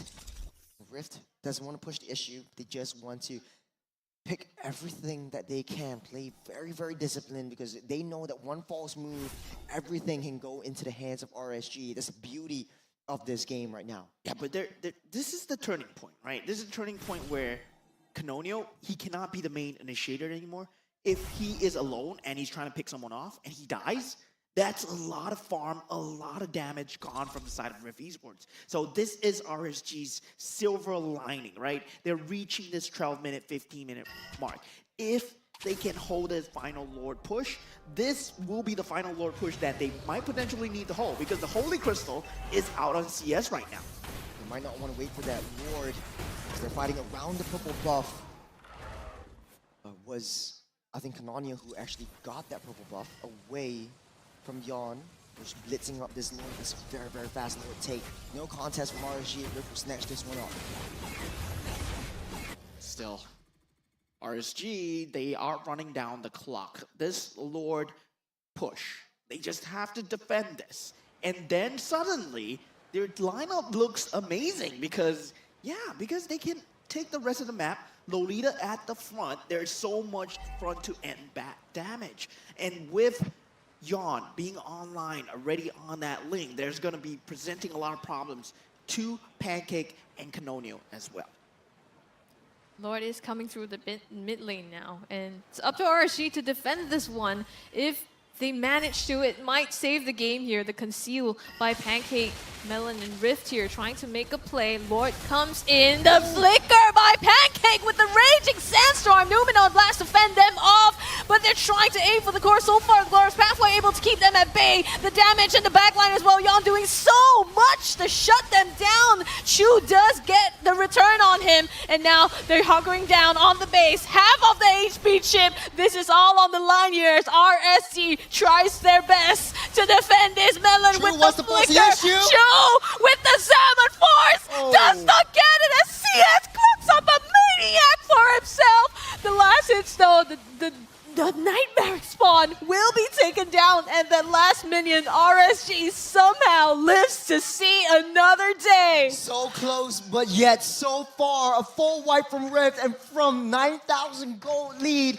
down to 4,000. RSG pushing their way towards that mid-side T1. They want to at least take that down as a consolation prize.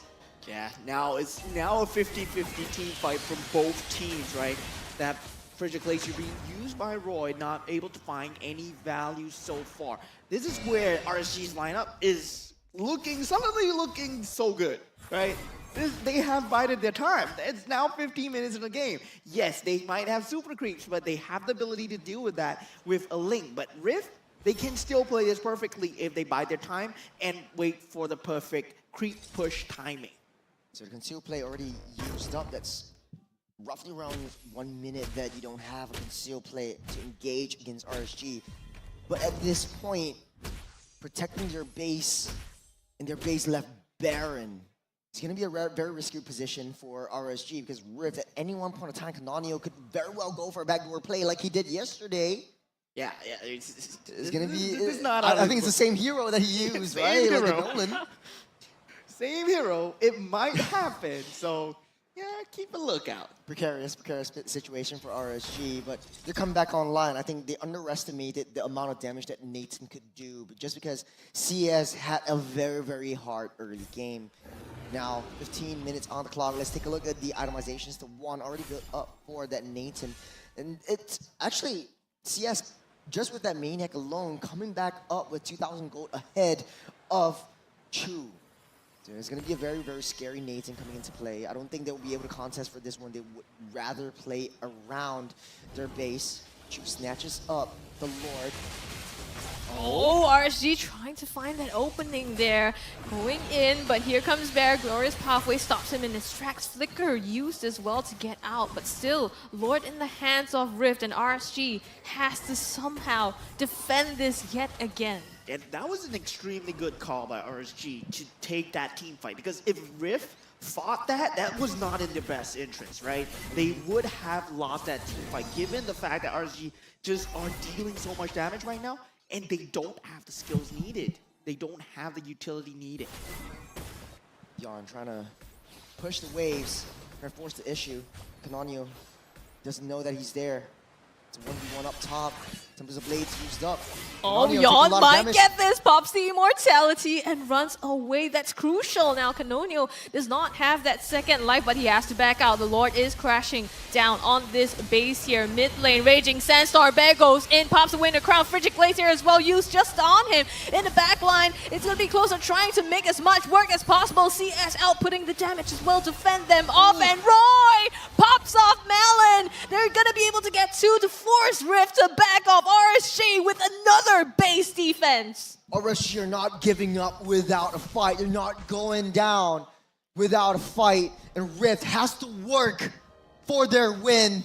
Taking a look at the damage dealt. Canonio still up ahead. Even though Young was able to pop that immortality, Canonio being very, very disciplined not to push the situation.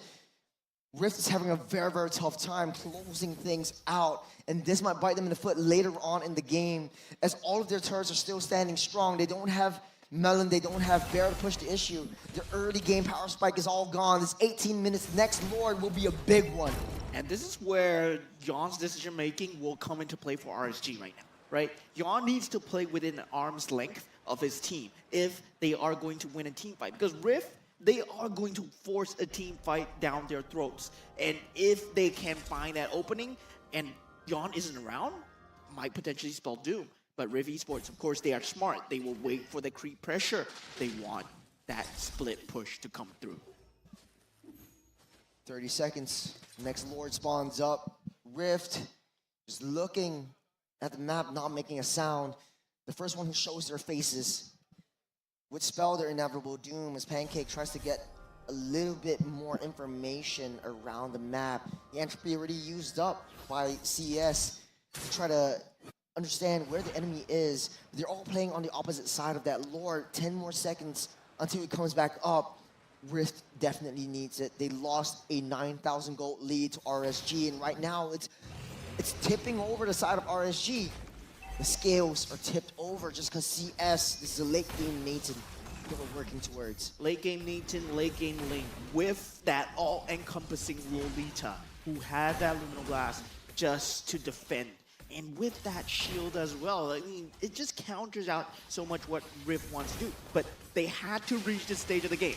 And what did they give up? They gave up 3 inhibitor turrets to get here. Whether Rift, they do get that split push going, no, they don't, because Yon is on the job. CS popping entropy, trying to push Melon out of the way. Now Melon has to retreat, playing a one-man down team fight. No one's starting up with that Lord, he's just using it as bait. Tournament life here, hanging by a thread at stake for both of these teams. And now the wave super crucial for RSG to manage. Conceal, play, Pancake going in, trying to find an angle here. Oh, Bear. Having to back out. Bear as well with the flank, not quite holding that off just yet. As Yon might rejoin the fight now. They're just dancing around this Lord. Yeah, it really falls down to whether RSG wants to take this team fight, wants to take this Lord. Whoever initiates here are at risk of losing the team fight. Top lane already pushing down. CS has to respond for that one. Yon is kept busy on the bottom side, trying to push that wave priority. At the very least, he takes down that T2. No one from Rift wants to respond. They know that if they go over, then the fight will break loose. This RSG 3,200 gold lead as of now. At this point, it doesn't really matter. Rage Precision already used up and forces everyone back. Bear has to respond on that bottom side. And Yon has drawn away the attention to the bottom lane as well. Now, the team fight. Pancake going in. They're trying to do it. The Raging Sandstorm does not connect. And in the backline, CS doing so much damage. The Bear as well pops the Immortality, forces them back here. Roy gets Pancake. They abandon the Lord for the kills. And it's a wipeout on the side of Rift Esports. As RSG have a handle on this. It's their timers now to end this game as they clear up the lanes. RSG! Bottom side pushing in. It's gonna be a very, very long victory. Everyone's all standing up, but we're slowly pushing in. They know it's not over till they end the throne.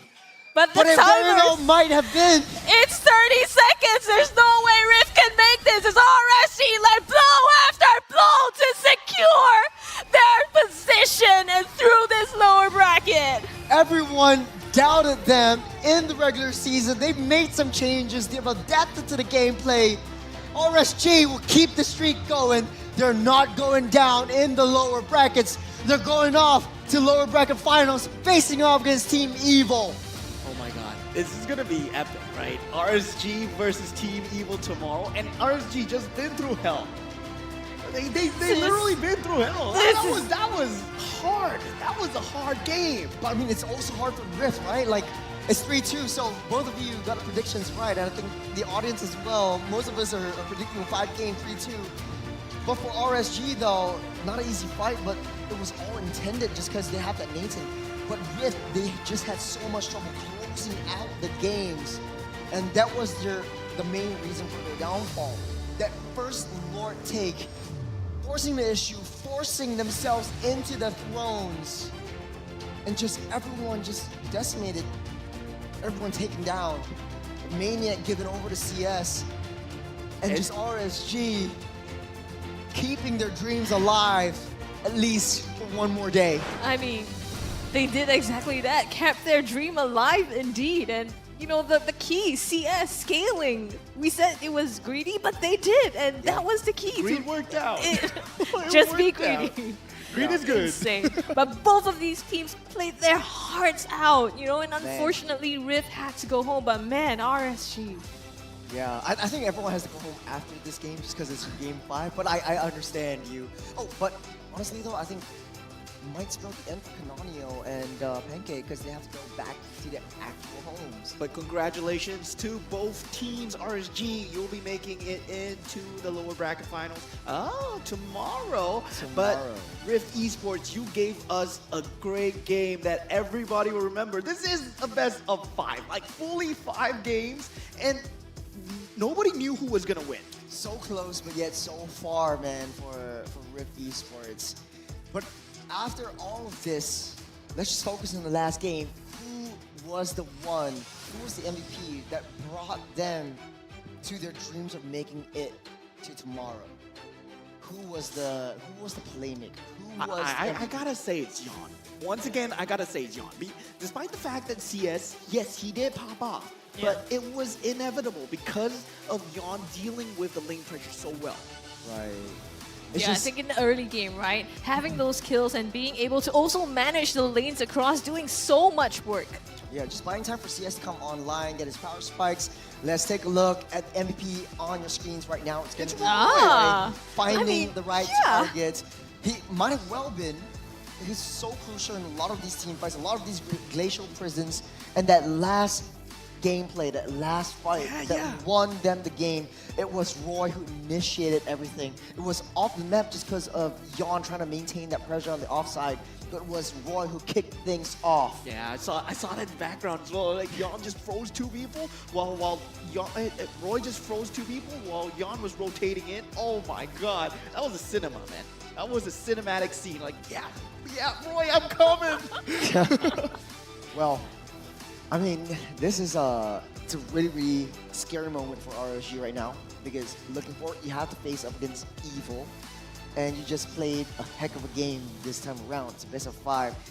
Get some rest, go home, reset, and come back in the morning and get to the next game. And I think for Roy, right, we talked about how he used to play the Kadita as well, you know, very assassin style. But even on this Aurora, it shows the same signs with the flicker in together with the frosty breeze as well, being able to land those, stunts in place and lockdowns.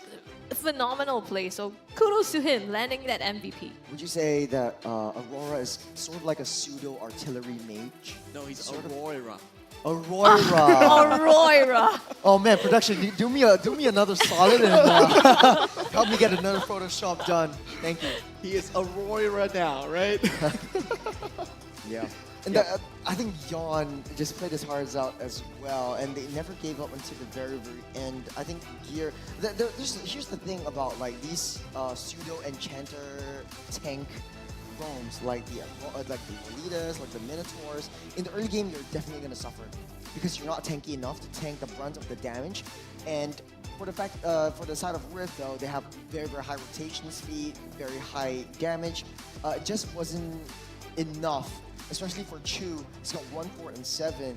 In the late stages of the game, he wasn't able to pop off, and I think that led to their downfall. In the entirety of the game, Melon played a heck of a game as well, having no kills until the very, very end, and they're just trying to force the issue, trying to force a lot of these fights down onto the thrones. Yeah, they made a lot of good decisions, right? In the early game, pretty much at first 15 minutes of the game, it was all on Rift's shoulders, right? The complete momentum was there, and the fact that they had so much momentum, so much farm lead, they were able to get that 2 inhibitor turrets and possibly another one as well. All 3 of the lanes was down, but the way that RSG responded, they knew their strengths. Yeah, to get this far, we had to give up 3 inhibitor turrets. Our time is now, and they really counter-initiated to the best of their ability. The way that really they started to play is they know what Riv is doing. They were conditioned to the initiation that's coming in. Yes, Melon is going to jump in with the Dominator Descent at the back. Canonio is going to try to find out damage dealer, which is CS. So that's why Lolita here permanently on CS duty.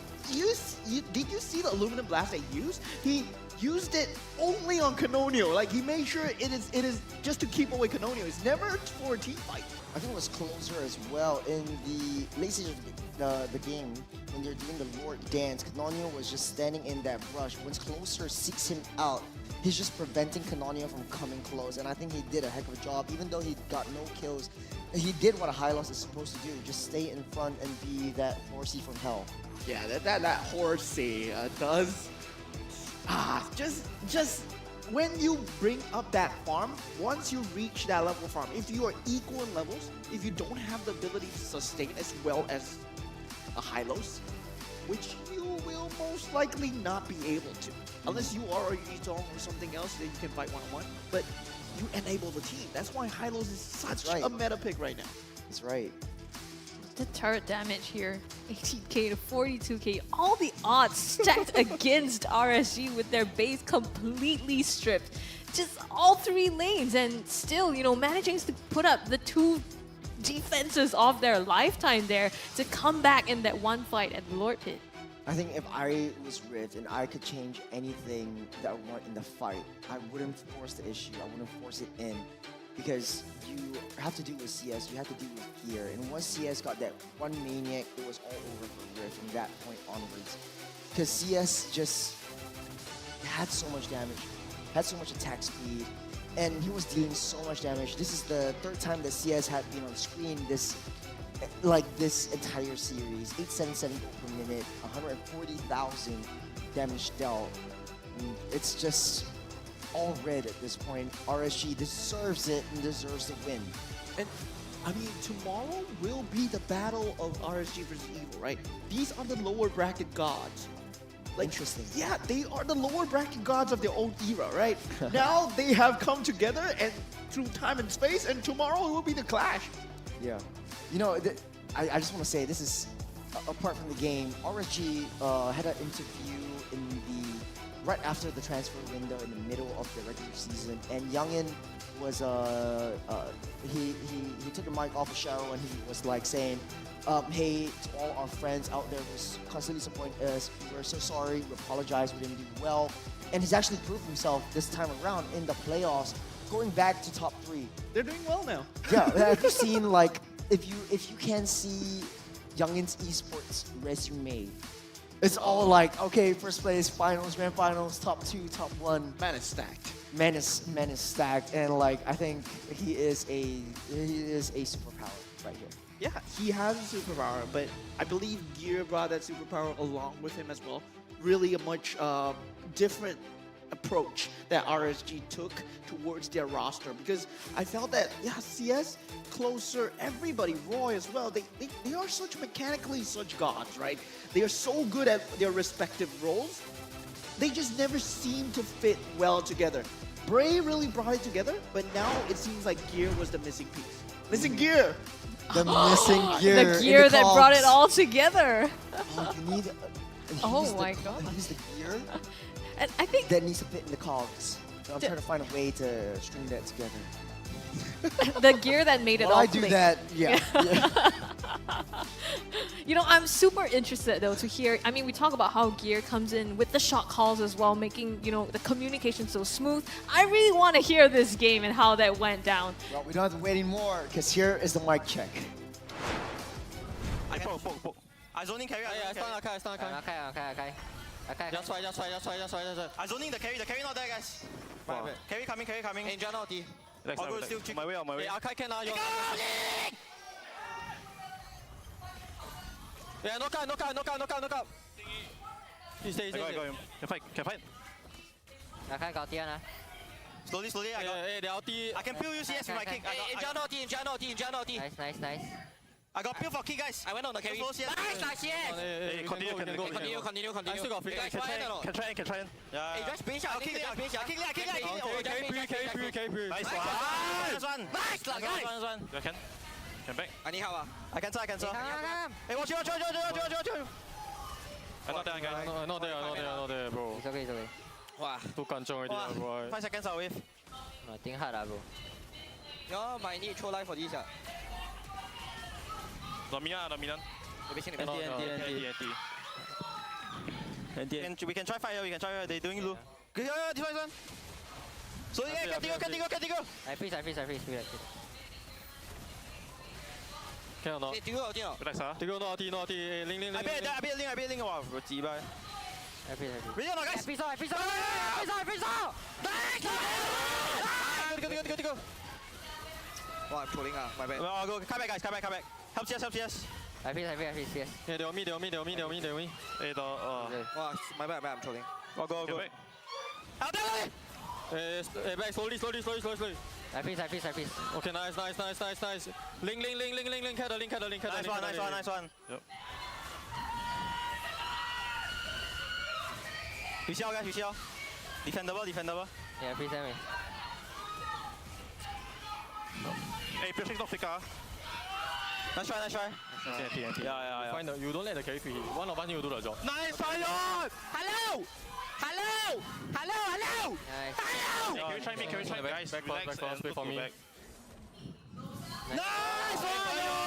Nice poke. Oh, Mio first, guys. Hey, LT, go. LT, I stop. Link no T. LT the front. Go. Hey, base. All he base. Yeah, base. Nice start, guys. It's half. Cannot. He won't die. He dash. Nice one. Hurry. I shoot, guys. Nice. Slowly. Wait. Go. Go, TD base. Nice. Shoot, guys. K-diff. Hey, guys, don't you fall shot, guys. Yeah, I zoning all of them. I cover for CS. Come here. I freeze. Hey! How you doing, bro? What are you doing, bro? Oh man.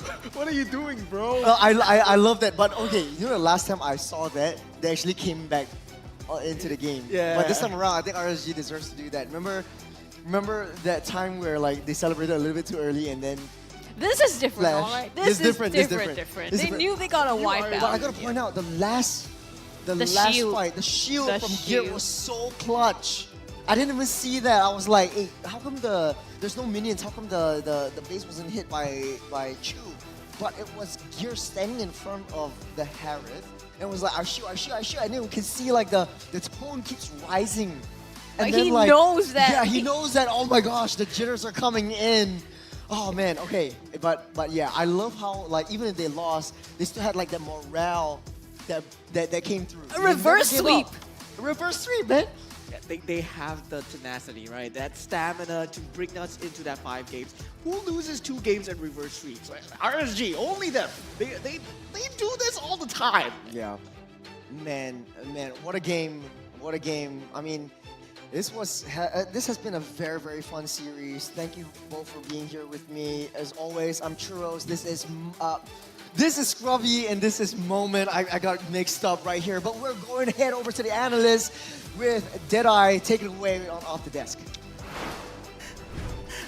Oh man, thank you so much, casters, and thank you, Riff. Thank you, RSG, for such a wonderful series. It feels like a grand finals match we have just witnessed, and man, congratulations to side of RSG for proceeding into the lower bracket finals later on, and let us break down on what happened in that match that made them conquer Rift Esports. So we'll start our highlights here in the upcoming siege coming in from the side of Rift. This is very crucial, man. I thought this was endable, and now we have seen the beauty of a double revitalized battle spell. At first, in the early game, we haven't seen the potential of this one, but when it comes to the defense, it gives so much space, so much time, so much opportunity here for the side of RSG to bounce back and go for the great defense. It was almost an endable game, but meanwhile, Rift trying to put pressure.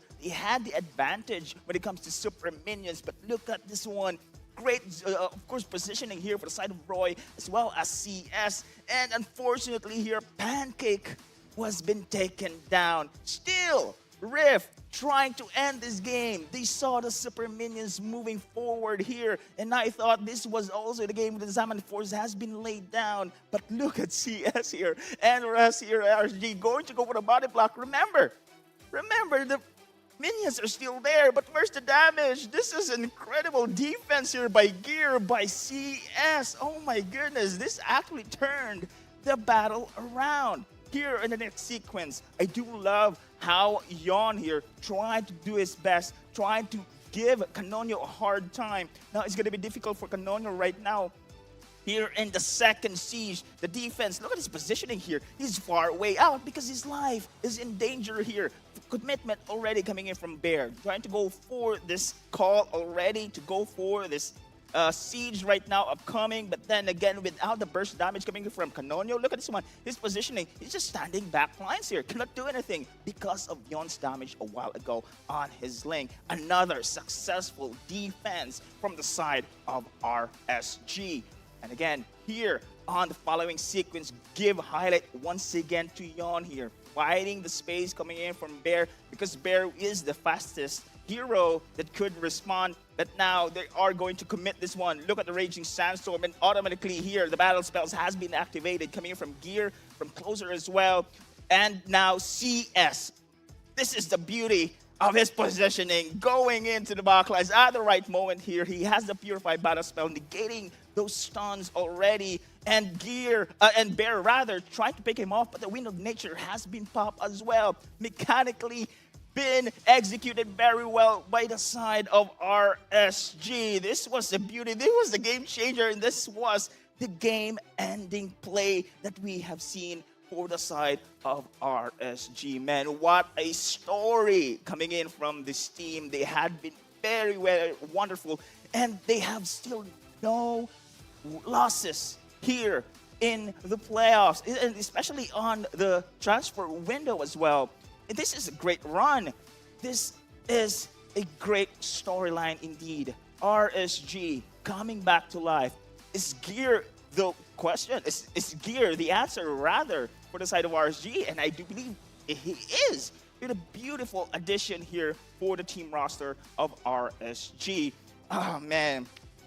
Very excited for this one, man. It has been a pleasure witnessing this kind of series. And of course, we will give now to Miss Cheryl for the post-interview match. Let us see. So, Miss Cheryl, pasok.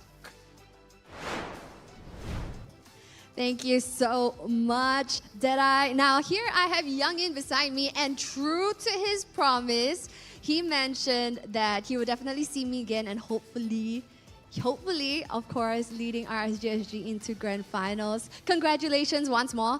It was way tighter than it should be. Yeah, we didn't expect for it to be this close, that's for sure. Okay, I have to ask, what happened? On the player cams, I believe everyone has seen, them virtually leaving their seats. So what happened in that final Game 5 moment?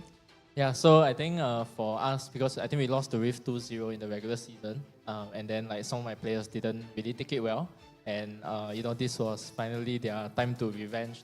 Because I think in the good thing about us this playoffs is we actually get to versus every team that we lost to in the regular season. So it's like a revenge arc for all my teammates. Right. I guess it also shows that when it comes to regular season, stakes are really pretty low. It's more of seeding, but this is when it counts. This is when stakes are higher. So definitely, rolling on to that notion of when they lost and then bringing it back. It is just really monumental to see here on the live stage itself. Now, I mean, maybe some words of encouragement, because after all, it was a very tight game. Anything that you would love to say, to your opponent, Rift Esports, today? I think we definitely didn't expect them to put up such a good fight. I think their play style really counters us very well. And to be honest, we won because we were more lucky. I think they should have won it. They should have won it.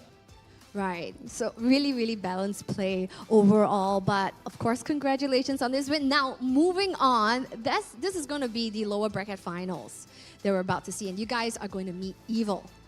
So, what are you guys gonna do different? Because we're talking about the second seed here. So you guys were 6th seed going up against the second seed of the regular season. So is this something that you have full confidence, based on what you've adjusted during the break before playoffs? Yeah, absolutely. Because I think in all the regular season games that we lost, we actually took one game off Evo. So I think like our team already, kind of knows that playing against Evo is okay because in the other series that we all lost, it was all like 2-0 losses. But even though we had our sub Iron Ryan at that point, we still managed to put out a good fight to Evo. So our team is definitely more confident to fight Evo than we've actually today. Right, and it seems like this RSGSG, definitely, I would say even me, once more, I gotta eat my own words, that perhaps most viewers counted you guys out, right? So what is it that really was that pivotal change that really made you guys look so good here on the live stage itself for playoffs? Yeah, so I think definitely Gear, right? Because Gear has been on teams that have always been top 3, top 2, and I think his leadership, you can hear in the mic check as well, the leadership that he brings to the team, the level of energy that he brings to the team is really, it gives everybody that confidence, and it's like last season when they had Bray, Gear gives that same confidence that Bray gives to the team, and I think that's why we are able to, really change how the story goes. Right. So when it comes to, final question, when it comes to RSGSG, what do you think would mean for the team to potentially get back that championship title? I think definitely, the ultimate goal is definitely to get back the championship. 1 year ago exactly, we lost it 1 hit. And then, ever since the organization and myself have been trying to make that comeback. Exactly 1 year ago, I'm the only member left out of that roster that suffered that 1 hit defeat. So, this it will mean a lot to the organization and myself to, change it, that's for sure. Right. So, a little small win today here at the semi-final, lower bracket semi-final, but we really sincerely hope that you guys will continue to steamroll through this victory and perhaps inch more to hopefully clinch that victory here at MPL SG Season 8. See you here again tomorrow. Wow, words of confidence. Thank you so much, Youngin, for this interview. So yes, ladies and gents, that was Youngin, coach of RSGSG, with a super epic best of 5 that we have seen for the lower bracket semifinals. Now going into, let's take a look at the brackets when it comes to the MPL SG Season 8 playoffs. So yes, as you guys see, as the day progresses, today in and itself, Saturday, 12th of October, we had 2 best-of-5 matches. Starting off with match 5 for the day, where we have seen our defending champion, NIP Flash, going up against Evil. But NIP Flash did a super convincing 3-0 clean sweep against Evil. Now for match 6, which was what has just concluded, we see RSGSG duking it out with Rift Esports. Even though everything was super tight when it comes to every single game, this series went to a full best of 5 with RSGSG securing a 3-2 win against Rift Esports, sending Rift Esports out of MPL SG Season 8, and RSGSG continuing their playoff aspirations right here to potentially become champions of MPL SG Season 8. Now with that being said and today's match coming to an end, let's take a look at tomorrow's match schedule. So yes, mark down your calendar, friends. Tomorrow is going to be mayhem over at the Land of Dawn, opening up the show with the lower bracket finals of match 1. Now it's going to be a best of 5 where we see Evil duking it out with RSGSG happening at 10 a.m. Then, for match 2, the grand finals, where we see a best of 7. NIP Flash is eagerly waiting for the winner of match 1 to ascend forth and meet them for the grand finals happening at 4:30 p.m. So yes, friends, that is tomorrow's match schedule that you definitely don't want to miss. Speaking of, if you're watching at home and you're wondering, hey, how do I join the live venue? All you gotta do is just head on down and join us here at Scape, the Ground Theater Level 2. There's just tons of exciting activities waiting for you to partake in, such as our doodle wall that you can leave your mark. You can even meet and greet your favorite team players, get their autographs, and of course, even win diamonds here on the spot by taking part in our vendor games such as the JD Sports booth, where you can win up to 500 diamonds just by participating in a reaction game. Also, if you bring a friend here to the venue itself, you guys can win a treasure box that is worth up to 899 diamonds that you don't want to miss. So we will join you for the final day of playoffs, where we will crown our champion for MPL SG Season 8 tomorrow, happening at 10 a.m. My name is Cheryl Yao at your service, and we can't wait to see you tomorrow for the great reveal.